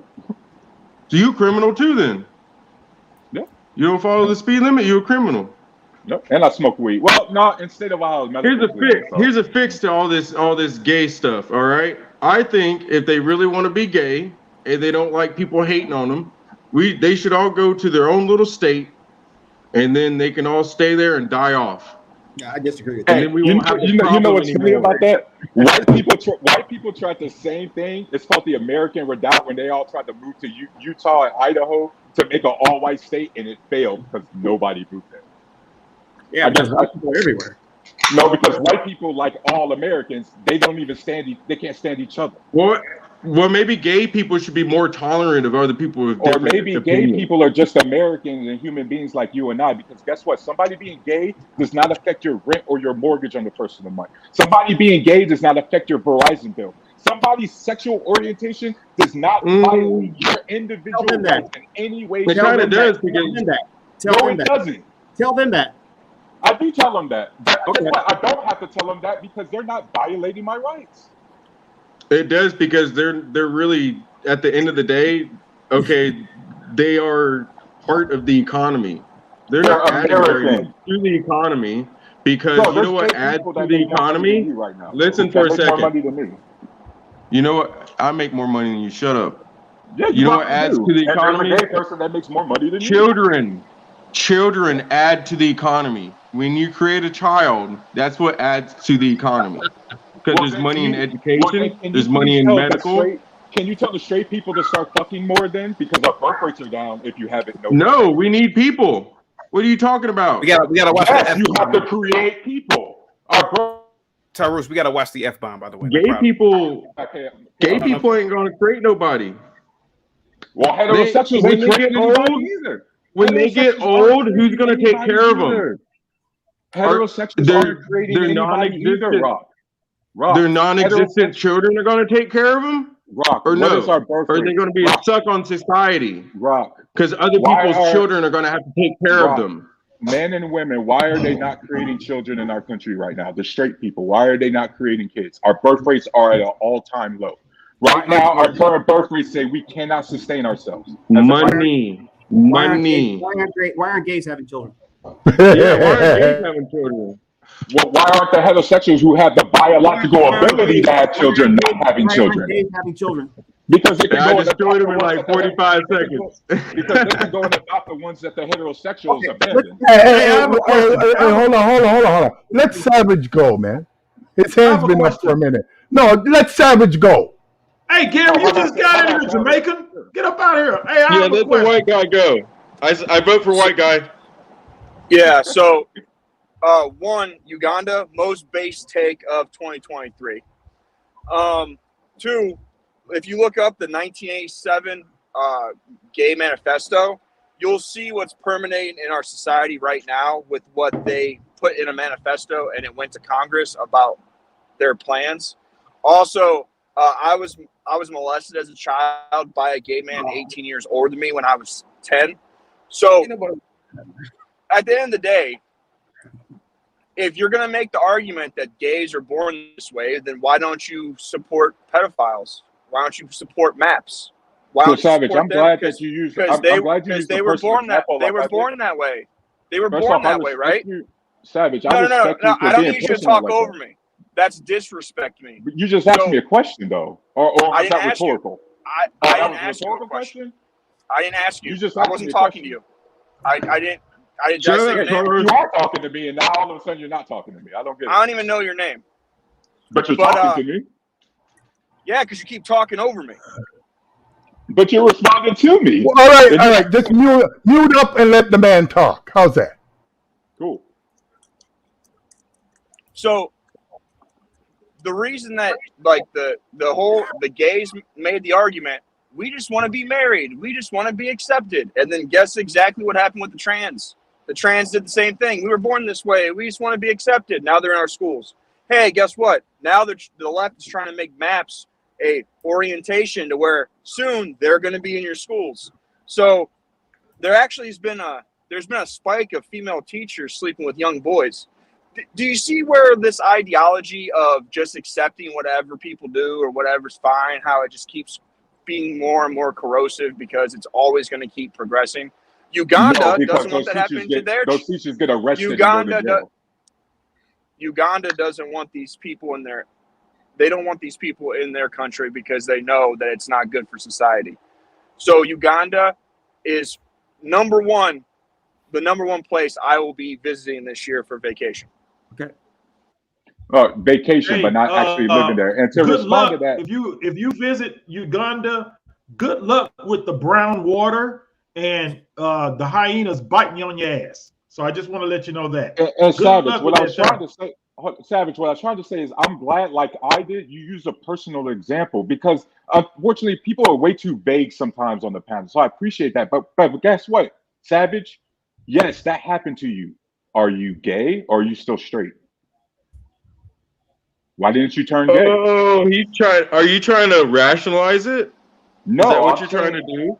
No, because earlier It sounds like you're trying to rationalize it, sir. Somebody on the panel implied that most people in the LGBT community are like that because of a sexual abuse. That's not true. Okay, And so here, I'll answer your question. So, as I was getting molested for a strong couple years when I was young, the way that I had to rationalize how this happened is I had to rationalize, well, maybe it's my fault. Maybe I asked for it. Maybe I led this dude on. Like maybe I'm the problem. So then I was confused about my sexuality. I was an adult. Now, it took me getting off drugs and for me to actually sit down and realize what I wanted in life. But the point that I'm trying to tell you is that when you're young and you're developing your personality, by a grown man taking your manhood from you, it really shapes and curves the way that you see the world. And predators are like vampires. You only turn into a vampire when you get bit. All right? So if you just kill the vampires, eventually they die out. There's no more biting to turn other kids into vampires. So, right. So Savage, what at happened the end of to the day, was you have terrible. a higher likelihood of becoming a pedophile. Stop. No, Stop. because guess what? You got You bit have by a the higher vampire, likelihood. but then it turned. You Man, are I want to. This dude in the garage, I want to punch him in the face. I swear, I'll punch you in the face. Rock, can we keep it civil, please, sir? Where's this going? Sorry, sir. I apologize. I would not do that. My apologies. I see what Teru's point is. It's a good point, but he's looking at things as individuals. I'm talking about systems. I'm talking about generalities. There are individual people who are great, who are gay, and who are straight. But as a method of society, you need heterosexuality. You don't need homosexuality. No one's arguing against that, but you haven't told me why homosexuality in general is a net negative. Because guess what? Because again, just using your logic, which is true about heterosexuals creating children, is it not true that heterosexuals are not creating much kids anymore? Is that not true that our birth rates are in decline? Sure. So if Okay, go ahead, answer. I'm sorry. Is the answer homosexuality? Is the answer homosexuality? The answer doesn't seem to be anything because nobody can explain it. Is an answer homosexuality? For the adoption system? No, for producing children. Shit, did you see LeBron? Bro, we got sperm banks now. You could go to a doctor and get pregnant. Can homosexuality produce children? The act of homosexuality, no. And I've already answered that. That's all my point is. But that's not what all homosexuality is. It's not just about procreation. In the general grand scheme of human development, you're trying to say just because they can't achieve one aspect means the entire community is a net negative. That's not how it works. Can I break it down? It's the reason that is true is because when you get older, you need someone to take care of you. Okay. And if you don't have any base that you've built, that you created, you're not going to have anybody to take care of you. And if you don't have any money, you're not going to be able to pay anybody to take care of you. So what's going to happen is you're going to be a suckle on the government. So that means that my taxpayer dollars is going to have to take care of you. Right. And so aren't all of us, let's just say we're all guys up here, and I'm just using general. And I hate this term because it's really restricted, but don't we all hate the quote unquote welfare queen, the people that stay on the government dole and don't even try and everything? I don't hate them. I feel bad for them. Hold on. Wait a minute. Orientation. Can y'all hear me? Yeah, we can hear you, Black Moses. Isn't the reason? Wait, hold on. Isn't part of the reason for the welfare is because of all these unwed mothers having all these kids? Isn't that a reason why we have this welfare? So in one instance, you're complaining about welfare, but in the other, you're saying our birth rates are dropping. If there are no families being formed, they have kids. Why? So you can just pile up on the welfare. There's too many women out here with 4 kids by 4 different baby daddies on welfare. So what's the big deal about procreating? Because we don't need to procreate. About this. No, we don't need to procreate. Okay. We don't need to procreate. If you're going to procreate, you need to do it responsibly. I don't care about the population dwindling because most of the creation that's being procreated is causing most of the problems now. Because they are a burden on the welfare system. They're a burden on the criminal justice system. They break it in my house, steal in my car. So why? Why do we need to keep procreating if our procreations are dang near 70% irresponsible? So I will respectfully answer this question into the panel. The reason why is because I seem to have a lot more faith in my fellow human beings than some of you do. Here is why.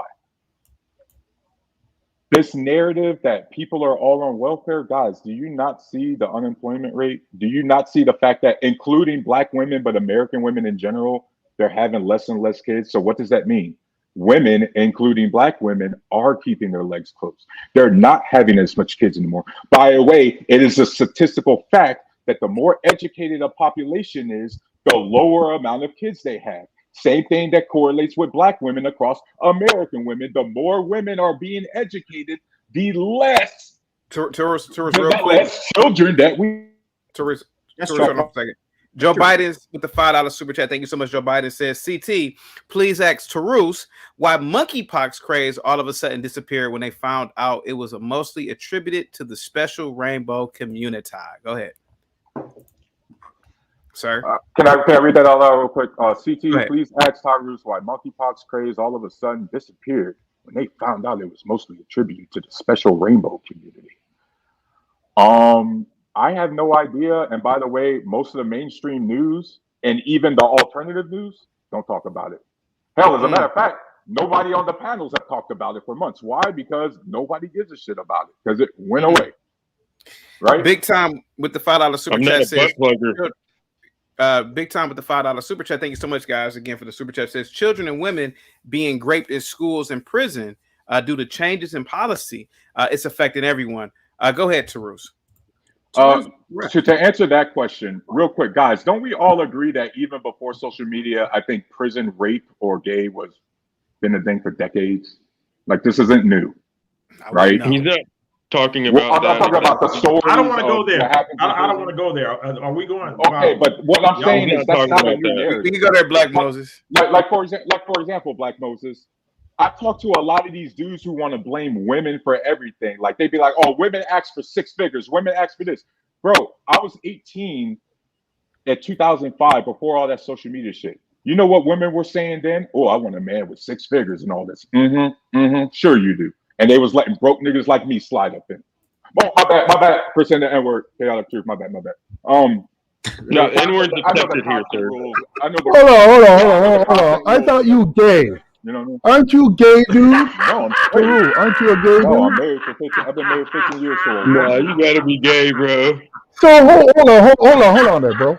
Because the way I hear you sticking up for these fringe group you mean people, for my fellow Americans? I thought you were gay. You mean my fellow Americans? Bro, hold on. We know that the fringe community, what the letters signify to bring them into a community, we know they're not really right in the head, eh?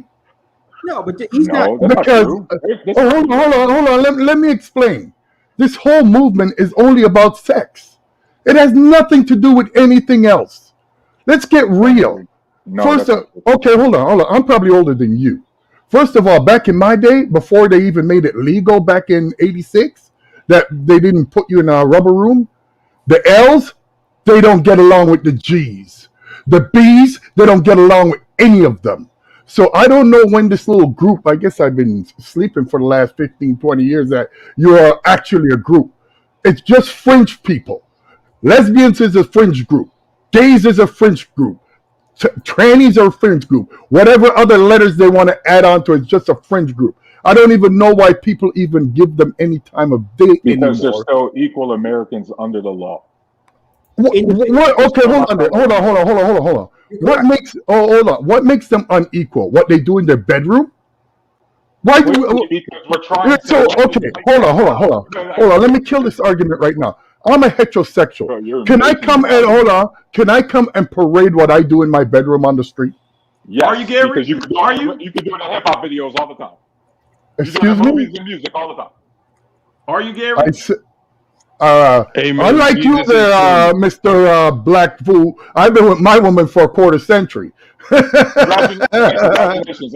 Okay, and I would never marry a whore. Going back to your point earlier on there, Black. But bro, this whole LGBT, there's no rights we have that they don't have. And I hate when they compare about, well, black people went through this. We can't hide that we're black. If you don't tell them you're gay, lesbian, or whatever, nobody knows. Why do you have? What do you mean that's not true? So you can see a gay person and say that's a gay guy if he's not parading like he's different, because in my days we used to call them transvestites when they dressed Right. up like that. Now you call them So to transsexuals. respectfully respond to you, sir, here's the problem with the back in my day argument. Because if I was to apply that to myself, back in the day, I would be in jail right now because I'd married to a German woman, and interracial marriage Hey, was nice one, illegal. brother. Good one, good one. Yeah. Back in the day. You see what happens with the back in the day argument? Well, when was this back in the day? That What- brother's what- straight, man. Interracial marriage wasn't legal until 1969, bro. No, that's in America. Yeah, Around the world. Hold on. Let's stop. Around the world, not in America, there was interracial marriage before 1969. Was there? And yes, there Everywhere. was. Everywhere except for America. Gary. Maybe y'all should get out of your backyard and learn about the world. First of all, But you know about all 195 countries' laws when it comes to homosexuality and interracial marriage. 22 of them it's legal, and in the other 170 it's illegal. You'll be killed for it. Oh, so that's not all. You just invalidated your own argument. Well, if 90% goes this way, I go with the 90%. Like I said, back in my day, the fringe didn't get to talk. We let the fringe stay in the fringe.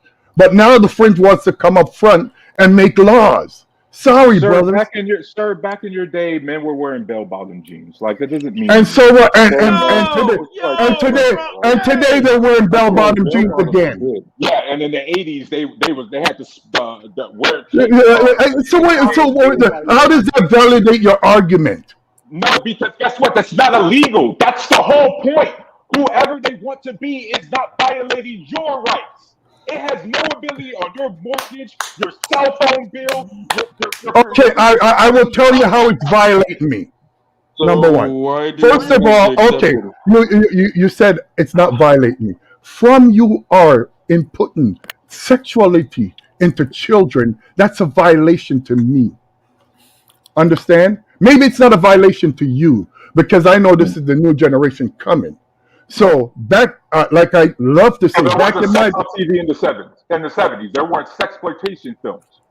I just made that up, right? In the 70s, sexploitation films. you know what the difference is? Oh, hold on. No, you didn't. But hold on. Let me. No, you don't have to go on a tirade.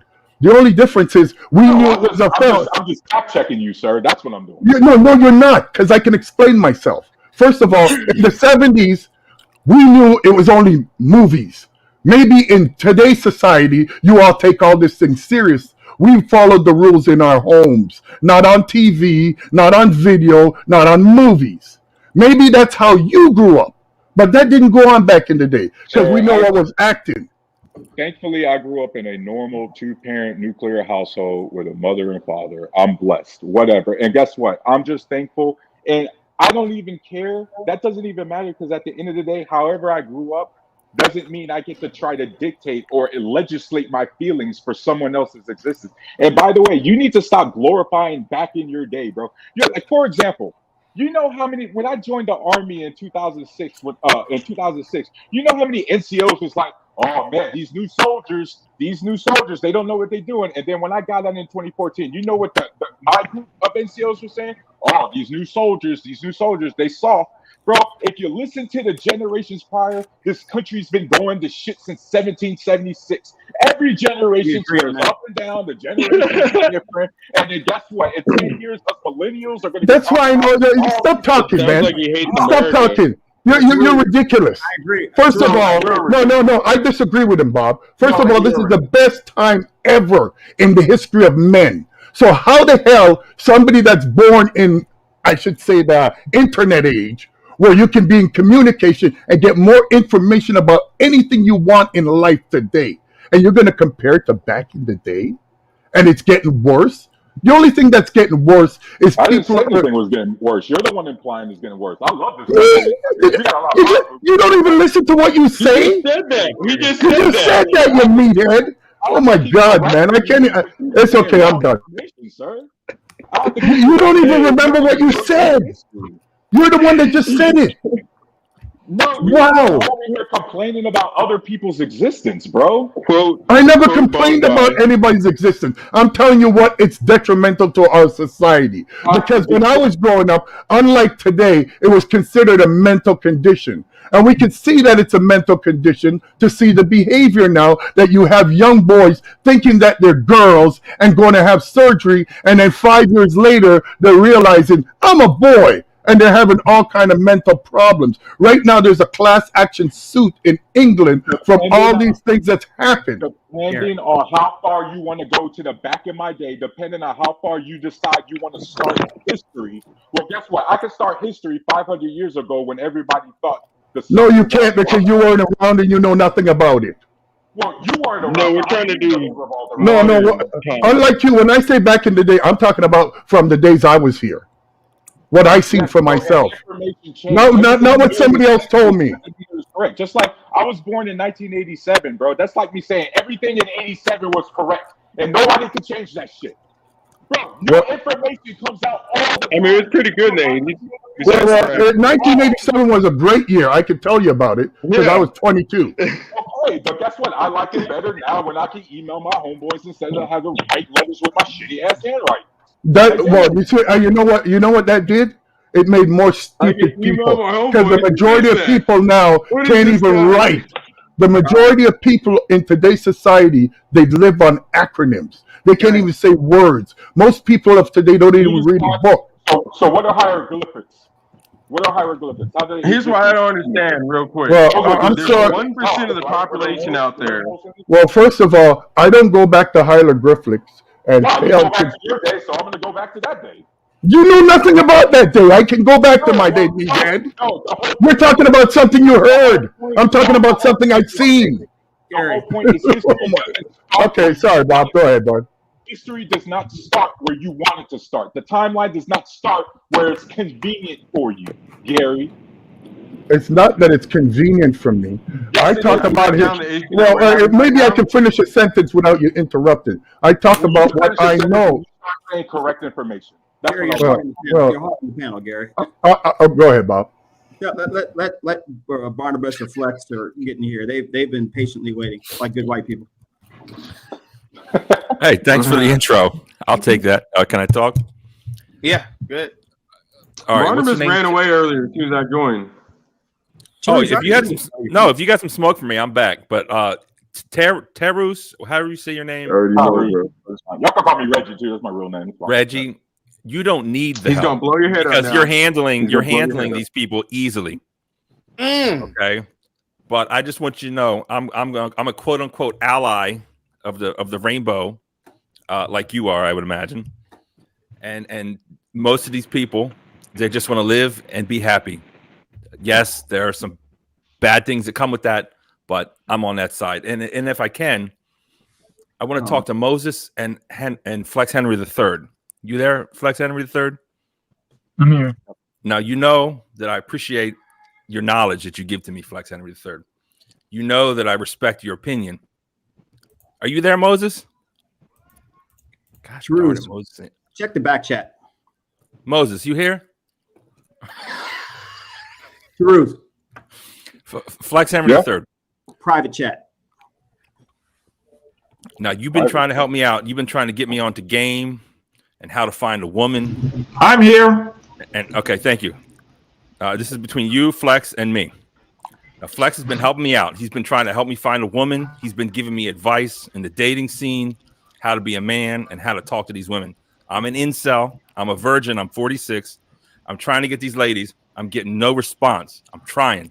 Flex, I appreciate your help, but I want to say here and now that you are officially fired as my life coach, and I'm going to hire Black Moses because the knowledge that he was talking about earlier, it's just like the clouds parted. It made perfect sense.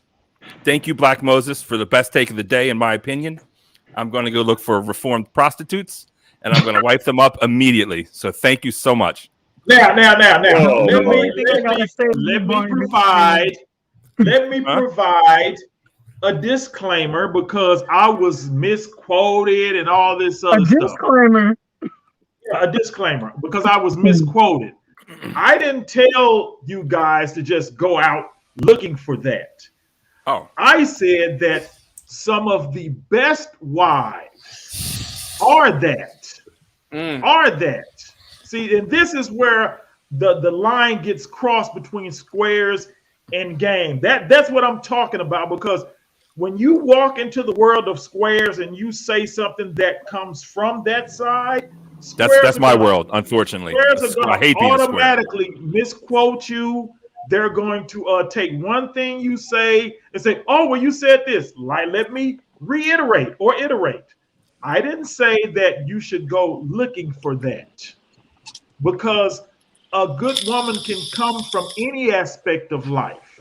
All I said is some of the best come from that life. And Juana, she echoed that by saying redemption, because all that is about is redemption, and it gives you knowledge of another world. If you just stay in your little cubicle world, your social constructs, then when things out of that construct hit you, it'll drive a square crazy.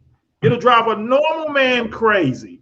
But when you're prepared, when you have this knowledge, then it doesn't affect you as much. I know square dudes growing up, and I'm going to stop saying square dudes. I know average dudes that grew up, married their high school girlfriend. They went to the military, married their high school girlfriend, and they went crazy. Why? Because they were just out of high school. The girl was just now living life. She marries this guy that has went to the military. She goes up there to the military base with him, and what happens? She ends up messing around with other guys on that base that she never met before. Why? Because these guys were from New York. They were from Florida. They were from the Philippines. They were from Guam. They were from all over. And being that she just grew up in that community, she wasn't used to all these guys with these different aspects of life. So she got turned out on her curiosity. No, she didn't start doing it for a fee. She just became the one of the base sluts. I was in the military. I've seen them. They get married a week after coming out of basic training. A week out of coming out of basic training, they get married. And then they end up messing around with all these other guys on the base because they need to go through that phase. They need to go through that phase in order to appreciate and have that knowledge under their belt. Black Moses, as a fellow vet, don't you admit though that it takes two to tango?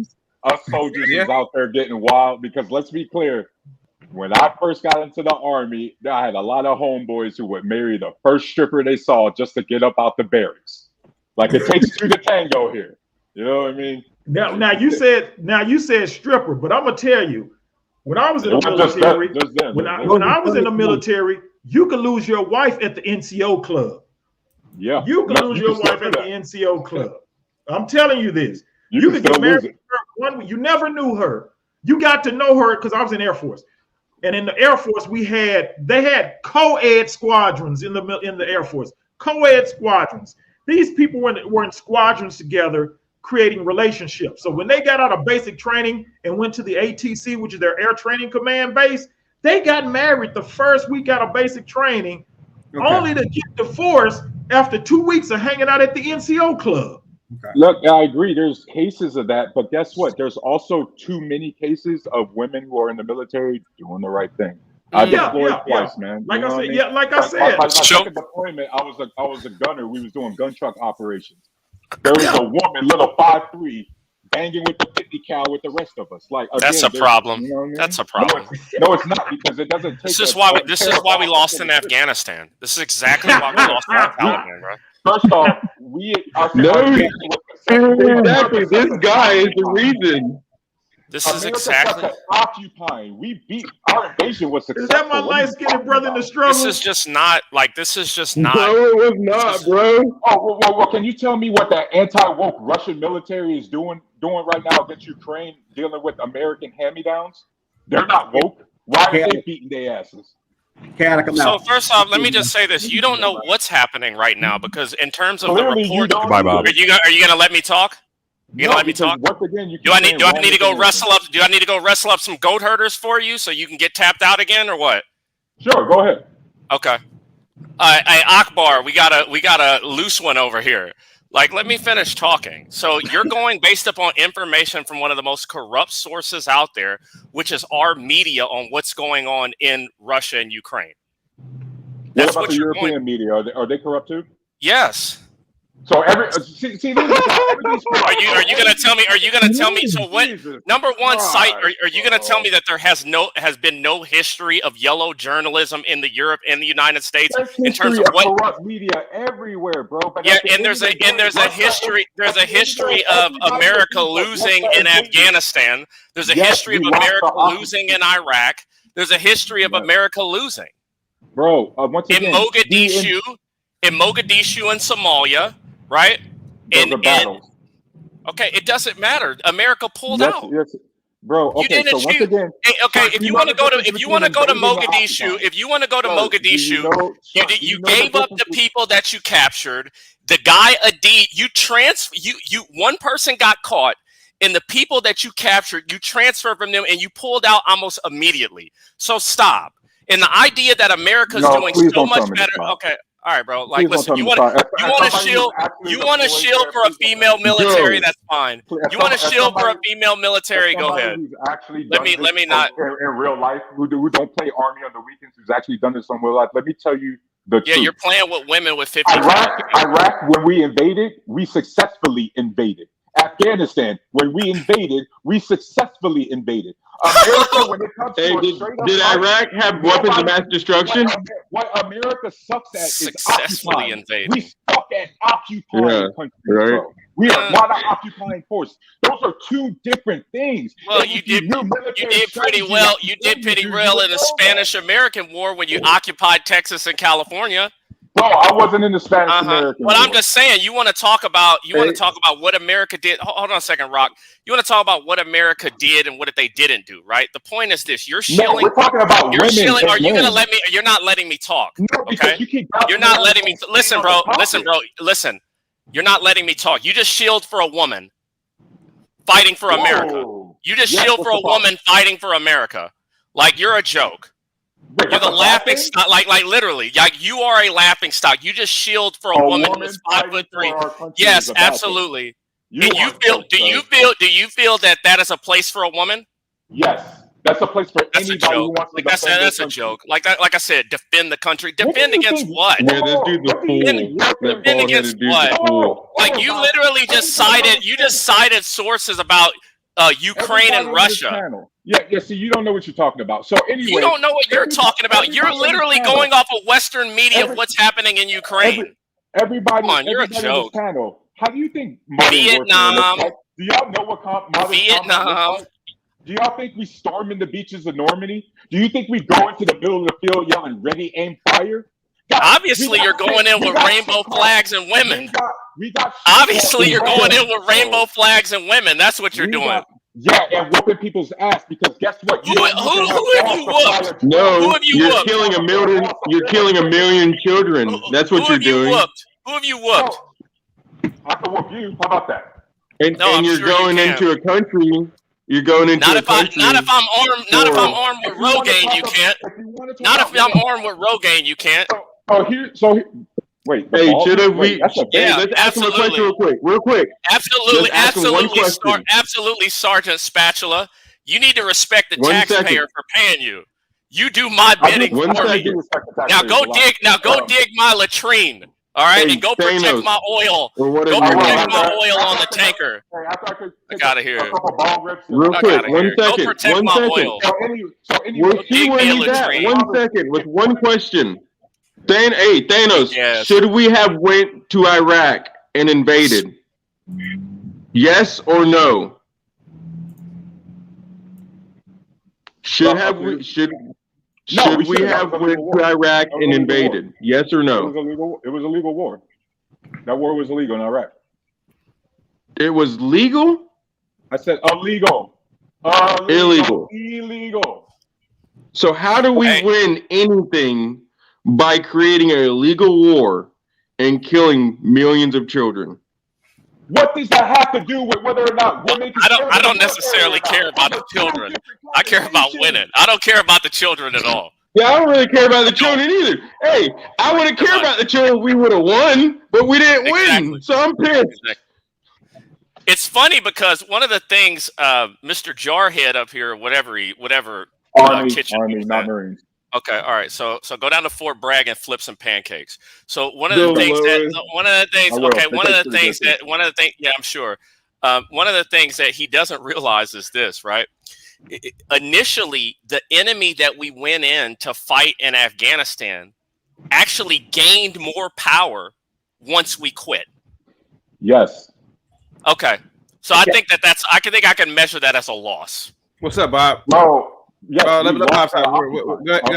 much did the Taliban control Afghanistan? Hold on a second. Eric, give me a second. Bob, go ahead. Eric, would you please pray fair, man? We're trying to get people to come back to the show. Okay, all right. Only for you, man. Only for you. Please fair. At least as long as you can, brother. All right. I will try. But the idea when people go for Western media and what's happening in Ukraine right now is absolutely ridiculous. Okay, well then you need to explain to me why Eastern media talk about all the Russians trying to run from being drafted, going to countries like Georgia, going to countries like Lithuania. Let me guess, that's false too? One question. Hey, hold on a second. I'm getting cut into here. He's reframing the question to me. So, number one, when you're citing Eastern media, right? Are you citing Russia Today? What are you citing for that? But another thing is this. Let me finish. Right? Draft dodging has been something that's been prevalent in all countries, especially this one. Right? In all wars, people have abandoned duty. You should know that being in the Army. How many of your people go AWOL? Right? So you're not saying anything new. No. The point that I'm making is you're trying to make. It is a valid point. Okay. No, it's not. The point you made. Yes. Okay. You're going to keep cutting me off, and I'm going to start insulting you. Okay. Absolutely. You've already started. We're already there. Okay. But I haven't listened. Village people. Listen. YMCA. Listen, in the Navy, right? We haven't even gotten to you, bunker buddy, yet, right? Yeah, I know you were definitely grabbing your ankles during basic training. Okay, so let me finish this right now. Drone food. What I'm saying is this, right? You don't even do anything anymore. All you gotta do is push a bunch of buttons anyway. Okay, so and you have a massive amount of transgenders in the Army as well. So let's not forget that. Let's not forget that either. You are a transgender. You are in the transgender unit. Right? You have a rainbow green beret on right now. That's what you have. Think about what you just said. I'm trying to respond to your points, but you keep jumping from point to point. Garage man. Let's teach him something instead of attacking him. No, but the thing is, he's jumping from point to point. The point is this: people draft dodge in every country, bro. It's not something just particular to Russia. The military. You just said technology is about pushing buttons. I said you push buttons, stupid. No, I said you. I said you specifically. No, I was the gunner, bro. I'm sorry, I had to do that. How long has on Call of Duty, the 3rd level? I got you. All right, yeah. Hold on. How long has the war in Ukraine been going on for? How long? How many years has the war in Ukraine has been going on for? This current one, at least a year, but this whole skirmish or the beef between them goes back at least a century. No, this current war has been going on for almost 8 years. Okay, the reason that you haven't going on for a century. Shut up, because you want to go and be a sheeple. You want to be a sheeple. Old man. You want to be a sheeple, and you want to listen to the mainstream news and watch CNN and watch MSNBC, and don't go on the internet and actually educate yourself. Fox News and Daily Mail and Daily Wire. I don't care about Fox News, dude. I don't care about Fox News. Let me guess, they're liberal too, right? Yeah, they actually kind of are. They actually kind of are. If you actually look at it with a different perspective, and not from a perspective of trying to attack everything, and actually perspective of trying to learn, you actually learn things. And you understand that most mainstream news outlets, like 99.9% of them, are propaganda. Okay, they propaganda us to go to Iraq. They said they had weapons of mass destruction, and you believed them, but now you know it's a lie. But now you want to say that the propaganda that is about Ukraine, you're believing, but in another 10 years, you're going to understand that it's a lie. And I'm trying to let you understand. Okay, Rock. Two things can be true. The war in Iraq is illegal. Our current military technology does not require just men in order to accomplish the mission. I don't care about. We're talking about current times with the war in Ukraine. I'm trying to get you to understand, dude. Listen. No, that's not the conversation. Information. The conversation we've been having was about Ukraine first. You cited Ukraine, right? And your information. Your information is incorrect. Your information is incorrect. Mr. Thumbman, you look like a thumb. Am I reading the wrong title? Information is incorrect. That's what I'm trying to. Am I reading the wrong title? Okay. I'm trying to help you, man. I'm not. You look like a soccer dad. Soccer dad. Sergeant Soccer Dad. Sergeant Soccer Dad. Your information. Yeah, I know that's correct. Yeah, take care. Have a good day. For a very long time. Okay. The reason you don't know about that is because they want to bring it up when it's good for them. Okay. You know what is the #1 killer of Americans? It's fentanyl. But we're not talking about fentanyl. We're talking about Ukraine, and we're talking about the gay agenda and all these people over here. This 1% of people. The 5'3" female. Yeah, we need females in the military. When you know damn well we don't need females in the military. Conversation back to about she was women, probably an immigrant. Was she an immigrant woman? Who? This woman that you're shilling for in the military, was she an immigrant? You mean the women that most of them were born and raised in this country? No, I'm asking. That's a question. No, she wasn't. Okay. She was American. She was a white woman or what? Yeah. I think that women and that's what you think. in the military, and that's what you think. Hold on a second. So that's what you think. That's what you think women should be. Is that what you think women are made for? Is it like her father, right? You're a father. Are you a father? Do you want your daughter? Do you want your daughter to be getting shot at on the front lines?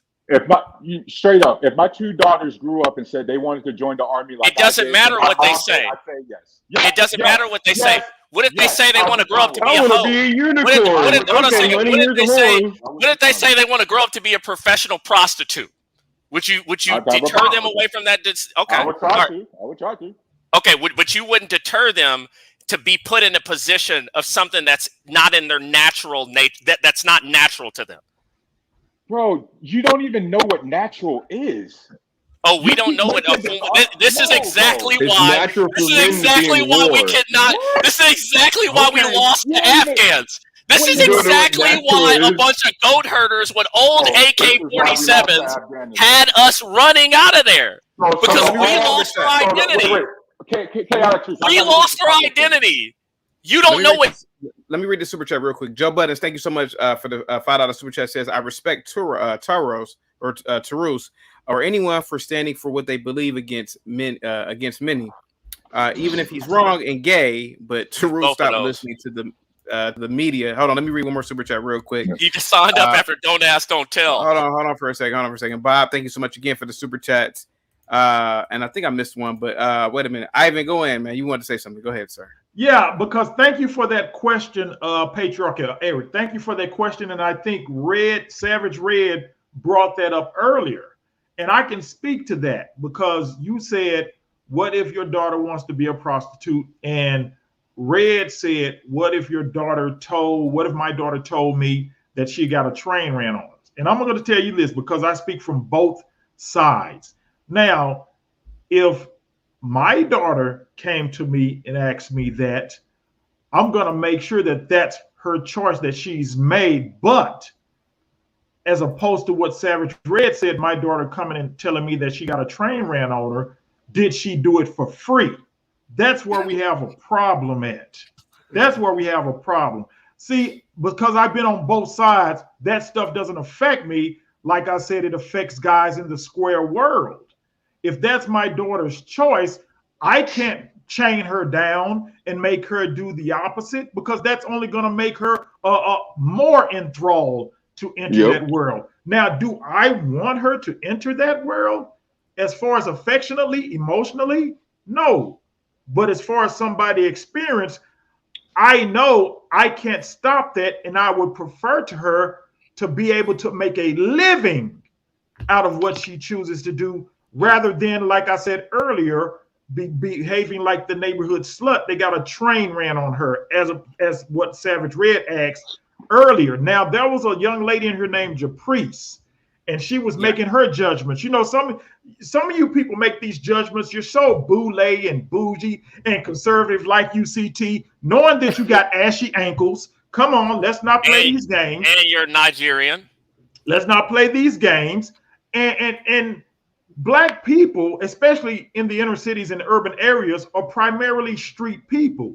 We try to toe this line of being good citizens, but also there's that street part of us. It's there. And for some of you people to try to put yourselves in these little social conservative Christian constructs, it doesn't work for you. It doesn't work for you as Black people. There's other avenues that you have to take.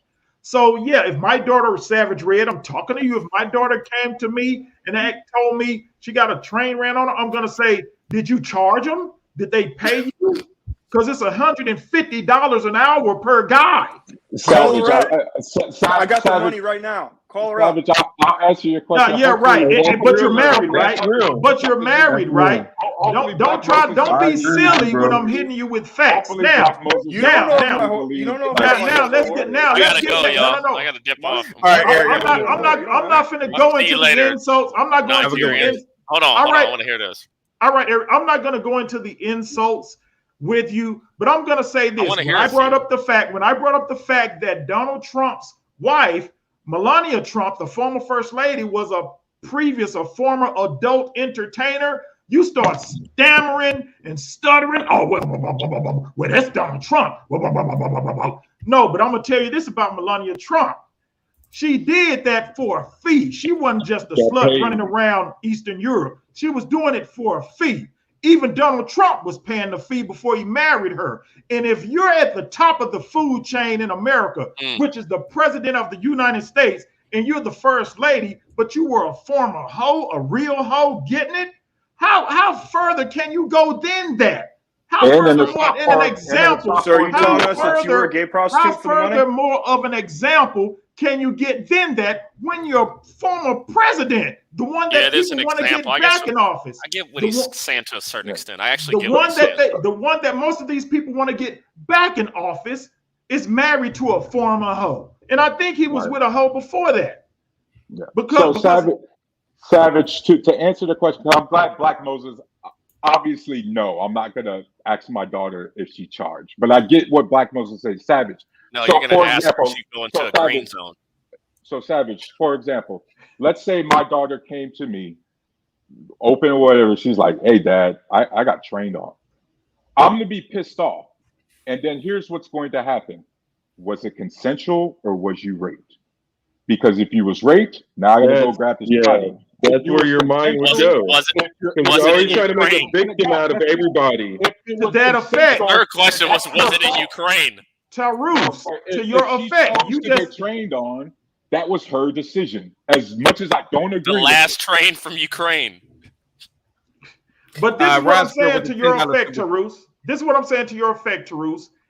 If she charged the fee, that means it was consensual automatically. That automatically lets me know if she charged the fee. How much of a fee did she make, though? How much of a fee did she make? As far as my ears to the game, it's $150 an hour per dude. What's your percentage? Whoa, that's specific. Whoa! Did this actually happen, or is this like something we're talking about a theory? No, no, if that's what she's doing, no. Let me go even further. Somebody to know those prices is pretty crazy. Since he still wants to be fly. I don't get a percentage. I don't get a percentage because I'm her father. I'm not the one she chose as her pimp. The one. Are you going to be in the room or outside the room? What are you talking about? Why would she come tell me if I was in the room? I got the money. Call your daughter. If I was in the room, let's go back to your question. Keep it on your question instead of being a doofus. Keep it on your question instead of being a doofus. If I was in the room or outside the room, why would she come and tell me what happened if I'm in the room or outside the room? Why? That was your question if she came and told me that. So if I already knew, why would she come tell me that? We moved past that question. I didn't move past it because I wasn't here. I just happened to hear it in the conversation. When I pay your daughter, are you going to be in the room or outside the room?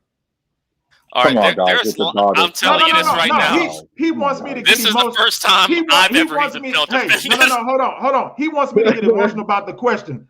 Long as they got me on this one. Long as you pay her. How about that? Long as you pay her. Exactly. Because if you don't, money. That's the problem. If you don't, that's the problem. That's when I'm inside the room. Well, that's when I'm inside the room. No. When you don't pay her, that's when I'm inside the room because I got to deal with you now. Yeah. No. Listen, quit hitting me with your little you're not understanding. Yeah, don't get I don't understand. We've clarified that I got the money. I'm willing to pay your daughter. I need to know while I'm banging out your daughter for $150 an hour. Are you going to be in the room while I'm doing it, or are you going to be outside the room? Outside of the room, sir. If you're trying to look at hitting your daughter. Why would you ask that? Because when you normally trick, it sounds like he's soliciting. It sounds like he's soliciting, sir. No, hold on. When you normally I'm the panel lawyer. When you normally trick off on your fiance, is her pimp normally in the room or outside the room? No, I don't trick. Just your daughter's like. Aren't you engaged? Since you want to go there, when you trick off on your fiance. When you trick off on your fiance, is her I can fly her out. Normally in the room or outside the room? Because you're not getting paid for it. In the room. Hey, what you talking about? In the back chat, can you send me your number? I'm always in the room. We went down the rabbit hole way too far. The whole point was more about because he's just trying to be. No, I think we need to get back to. Can I ask a question real quick? I'm trying to help you, man. Chaotic. You can't. Let's get off this dumbass shit that only happens like 1% of the time. Can I ask a question real quick? Hey, you're in for a major heartbreak down the road, and your reasoning, Red Savage, since he asked those questions, your reasoning, your rationalization is the reason why that old man bust your cheeks. Now let's go there. Yeah, so that's cool. I know that you just really want to bust these cheeks because you'll sell anything for some money. I don't. Your morals. I don't. No. I don't know why you would say that. Now you want to say it's me. Now you want to say it's me. But really, you need to go talk to that Africa Bambaataa. You're mad. I don't know why you're mad at the white dude for asking you a question. First off, he's asking you about services that you supposedly provide. Hey, and I'm just answering his question. Okay, well, you didn't really have to go there. You know what I'm saying? Yes, I did. If he's going to go there with my daughter, if he wants to go there with my daughter. You brought your daughter into it. So he brought his situation into it. I have a question. I have a question. You brought your daughter. So what's your point? I have a quick question. And he brought his life into it. So what's your point? I have a quick question. Answer. So I'd just like to know, like, when that question was posed about prostitution and daughters and other debauchery, why wasn't the first answer to try to negate your daughter from such activities? Why wasn't that the first answer? Because you can't negate an adult's choices, whether she's my daughter or somebody else's choices. Why not? Because it's called choice. No, bro. Here's the thing. It was a rhetorical question anyway. It was a rhetorical question anyway, right? So hold on. You already answered the question. I have a rebuttal. You already answered the question. I have a rebuttal. You already answered the question. I have a rebuttal. My rebuttal is this. My daughter, no matter how old she is, my ass is not going to sit up here and allow my daughter to come to me with this information, right? Because she came to me with this information for a reason, right? I'm not going to sit up here and go, you're an adult. I'm going to lead my kid into the car, and we're gonna. I'm not doing my example. I'm gonna lead my child into the car, and we're gonna go check out what this shit looks like. You dig what I'm saying? I'm going to put forth the effort as a father to protect my child from this nonsense you speaking. That sounds good. So look. Cool. Hold on. What you're speaking about in the first place is very anecdotal any damn way. The majority of black people in America ain't going through what you're talking about. You're speaking about something that's not even happening on a consistent basis. In a normal 9-to-5 tax-paying black American community, we ain't doing all that nonsense you're speaking about. That's from your perspective. So what are you talking about? So it's not even impossible. I'm not speaking about some Disney dream. I'm talking about the reality of Black Americans in America on a consistent basis. Your reality. A normal 9 to 5 cat-carrying Black American ain't doing none of the stuff you're talking about. All of that sounds good. None of quick. All of The that sounds reason good. that she's going to get a train ran on her is because she's missing a male positive figure in her life. Fact. That's not she's true. trying Facts. to get attention. And then she comes to her father, and her father gives her. Hold on. And then she comes to her father. Her father gives her the blueprint to be a hoe. That's ridiculous. Hey, you sound ridiculous, you guys dude. are stupid. Yeah, I don't care. I'll be dumb then. I'll be dumb. Let me talk. Did I say this earlier? Let Ivan rock it out. I said this earlier. There were plenty of girls I grew up with that came from good homes. Nobody cut Ivan off real quick. Ivan, rock it out. There were plenty of girls that came from good homes where I grew up. I didn't grow up in some down ghetto watching pimps and hoes every day. That shit just happened because of the avenues and the twists and turns of life. There's plenty of young women I grew up with, and we all came from good homes, and they ended up going that way. They had good mothers, good fathers. And I know these people from neighborhoods. I know these people, and they still went that way. So you mean to tell me, you think you're special that you're gonna stop that? Because if you think you are, then that is your isolated opinion. And you're talking about realistically, you and this clown in the middle rock? Y'all are basing it on y'all square judgment. It happens no matter what background you comes from. I watch good people from good backgrounds go through this life. So don't you sit there and tell me I'm going to put her in a car and show what this life is like. Because if she's made the choice that that's what she wants to do, that means she's already familiarized herself with that life.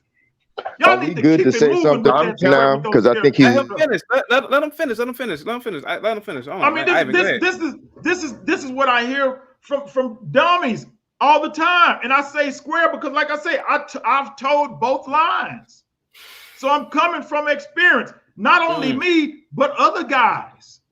If now, luckily, and I'm going to say luckily because he asked, and I said if my daughter does that emotionally, I'm going to say no emotionally. But I know that she has the choice. I said that earlier. I don't know why you dummies didn't hear it. I said that earlier. That puts it in a nutshell. But for some reason, that square just construct spirit in you just have to come down on me saying, why would you let your daughter do that? Why would you? Because it's the same reason why no matter what you try to do, whatever she's gonna do one way or another. Hold on for a second. Let Leon respond. He just got on the panel. Hold on. Let Leon go ahead, Leon. You're on mute, Leon. With respect to what you're saying, and I use the term loosely, right? All I'm saying is your experience is still anecdotal, bro. The majority of Black Americans working a normal 9 to 5 do not have this experience, dog. They just don't. And I know plenty of brothers. I'm not done talking. You got to spill your BS. I'm gonna speak mine. I'm gonna speak mine. I'm gonna continue speaking, bro. I'm just gonna continue speaking. In my experience, I know plenty of brothers and sisters out here getting it, bro. Plenty. It's all about what network you have and what drive you have in life. Point blank. You're speaking about something anecdotal, and I'm not trying to completely discount your anecdotal experience, but just speaking to it with such power. You're speaking to it with such power as if it represents the majority of possibility. This is not the majority of potential out here in the Black community. That's all I'm trying. Did I say that? That's all I'm trying to say. Whether you said it or not, the energy you're bringing to that topic in particular is speaking towards what I'm saying. Whether you said it or not, I'm not gonna play these semantical games. It's not. If anybody comes on this panel right now and is like, "Damn, that's what's up, bro," I feel what that brother's saying. Yeah, I'm about to be out here slanging my cooch and da-da-da-da-da. That's ridiculous, man. I understand you giving an anecdotal experience on a. I understand if you want to give an anecdotal experience briefly, right? But you're speaking about this shit like it's the numero uno of what Black America is supposed to do. Whether you said that shit or not. That's how you were hearing it. No, I'm coming against the potential thought process of that. This is the personal towards you. This is the personal towards you. Just like you're coming against the traditionalism and the conservative Christian, you were doing the same bullshit. I'm just flipping it on you. You're coming against a majority situation that has worked for Black America. So I'm coming against your anecdotal nonsense, and I'm done. Call it that. Call it that. But how are you flipping it on me when these examples exist? You, anybody like you, bro. I'm just saying. It's anecdotal. It's anecdotal, statistically speaking. You're talking bottom of the barrel bullshit. Everybody that's in bottom of the barrel poor bullshit. Anybody that's in bottom of the barrel bullshit may potentially experience what you're saying. We're talking crime rates and situations that ensue with crime. Why are you judging people like that? Why are you I ain't judging nothing. I'm just talking about what happens. What are you talking about? This isn't about judgment. I'm just speaking about. Okay, cool. I'm judging them. I'm judging that. That's fine. I don't even give a damn. It still does not negate my point. Fine. You're saying the majority of 9 to 5 Americans. Is that the majority of Black Americans, 9 to 5 Americans, right? Right? Is that the majority of us? Are we 9 to 5 Americans? That's what you keep saying. Man. The majority of us 9 to 5 Americans, right? Now, when did I say most of us Black 9 to 5 Americans choose this life? We've already gotten past that part. I already said you didn't say it. What I'm saying is, the rhetoric that you're bringing. It's not the rhetoric that you're bringing. It's not. The rhetoric that you're bringing brings too much power to this. Like it's such a possibility that we need to expound upon this ad nauseum. We really don't. It's cool, bro. A woman could potentially be a prostitute if you want your daughter to. Fine, move on. We good. Let's talk about the flip side of that. Hey, look. I didn't say I want my daughter to. He asked the question, what if she asked me about it? And the first thing that came out your mouth was that. The first thing that's going to come out my mouth is, here we go. Anybody coming from me ain't going to touch that lifestyle. You understand? But you can't stop it. I don't give a damn about it. I can. I'm her daughter. But yeah, we gotta watch the F-bomb. Joe Biden's with the $2 super chat. See how emotional he got? He says, this is the normal so long as response Dada is a paid hoe, it's okay. Go ahead. That super chat is to you, Ivan. Go ahead, sir. This is the normal response. This is the normal response. You can't stop it. You can try, but you can't stop it. I'm not saying that it's going to happen to your daughter, but I'm saying that you can't stop it. So what you going to do? And forgive me for the cussing. But yeah, I mean, you can call me emotional all you want. It's fine. I don't really care. The topic is a very emotional, passionate topic. It's really not. It's irrelevant. Really I don't give a damn if I'm viewed as emotional or whatever. Emotional. I don't care. But the point that I'm trying to make is this. I understand where you are coming from 100%. What I'm saying is your stance in this is very strong and potent in your eyes. And it's at some point, when is anybody going to speak about the flip side? That's all I'm saying. What kind of self-respecting father will watch his daughter get gang banged by the university? Real talk. Real talk. Can I talk about it real quick? No, but let me talk about both of y'all. Why do you think that is? You say my stance is strong. Why do you think my stance is strong? Because that's your mentality and your experience. I'm assuming. I don't know. Thank you. I have the opposite stance. It comes from experience. Bro, listen, man, listen. I've seen this stuff up close and personal. I've seen it before. I've seen it. I know what you're speaking of. I know that lifestyle. I've seen the trap houses. I've seen all this BS you're talking about. It's all good, man. I watched a man that I used to work with who was a normal 9-to-5 brother get clipped. And then he became the complete opposite of that. He became a street dude. He became someone who sells pussy, et cetera, et cetera, et cetera. Excuse my French. I've seen it. I've seen the rise and the fall of great brothers that were in my life that I called homies. I know what you're talking about, but I've also seen 10 to 12 times that in the opposite.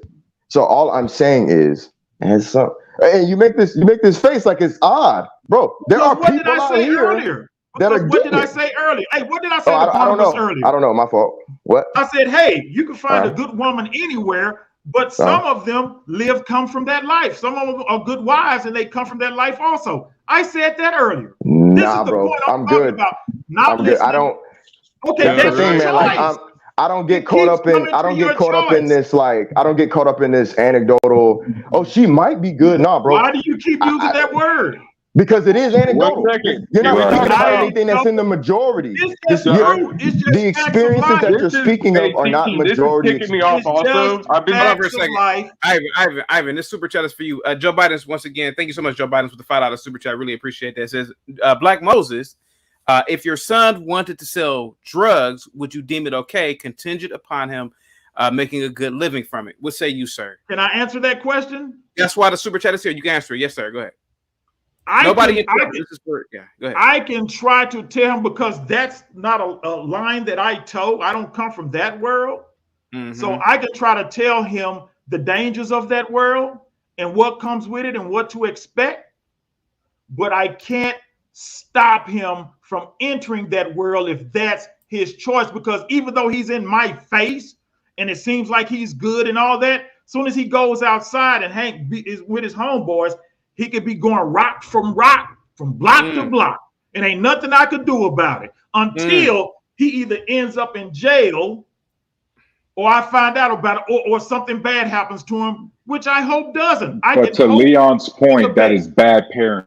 No, guys, it's not bad parenting. Guys, what do you mean bad parenting? This is what I don't get. I gotta bring this back. This is what I don't get. Answering his super check. Hold on, let him answer. Yeah, but I would try to deter him from that world. I would try to deter him from that world, regardless of the living you get from that. I would try to deter him from that world.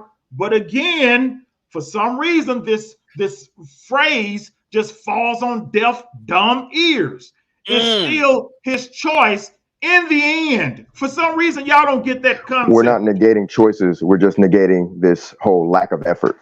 That's what I'm speaking towards. What do you mean lack of effort? You as a symbolic father, correct? I just simply said I can deter him. That's the effort. I can try to deter him from that. We'll speak on that. Let's hear you speak.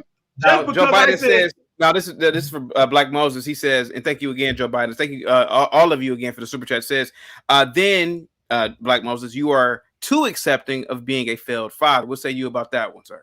But didn't I just say I can try to deter him from that?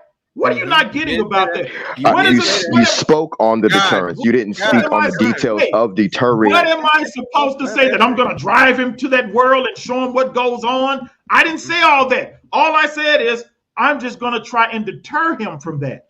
But it's still his final choice, especially if he's an adult. Guys, hold on for a second. There's super chats that have priority. I'm sorry. Bob with the $5 super chat asks Ivan. Ivan, sounds like you're saying you'd rather have your daughter a successful prostitute than an unsuccessful one. What about that? Oh, to that I'm gonna say whatever my daughter chooses to do in her life, I want her to be successful. I'm gonna say that. Okay. Whatever she chooses, whether she chooses to be a pharmacist, so basically you have no morals. Right. She chooses, guys, what does that have to do with morals? What does that have to do with my morals? Ivan, I'm sorry.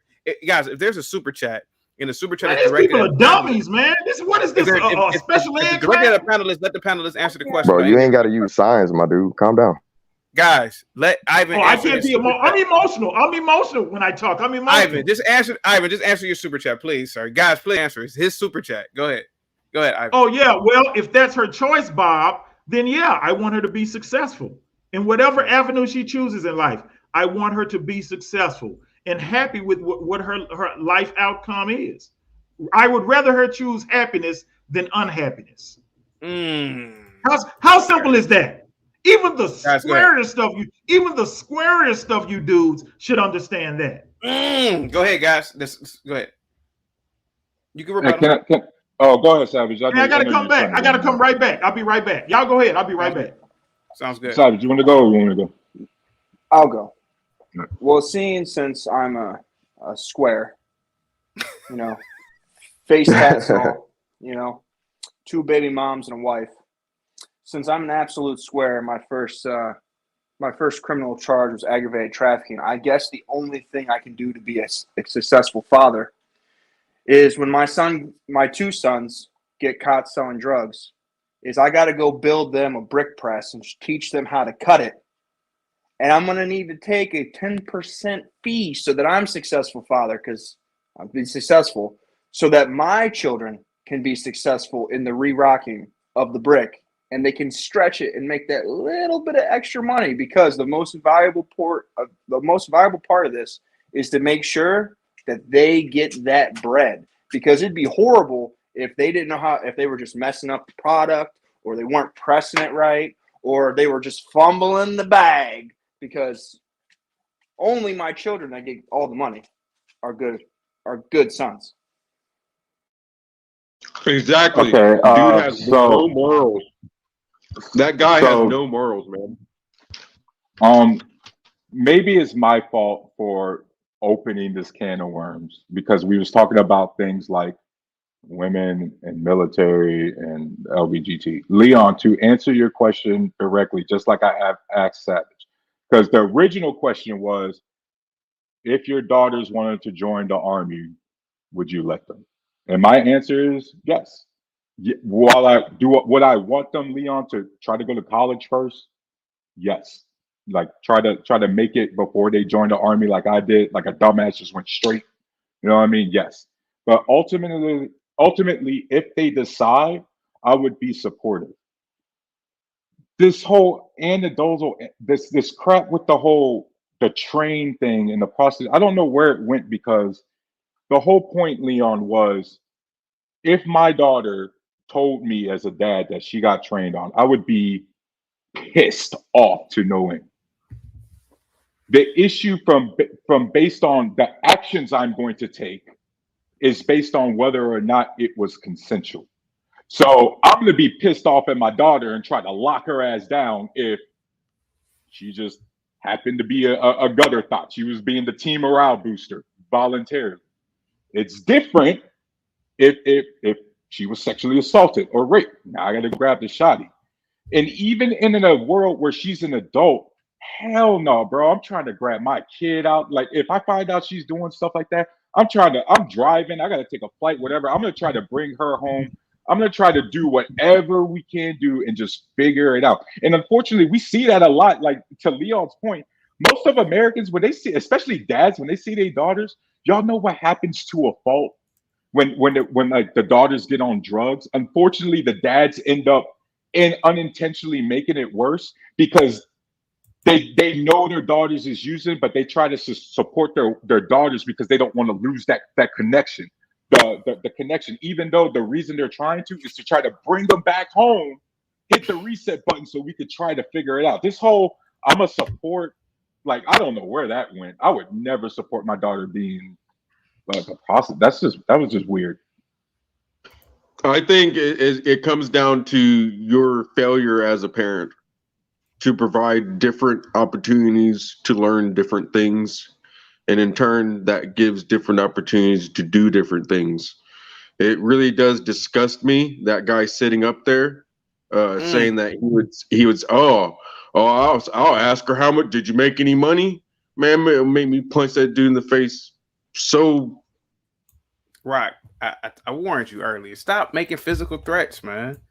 Go ahead. Hey, real quick, my apologies. I know Tarus. Metaphorically speaking, I didn't finish my sentence. Hold on, real quick.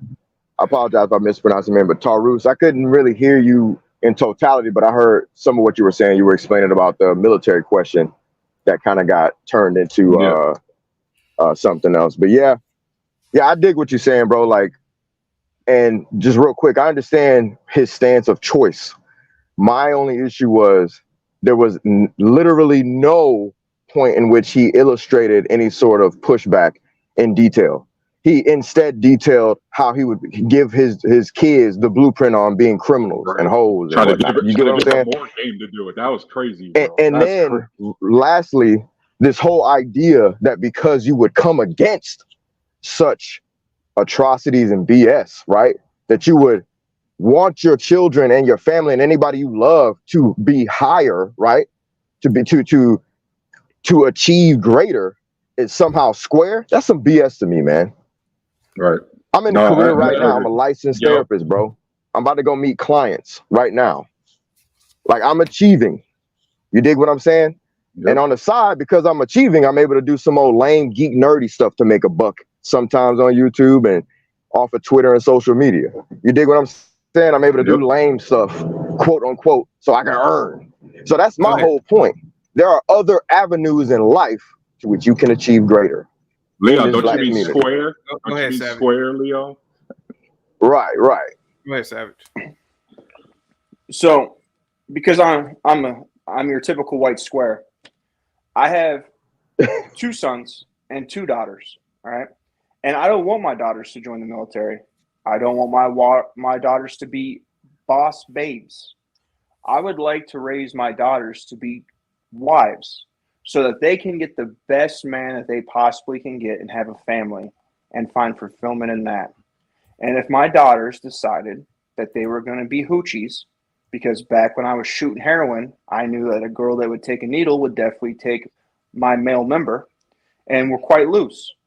So I'm going to steer my daughters from that. And if my daughter decides to run off and do porn, that would no longer be a daughter that I associate with. Because as a father, I failed, and there's nothing more that I can do for her. Just like when your son starts committing crimes, you have to push them out and allow them to figure out that they messed up to change their ways. You cannot get people to change their ways by giving understanding and giving them the ability to enable. Like, you can't enable people. You will love people to death by allowing people and accepting a lot of crap. Can I ask you in particular a question, and then maybe you can expound upon it? Yes, sir. Wouldn't you, and even the panelists, wouldn't you all agree that the majority of these situations occur because of bad parenting? It starts with, yes. Okay, so we agree. So then if the buck falls on the parents, right?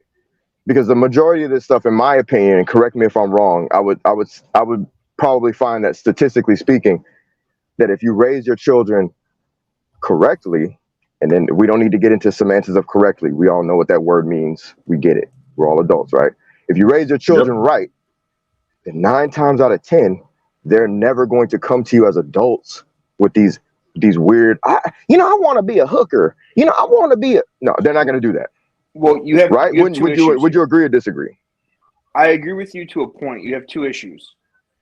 Now that we have the internet, it's a lot harder to steer your kids in a good direction, because outside of your house, they have way more media and things that are okay and accepting these behaviors. So to some degree, you still failed as a parent because your kid's being an idiot. Like, when I take my son's places, I tell them to say please and thank you, because when they go to school and they act up, I go up to the school, because they're a representation of me. They carry my name. So if they're acting like a jerk, then I look like a jerk. But if my kid's mom allows my daughters to watch Cardi B, there's only so much influence that I have with the popular culture. If all the culture is saying that women should be able to be sleuths, it's more likely that my daughter's going to be a sleuth. So, like, right. But I think my point is the majority of those situations, because we're still talking anecdotally, even if we're throwing in the internet and social media. Yes, anecdotally, there are going to be some stray dogs out here that do whatever they do. Leon, give me a second, okay? Hold on for 1 second, okay? Tendo, salute to you. I know you are in Uganda. We were talking about that earlier. It kind of got into this conversation right now. But salute to you for the $2 super chat. And there is a super chat for Ivan again. Guys, please let Ivan answer the question without any interruption. That's what the super chats are for.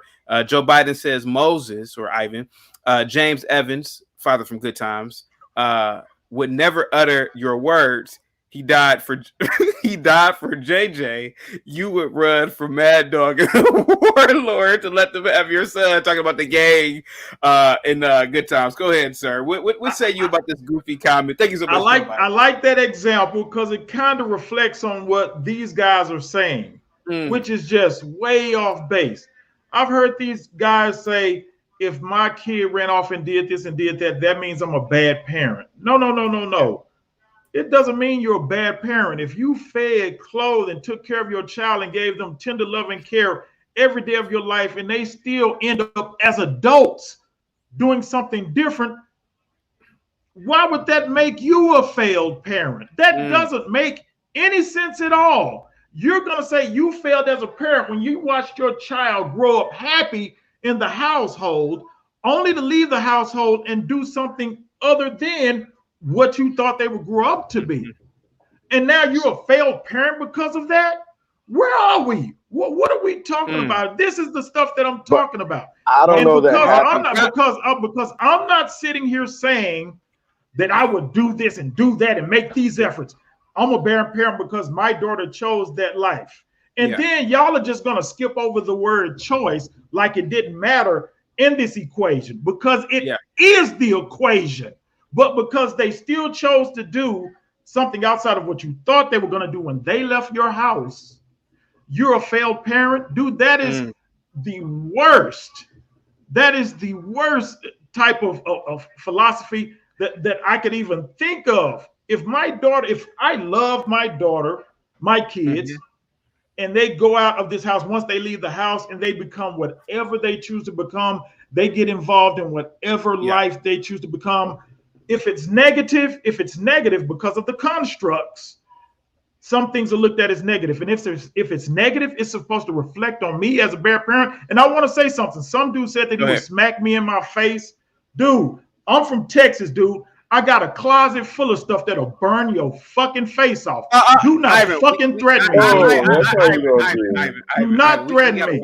I'm sitting up here. I'm trying to talk, but you won't threaten me. You won't threaten me.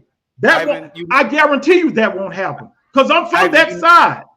Ivan, you normally don't react to people in the on the panel because nobody has ever threatened me in here. Nobody's ever threatened me that I know of. All right, but hold on for a second. Let's not, and that's why I say agree with you, Ivan.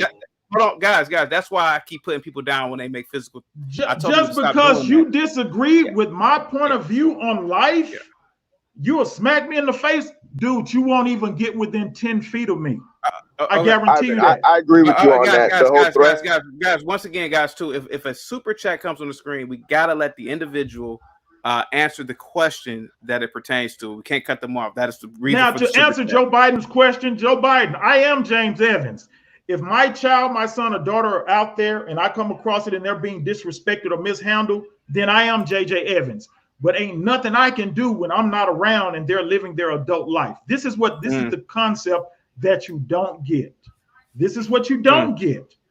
And I'm not going to let it weigh heavy on my head and say, oh, I'm a bad parent and all. That's not going to weigh heavy on my head because of what somebody chose to do as an adult. Even though I love them to the bottom of my heart, ain't nothing I can do about what they choose to be an adult. Whether they choose that life, whether they choose to get on drugs, which none of my children have never been on drugs, and my children are in their 20s and 30s now.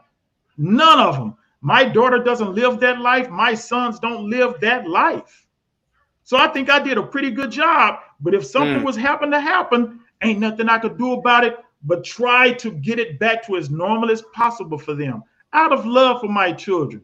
So don't try to come in here and judge. You can judge me all you want and say, oh, that was weird. No, it's not weird. That's real life. And when real life hits you in the face, let's see how you're prepared for it. Because it sounds like a lot of you cats ain't prepared for real life. And it's out there every day. Okay. Thank you so much, Ivan. Now, guys, please go back to the panel. Yeah. Now, guys, go ahead. Savage, let me to answer you and Leon from your last comments. The reason why I believe it's mostly parenting, let's be clear, we all know in real life, no matter how good you are, there's going to be some knucklehead kids who do some knucklehead things.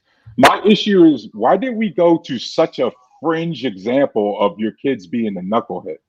Like, bro, like most of the time when our kids get in trouble, guess what it's going to be over? They did something in school. They got into a fight in school. Maybe they did something stupid in the streets with their friends at night. Like being a prostitute, selling drugs and stuff like that. I understand that stuff happens, but it's such an extreme.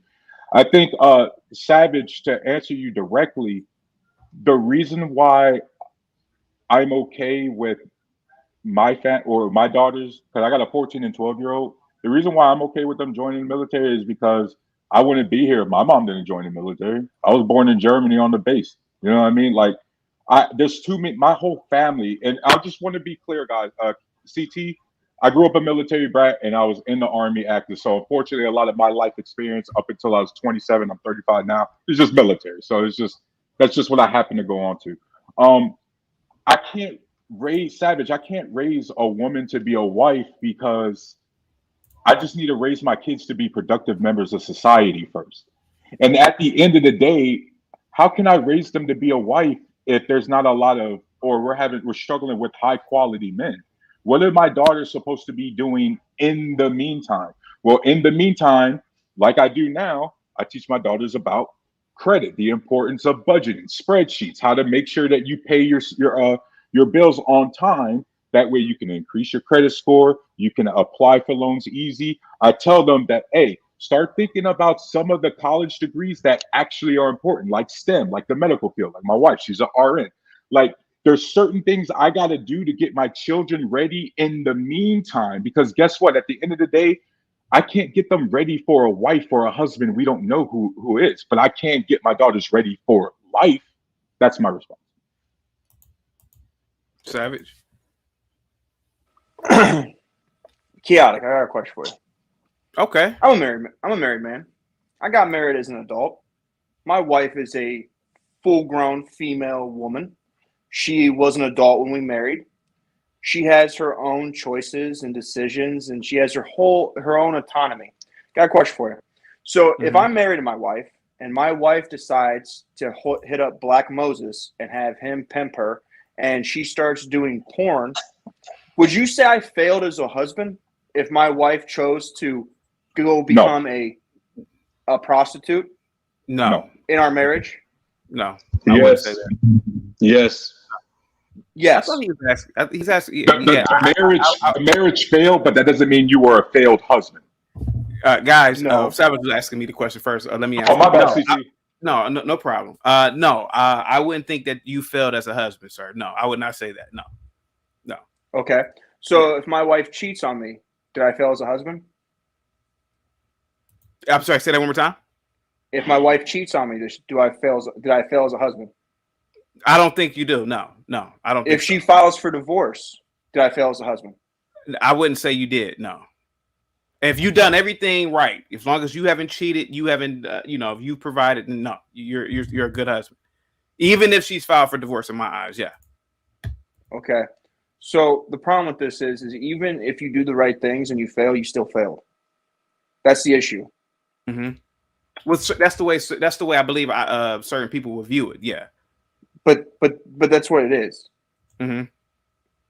Like if you set off to do something and you don't accomplish it, like you can't be a successful business and go bankrupt. It's an oxymoron. So if my children go out into this world and they do stupid things, like no one's going to say that Jeffrey Dahmer's parents were great. They did a great job. So you think that people will say Jeffrey Dahmer's parents were bad parents? You think people are saying that? Yeah, I would definitely assume that they would. I never saw it like that before, but okay, I see where you're coming from. Okay, I see where you're coming from now. Like, if not bad, then they'd probably question just their parenting at the very least. So what you're saying, Savage, is that you would. So if your wife does cheat on you, you're saying is society does look at you as a bad husband. Myself, I would look at myself would look at yourself. Okay, myself and society. But you hold yourself accountable. You know what I mean? Yeah, yes, but the point of it is when you do this whimsical thing and start saying, "Oh, well, people have choice." Okay, well, obviously something wasn't right. Like something failed. It can't be no accountability. It was just a choice. Like, no, I agree with that, Savage. Back in the day, just think, like for example, if your kid, let's say your kid, and we need to understand there's tier levels to this, guys. For example, Savage, if your kid got caught, I don't know, spray painting the side of a building, that doesn't make you a bad parent, even though he committed a crime, because kids do knucklehead shit. But people might question you if your kid sexually assaulted someone. You get what I mean? There's different tiers. But that's one choice. But I guess what Savage is saying is, and he used a great analogy with the company. If your company, if you're the CEO of a company and it loses revenue or loses money, I guess the idea is that the burden is always on the CEO, whether he did everything right. I guess Savage is right when it comes to that. So I guess. But here's the other issue. You have two daughters, okay? Yeah. All right. So you have two daughters. Let's say Let's say both of them are 18 for this analogy. I have two sons. They're both 18. All right.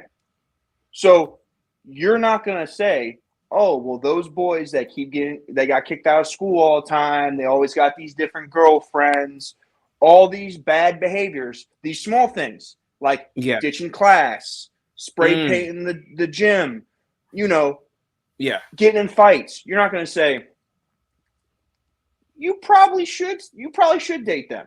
No, it's a lot of small decisions that show behaviors. So if my wife goes out and starts getting pimped out by some dude, I'm failing because there's many choices that were made to get to that point. It didn't go from we got married, we went on our honeymoon, and that Saturday she decided to ship out and just go full blown in the porn industry. Okay. Yeah, it builds up, but Savage, I guess to the point and back to the children, right?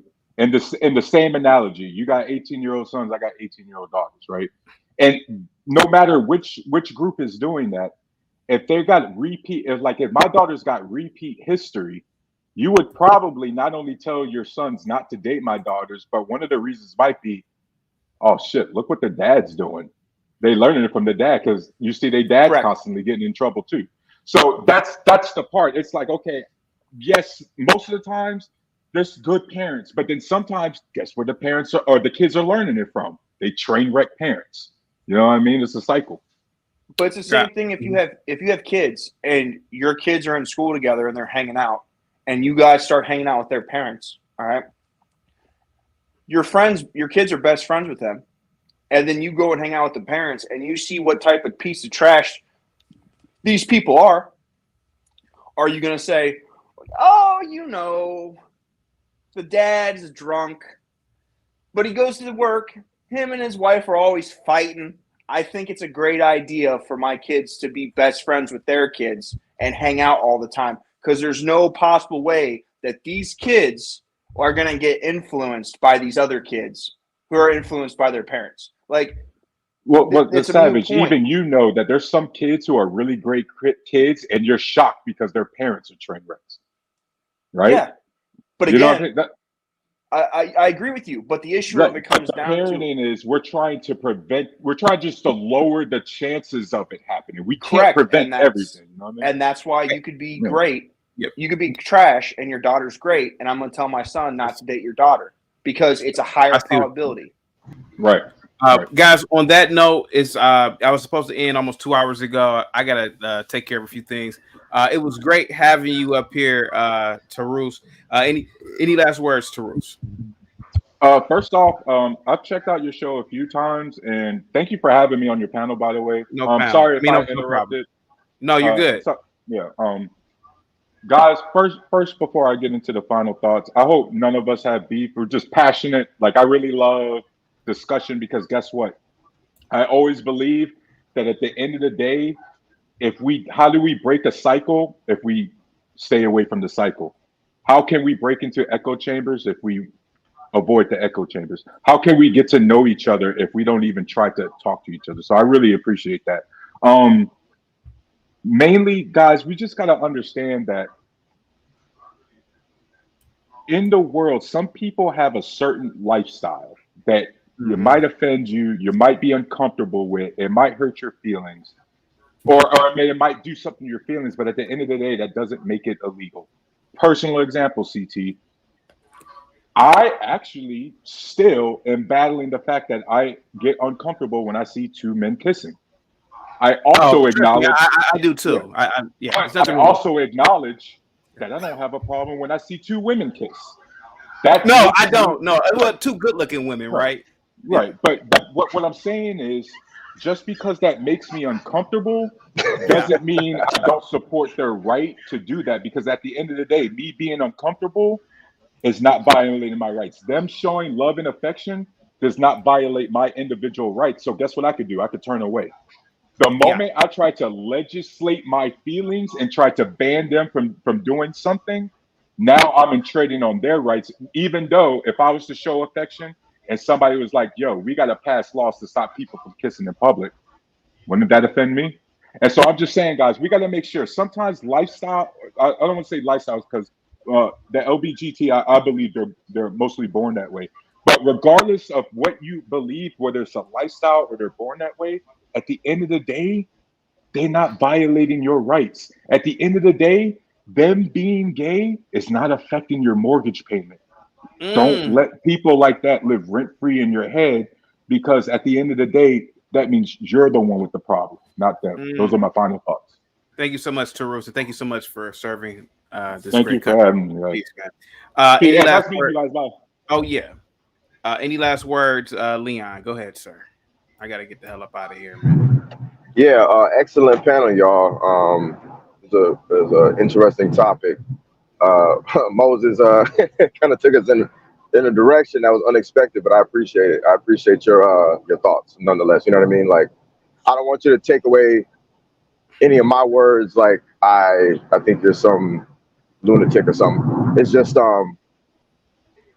when speaking passionately about doing quote unquote the right thing for society, family, whatever, it can get a little heated. But I do understand where you're coming from. My only point was just that, like, you know, it's anecdotal, etc. Y'all already know. But overall, great panel, man. Chaotic, man. It's always good to jump on here occasionally and you know, spout my stuff. And I appreciate you guys having me. My final thoughts in general are just be peaceful, everybody, and be cool. You know, we're all neighbors at the end of the day, you know, whether we're distant neighbors or close ones, you know what I'm saying? And, you know, it's pretty much us against them, us being the lower and the versus the elites, you know what I'm saying? So don't let all this nonsense y'all seeing on TV and in the media warp you into thinking that we're against one another. Everybody on this panel is us against them at the end of the day. So y'all take care. So yeah. All right. Peace. I want to point out that Joe Biden's almost gave me a heart attack. He just said, in terms of lesbian couples, it can't be Esther from Sanford and Son and Shirley from what's happening kissing. That should be illegal. All right, man. Rock, what's up, man? Any last words, man? Go ahead, Rock. Rock. Yes, sir. I'd like to apologize for my vague threats earlier. I do get passionate about things, especially when I feel that in this life there is no try, there's only do and do not. If I would have tried to get out of the hood, I would still be in the hood. I decided to do it, and I got out of there, and you know what? I'm in Texas too, so believe me, great minds think alike for the most part. I think that when it comes to that situation with the daughter, it does come down to the parent.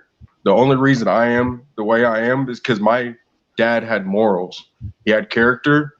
He might have been a drug addict. He didn't do everything correctly, but he still had moral. He would give the shirt off his back for you.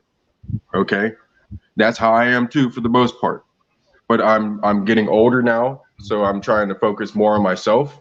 And that's what everyone really needs to do. They need to focus on themselves and better themselves before they try to really better anybody else. The only reason I can get up here and talk, I feel, is because I've actually had time to reflect on myself.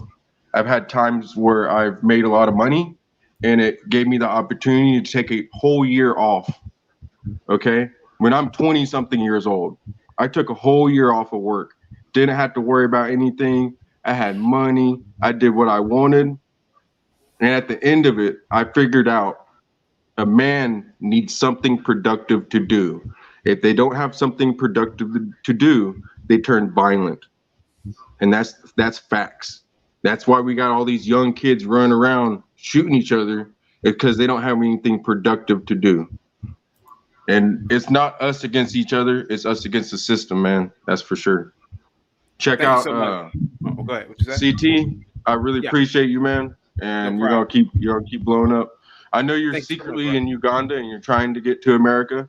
Hopefully your visa does work out. If you need like a work visa, I'll give you that. Thank you so much, man. And I am. You blew my cover, man. Thank you so much, Rock.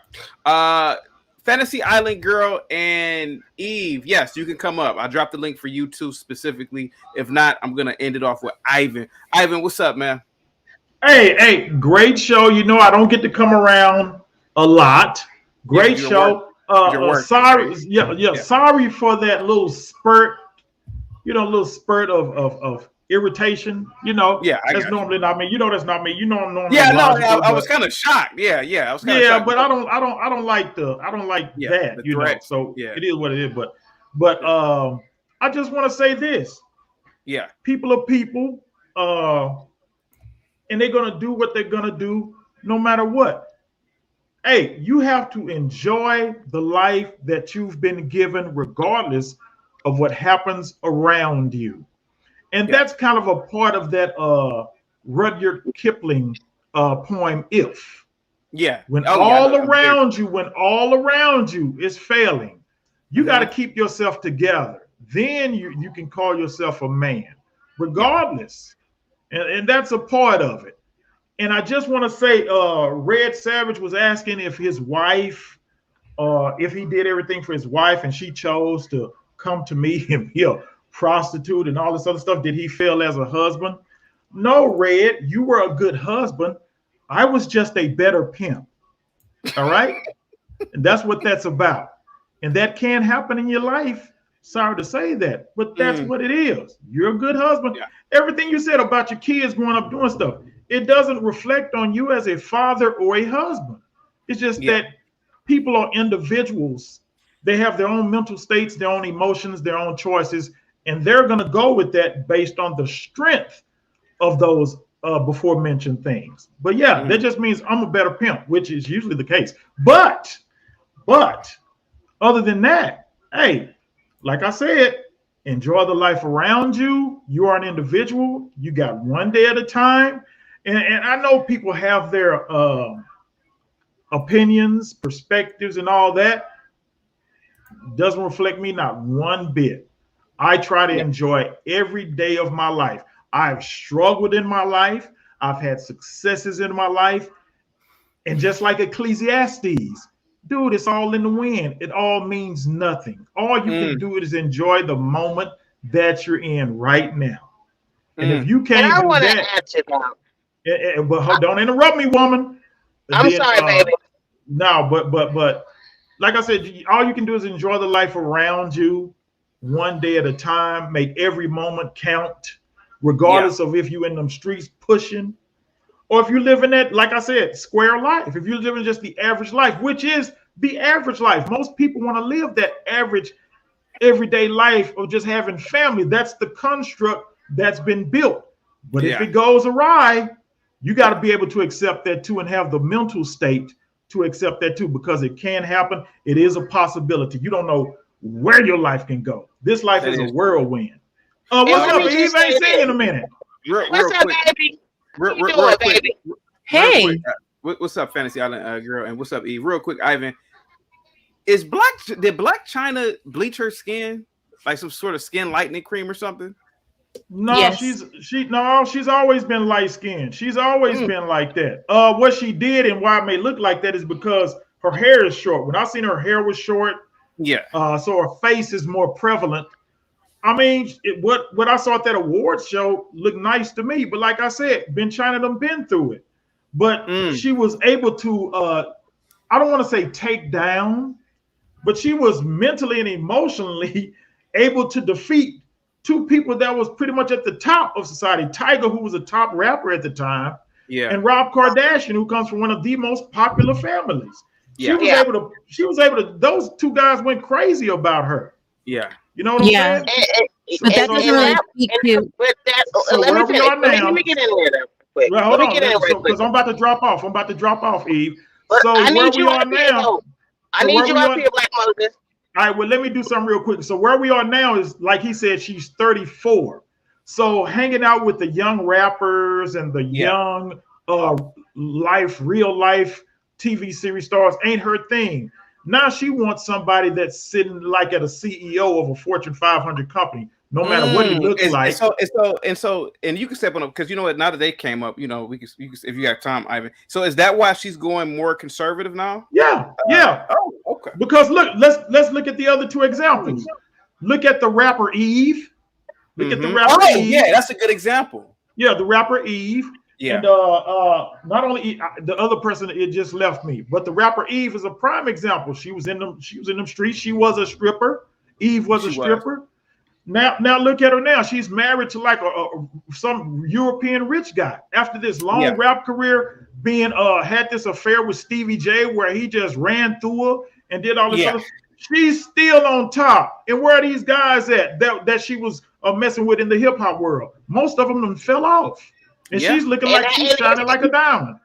And it leads to the point of this: are women of that sort, of that magnitude, less than, because those are the ones that are really winning for real. Like if you really think about it, like more people that come from a level of society where it's shunned upon, are they really getting the men that they want? Because it's like it's about desire from a particular society, but that's not what I'm up here for, right? I'm saying that it's like ghetto women like themselves, women that come from a certain background and have been able to make their way in a level of society, high society, if you will, high society, have become successful. But that's not what I'm not up here for that. I'm up here to defend Ivan G, because I seen that he was getting a lot of flack from people saying that he was a bad father. Would it make you less of a bad father? Like, which one would you prefer? A father that's saying that, listen, if you came to me as an adult woman, that I've raised you, because Ivan G is a good father. He comes from a moral fortitude, if you will. And so if his child came to him in her adult years saying, hey, listen, this is what I'm doing, Dad. For her to be that transparent, that means that she trusts her father enough to talk to him about these things first and foremost, okay? Because that can go any way. But to be entrusting enough to tell your father that, hey, listen, I'm choosing this alternative lifestyle, and Dad, and then my father is saying, well, whatever you're going to do, capitalize off of it. I get what Ivan G is saying with that. I get that. Don't just be a doormat. So I get him when he's saying that. He's not necessarily saying that this is what I want for my child. That's not what he's saying. People have to take the emotion out of it and use more logic. So I get what he's saying with that. And so for people to sit up here and make these brash comments, threaten a man, and all of these things, sir, you, the guy, the Hebrew of Judas, Israelite, lock-wearing, white-handed man you don't even have children, from what I recall that you said in previous lives. You don't have children, so you never know what it would take or what it would be like to be in that child. And I can't either. But I can also agree with what a person who has children would say about these things. You can't stand in judgment of someone. And the other guy, the white guy with the bald head that was molested by men willingly at an age that he should have known better because he was slamming dope, okay, to you. Okay, I don't think that it's right for you to say that you would disown your child completely, given that you knew that you were a dope slammer for a long time, which would probably give to the reason why you would feel like you were a failed father. Okay, because behaviors and things of sorts that you presented towards her, it's like it shames you. So you're internalizing situations instead of seeing it in a broad spectrum. So I get your point as well. But nonetheless, you have no right to sit here and say what a man or what a father rather would or wouldn't do, and who that father wouldn't be, because you wasn't that when you needed to be that. Okay, and that's not no judgment against you. I appreciate your transparency and your ability to be in a better place today. But you were two different men. Understand that he didn't come from where you came from. He didn't do the things that you did that would warrant such an opinion. And I'm saying that and to the lack of other words, which I could, but. Understand, I would not, you're saying, sir, that you would abandon your child had she turned out to be these things. Meanwhile, Ivan G is saying that he will still support his child, whatever endeavor that she chose to take in life. But you, being the person that failed initially with your child, because I'm sure she's seen some things, you said that if she were to do these things, that you would abandon her, because if you haven't done that already, okay? So I just take offense to that. I take offense to people not looking at things objectively. Eve, hold tight real quick. Fantasy Island Girl, thank you so much for coming through. What say you about anything we've talked about, particularly Blac Chyna? Do you think that she is transforming into a conservative woman? And if so, with her following of over 17 million Instagram followers, does she have the capability to change or transform the minds and behavior of many women to be more conservative? And also, what do you think about the LGBTQ laws in Uganda? You know, they're saying that even if you identify, they will kill you. Can you imagine that? What say you? So thank you for having me up here. I'll start with the Blac Chyna piece. So for the Blac Chyna piece, I feel like we've in American history have allowed women to go from whore to housewife often. So because we've seen that transition so often, it wouldn't be shocking to me if she did become somebody's wife, somebody wealthy's wife, and he enjoyed her abilities as an X304, you know? So it wouldn't shock me. I've seen a lot of women go through this stage. They start out very promiscuous. Then they get tired of it, run down, and then they leave the space and they change over. And it's like a drastic shift. For me, I didn't do a drastic shift when I went from doing OnlyFans to being just a regular person on the internet again. I didn't change like the way that I dress. I didn't change the way that I think.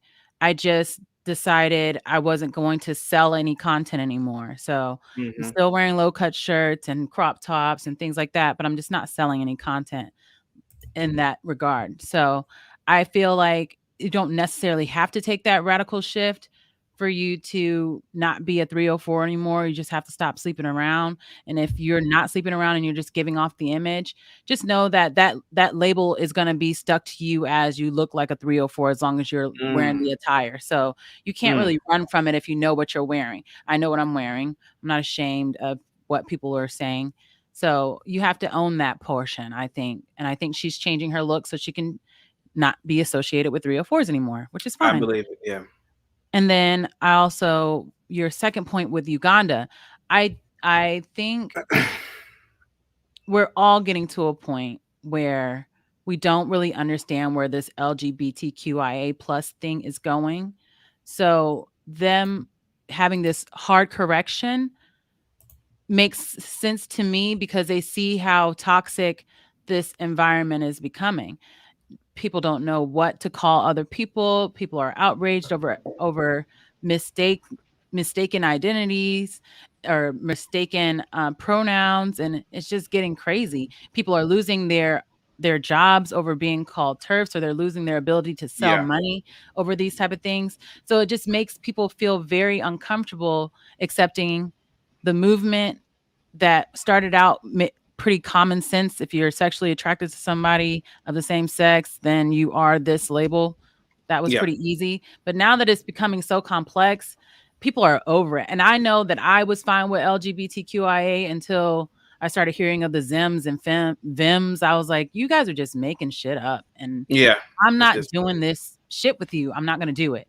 So I tried, but it doesn't make sense anymore. And I can't do it anymore. So Uganda killing people, I get it. That's extreme. But honestly, if you're not trying to exile people, they're going to continue to do what they're doing in your environment. So if you're not trying to kill them, you might as well get them out of the country. Thank you so much for your take on those topics. Real quick, Eve, are you there? Okay, you can't sorry, I'm in my car, so sometimes can you hear me now? Yes, we can hear you now. Okay, when I'm in my car, it gets a little loud because I'm on my car. No, honey. No, I'm in a Bluetooth car, honey. Okay, I don't even. No, don't do that. But when I get loud, but when I get to talking loud, then it'll cause my car. It'll cause the distortion because I'm being too loud. So I want to be able to. Now, Eve, Savage Now, you don't mind if Savage has returned to the panel. You know, it is Women's History Month, and I will simp this month. And if you don't want him on the panel, I will grant you guys this opportunity to kick any mail off. Because it is simp. You know, I'm simping this month. Do you want to speak to him or not? This month? I wanted, because I was driving and I wasn't able to even address him at the time that he was up here. So I'm glad that he's here. Yeah. So I don't have a lot of time though, so let's get with I'll it. keep him on the panel for you. Go ahead, Eve or Savage. Go ahead. You want to address what I said? I mean, because I made the point. I think you want to address it. I only heard part of it. I heard the tail end of you talking, so I didn't hear all your points. So, if you could go over a few of them, the key ones that you want push back on. Okay, let's do some bullet points here. Let's do some bullet points. Can you hear me well? I can. Okay, bullet points. Dope slammer, absentee father, abandoned child if they turn into an alternative lifestyle. Let's keep it at those three right there. That would sum up basically what you said on the panel, correct? No, actually, I never said I was an absentee father. Never said that. But, so to speak, you're saying that you were a failed father if your child was happen to. That's not what I said. But, okay, you did. In so many words, you said that if your child decided to go off and live an alternative lifestyle, that would make you then a failed parent. That's what you said. That would make me a failed father. You said I was an absentee father. Those are two different things. Okay, so but if you're slamming dope, and I'm not sure what age your child is, so I can stand to be corrected. But if you're slamming dope at a time, and you're probably living with a lot of shame, guilt, and having to deal with some of these internalized feelings that based upon your past experiences, that would make you feel as though, hey, listen, I'm a failed parent, because if this is something that happens, which lends itself to this biological aspects of offsprings and stuff of that nature. I don't know how your child is, but you kind of making two different points at the same time. So please, let's address that. Okay, so my oldest son is my wife's son. He's 9. My oldest son, my son, is 6. My oldest daughter is 3, and my youngest daughter is 4 months. Okay. I'm 34. When were you last on? How long have you been in recovery? How long have you been in recovery? Let me ask you. How long have you been in recovery? That's what I'm getting to. No, just answer the question. I was trying to let you tell me to shut my mouth. Okay? He never Who said are you talking to? He never said Eve, let him finish. Nobody told you to shut your mouth. You said, Eve, let him finish. Eve, nobody ever said shut your mouth. You need to calm He yourself. just said shut your mouth. No. He just said, baby girl, up on the panel. Please. This ain't what you want. Let me talk to him, okay? Let me talk to him. We're trying to listen to the conversation. This isn't just you and him. You're being rude, and we can't hear the other side. So you need to calm down and rest in your femininity and let him finish his statement. You standing up there with a goddamn green screen on here because you can't show your real house. Have a beautiful house.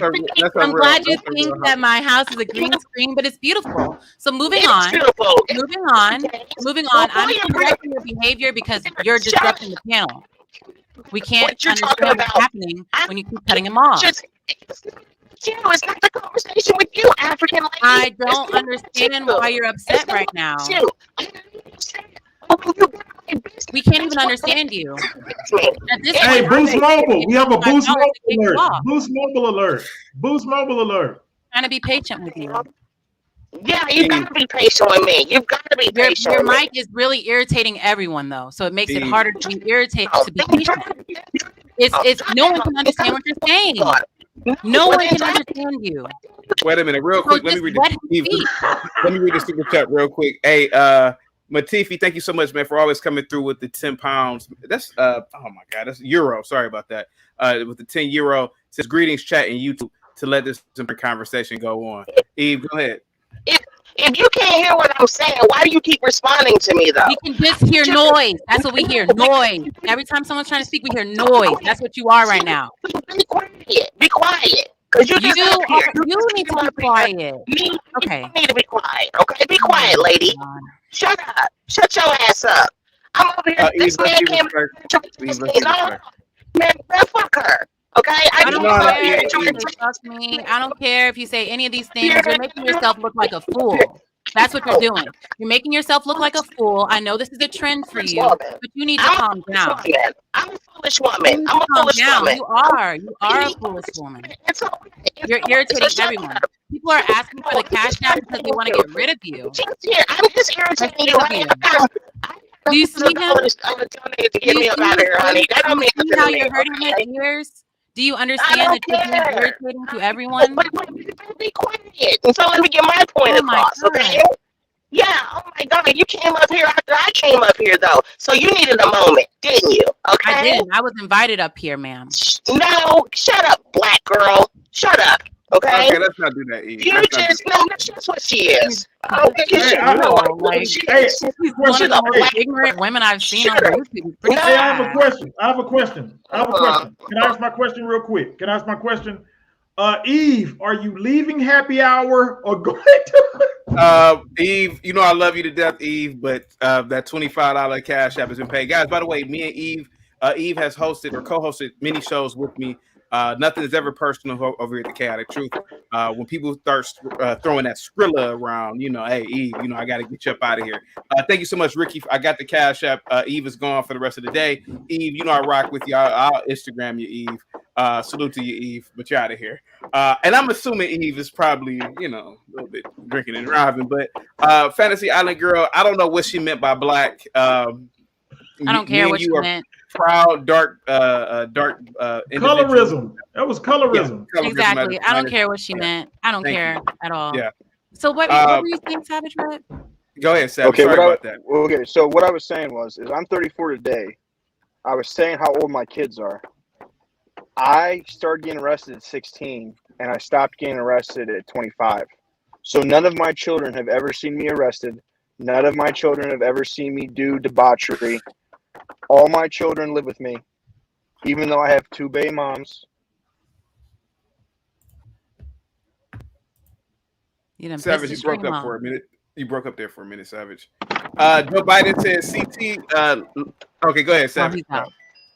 I don't want. I don't want Savage to. Yeah, it's not that. It's not that.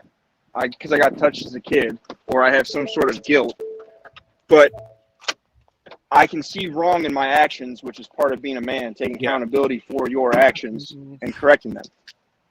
And I don't want my children to go down the same path that I went down. So that's why I have this stance on it. When I was using, it took my family shunning me to get me to see differently, because you couldn't tell me nothing because the way I thought was the proper way. So the people that use and are bad people, they always hurt the people closest to them because those people are the most willing to give them the benefit of the doubt. A stranger isn't going to give you money to pay your rent every month. They're not going to let you have a place to stay when you spend all your money on drugs. They're not going to buy you a car when you use all your money gambling or spend on hookers or like whatever vice you have that's tearing your life apart. The people closest to you that have love for you are the most likely to support you or aid in you or give you some sort of benefit to try to help you. That's my point. If my kid's making bad decisions, I'm going to shun them because they've made their bed and they're going to lay in it. And when they figure out the bed that they lay in is not that great and they change their behavior, then they can come back. Has nothing to do with being an absent father. I think I understand what you're saying. I think it makes a lot of sense for you to have boundaries with your children. And I think a lot of people aren't comfortable setting boundaries with their children. Like, you cannot do this in my home. When you stop doing this, you can come back situation. People feel afraid that their children won't come back if they set that boundary. But I think it's a very realistic and understandable balance. Or basically, I've seen Black fathers do this to their Black daughters often. If you want to go out there and be a hoe, you ain't doing that under my roof. So get out. So I can't pretend like it's such shock factor for you to say that, honestly. And I respect that you have changed your life around. You're taking care of your children. You expect the best for them. And I hope everything goes wonderfully for your experience. But I do want to say, my brother, sister, and I were all raised in the same house. Our parents were married. They got divorced. But we were all raised together, and we were all different. To this day, we are all different. My sister's very conservative. My brother is like, he's conservative. He has a little bit of a tilt to him. And me, I'm just in the middle. If it makes sense to me, I'm going to go with that. I'm not really on one side or the other. So we are very different, and they're not going to dress like me. My sister would never wear the things that I wear. So I understand. I just want you to understand that every child is different. So I hope that none of your children turn that way. But if they do, just know it's not because you were a poor parent. It's just because everyone is different. You can't really decide how your child is going to be based off of your parenting, because every child is different. Okay, so to be fair, your parents getting divorced, every person responds to trauma differently. You getting jumped by 6 dudes you're gonna respond to it differently than if your brothers got jumped by 6 dudes. So the issue, like, my parents got divorced when I was a kid, and that's when things went south. Me and my sister grew up, like, I have 14 brothers and sisters, but I have one blood sister that we lived together my entire childhood. She never got arrested. She's the complete opposite of me, and we lived in the same house. Trauma always affects people differently, but you can only judge a fruit, or you can only judge a tree by its fruit. So, like, if I'm the leader of my family and my children go out there and start being mass shooters, no one's going to come out and say, oh, well, the dad was really teaching them how to be doctors. Like, that's not how it works. So at some point, the responsibility falls on me. Are they their own people? Of course they are. But I can't say that I did a great job if my children are going on. If I have 4 kids and 2 of them become mass shooters, I lost 50% of the time. But if you have 4 kids and one of them doesn't follow your path, then that means I failed that child. Oh, okay. How did you fail that child? I don't get that. Okay, so when you're in school and you teach children, Chaotic will tell you this, some children learn by reading, some learn by doing, some learn in other ways. So if I have 3 kids, the way that I was teaching the 4 of them, reach them, I failed by not teaching the 4th one the way that would get to them the best way. But how do you know what the best way is? How are you supposed to know that? If you're watching them every day and they're behaving the same as the other children, they are listening to your instructions, they're behaving. Now, if they go to school and they're consistently acting up, that's where you may see some patterns. You may see, okay, maybe we need to do something alternative here. I understand that. But if you get no indication, if they show you nothing, and then all of a sudden they do something out of whack, you're the failure. I'm sure those parents of those Columbine school shooters didn't think that they were failure of parents. I'm sure they didn't think that. Yeah, because those people, they grew up well-to-do. Those boys came from pretty well-to-do homes. But they still ended up doing that because of what was going on at the school. They say they were bullied, so maybe that was something they wasn't sharing with the parents. Well, how are the parents failures for things like that? How can you make that determination? Okay, because most school shootings, the FBI knows about them ahead of time. They talk to other students. No. Don't do that. Don't do that. No, don't do that. Don't do that. Don't do that. There are signs. Nobody knew that these guys were school shooters, especially at this age. Nobody. We just had 2 school shootings right here in Dallas, one day after the other. One day after the other. Nobody knew that they were going to happen. We just had one in Arlington and another one at Thomas Jefferson 2 days right after each other. Nobody knows how this stuff is going to happen. The police are not even preparing for these things to happen throughout the week. So how are you going to determine what your child does when they leave your home, especially if they leave your home as adults? I don't get that logic, if that even is logic. I don't get that. To tell me that there aren't signs before kids do stuff, you're going to tell me those kids never got in trouble? They never start failing classes. They never their parents never got phone calls. Even if there are signs, were good. Even if there are signs, we don't know the magnitude of what they are capable of until they do it, and that's still not your fault. But again, if you were your children and they started acting out in small ways, and you corrected what you were doing with that child, you would be able to help prevent it. This idea that your kids go from stealing a paperclip to shooting school and no one knew is crazy. It's crazy. So there was this child that was acting out continuously. A lot of teachers were complaining about him. He went to the school with a gun. He was 6. And he shot his teacher twice. She was in the hospital for 2 weeks and she died. They decided they weren't going to put him on trial because he's 6. What is a 6-year-old going to say? He said he did it. He said that she got him in trouble. He came back for revenge. He did it on purpose, right? He's always in trouble.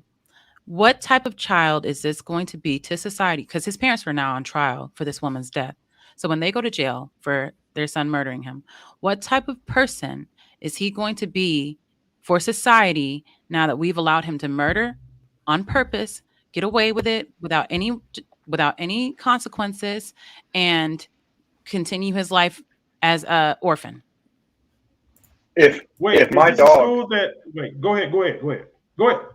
If I have a dog and that dog has never ever been aggressive to anybody and it bites the mailman, they're not going to say, oh, well, there was no signs. They're going to still put the dog down. I'm still going to get charged. I'm still legally responsible for a dog. Now you're going to tell me that I put my life spirit into a woman, it births a child, and then that child goes out into the world with my name, and I don't hold responsibility in the behavior that it does when it has cognitive, reasonable ability? That's crazy. I don't think anyone has control of this child, though. That's the point that I'm making. Like, I don't think there's certain people that no one can honestly control them. They will take from the society until they die. That's the type of person they are. So no matter how difficult their parents are, if they send them to middle school or military school, they send them to boarding school, they make sure they stay at home schooling them. There's some people in society that are just going to be evil. That's just the way that I think they are. Just like there's some people in society, no matter what happens to them, they're a light to society. I don't think you can always blame the parents because you never know what type of person this is going to be. And they start forming that person when they're little, as you can see with this 6-year-old boy, as I can see with my 6-year-old daughter. They start forming who they are when they are very little. You can see that they are going down one path or the other. If you can't get any control of that child as their parent, nobody can. So that's just what I'm thinking. It's nothing you can do. There's nothing they can do. This is just a menace to society. So the 6-year-old's parents were both doctors? Both parents were there? I don't know what they were. Well, we can conclude that most of the time, children have signs of the things that they're doing, and the parents aren't doing something. Guys, I had totally forgot, and I forgot to do the woman of the day, my conservative woman of the day, and this may be a little bit. I've never done a woman that. This woman is long gone, but by the way, guys, it's Diane. Her name was Diane Carroll, right, Ivan? Yeah, Diane Carroll. Yeah, Diane Carroll. Yeah, this is actress. Yeah, this is my woman of the day. I totally forgot to do this. Beautiful Black woman, beautiful and classy. I decided to do a posthumous woman of the day. I normally do, of course, women who are young and alive, but this is Diane Carroll. Yeah, I wish this look would come back, this elegant look that a lot of women used to endure back then. Or not endure, but have back then. What say you about Diane Carroll, Ivan? Is she light enough for you? Definitely. She was one of my favorites back when I was growing up watching TV shows, and I would see her. Yeah, very pretty, very classy, very what we used to say jazzy back then. That was her. She was the definition of that. Her, I'm trying to think of a few other women that was kind of in that with her. But okay.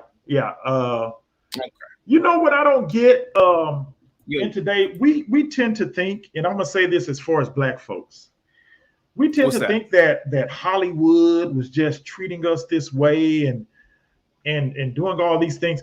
When I look at some of those old TV shows, there were plenty of well-represented Black people. This was before Cosby. This was before I'm talking about the Mod Squad. I forget the other guy, the detective show that had the Black counterpart. These men and women. Miami Vice? No, not Miami Vice. This guy was, I think it was McLeod. He was like a country guy in the city. He used to ride a horse. I think his name was McLeod. And his buddy was a Black detective. But these guys, and it was so many of them. I get to looking at these old shows, and I was like, man, that was Black men and women in these shows, and they were well represented. But for some reason, we got this stigma saying, oh, they used to do us bad. They just had us as slaves. And so, no, they were detectives. They were lawyers. I've seen plenty of what they call Black exploitation movies, where not only were the Blacks were the gangsters, but they were also the lawyers and city councilmen on the movie. So I'm like, what is this logic we're using now to go back and only look at slave movies? And these shows were before Roots even hit the television station. This was before Roots even came out. There were plenty of Black people well represented on television in Hollywood to a very good representation. You know, moral, ethics. They were portrayed as that. So I don't see why they say, you know, we had Dolomite too, but that was fun. You know, Dolomite wasn't a gangster rapper. Dolomite was actually a private investigator in most of his movies, even though, you know, it's kind of, you know, it was still Dolomite. But anyway, I just don't get that these negative stereotypes they keep talking about when most of the people in those TV shows from the 70s and 80s represented us well. I'm glad you brought up Diane Carroll so I could go on that little spiel, but I'm glad you did that. And I gotta say, Fantasy Island girl, you look great. Thank you. Keep wearing those tops that you're wearing. Don't stop being you. If you're a sexy woman, keep being sexy. And I'm gonna tell all those chicks that be on Instagram, TikTok, putting it out there. I all of that. I take all of that because one thing I do love is sexy women. No matter how they come with it, every woman ain't gonna be covered from head to toe. This ain't Sharia law. Knock it off. You know. Okay. I agree with you. Thank you very much. Is that a shot at me, Black Moses, for liking women who are covered up, or? Man, you just capping. You know, when you're off this YouTube, you know you're trying to see the shortest shorts, the lowest crop tops. You know you're trying. Oh, I forgot, but you're married though, so let's not do that. Let's not. Real quick, let me read Kai's Customs Designs super chat. Thank you so much, Kai. Says teachers did not die. I'm assuming she's talking about the 6-year-old. The 6-year-old. Were that Ivan? Who is that? Which you one? had brought up 2 school shootings. And we had 2 school shootings this week. I think he's talking about the 6-year-old that I just explained. Oh, you talking about the 6-year-old Black kid? Yeah, okay. Little bastard. Let me do something real quick, guys. Y'all go ahead. Well, I'm about to actually end it off real quick, but Fantasy Island girl, I'm so glad you came through. We talked about a lot of things today, but I got to end it. It's 6.5 hours for me. But salute to you. Anything else? Thank you. You want to say? Thank you for having me up here. I'll see you guys on the next one. I won't be so late. Oh, absolutely. Thank you so much. Have a good one. Joanna says people can't be all covered up in the island, CT. It's hot down there. Ivan, any last words, man? I'm about to get the hell up out of here, man. 6.5 hours. Yeah, I think I said it earlier. I think I said, hey, great show. I'm glad I could come on here with you.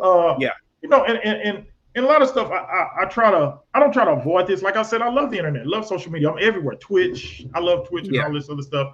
Love it. And I'm glad you are towing the line and trying to keep, you know, keeping your stance. Now, I think you slipped a little bit and you tried to cut me off, whatever, but I'm not going to judge your conservative values and all this other stuff. But your show taught me today that, man, there are a lot of us that have put these blinders on, and we're only looking at life in one way. And I'm like, wow, you know, I'm conservative for the most part in my morals and ethics. I don't like to see a bunch of craziness and trash going out in communities and stuff like that. I'm all about that, but I know that like I said, I've seen both sides of the line. So people making decisions to do what they do, I can't do that. You know what I'm saying? But hey, great show. I'm glad that I can enjoy. What did Moses say? Moses, you got barbecue ribs. Oh, y'all.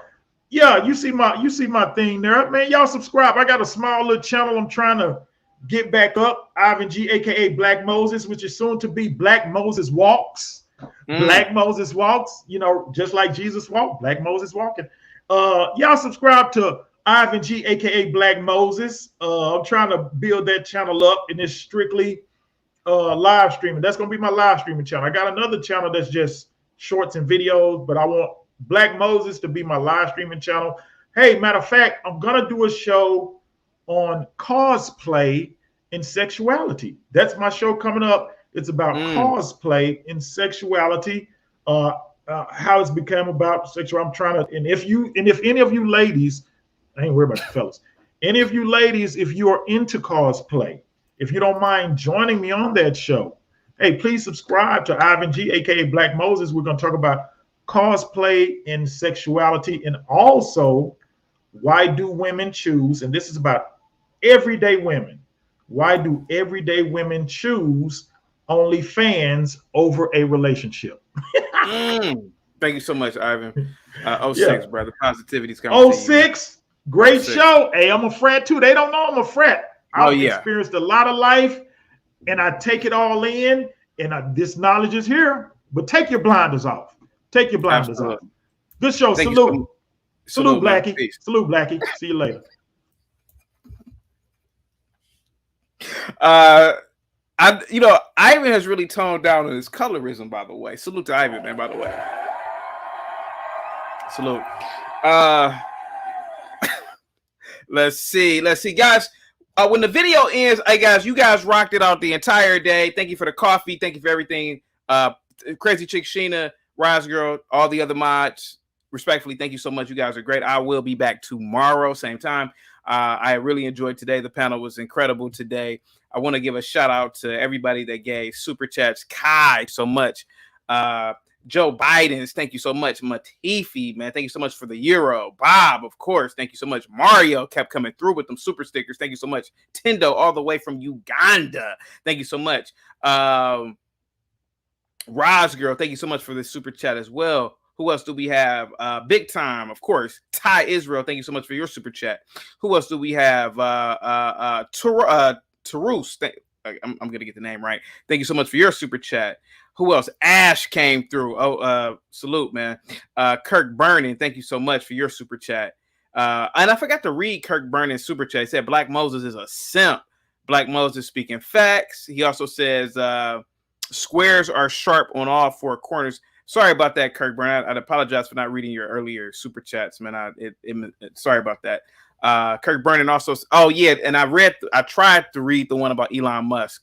Japrice, thank you so much for coming through with your super chats. Just Jan Reacts, guys. Please go to Just Jan Reacts and subscribe to her. Thank you so much, Just Jan Reacts, for your super chats. Gary came through as well with them 22 Canadian dollars. Thank you so much. Who else? Carlo came through today. Joanna, SKC, thank you guys so much for your super chats as well. Beak came through. Thank you so much.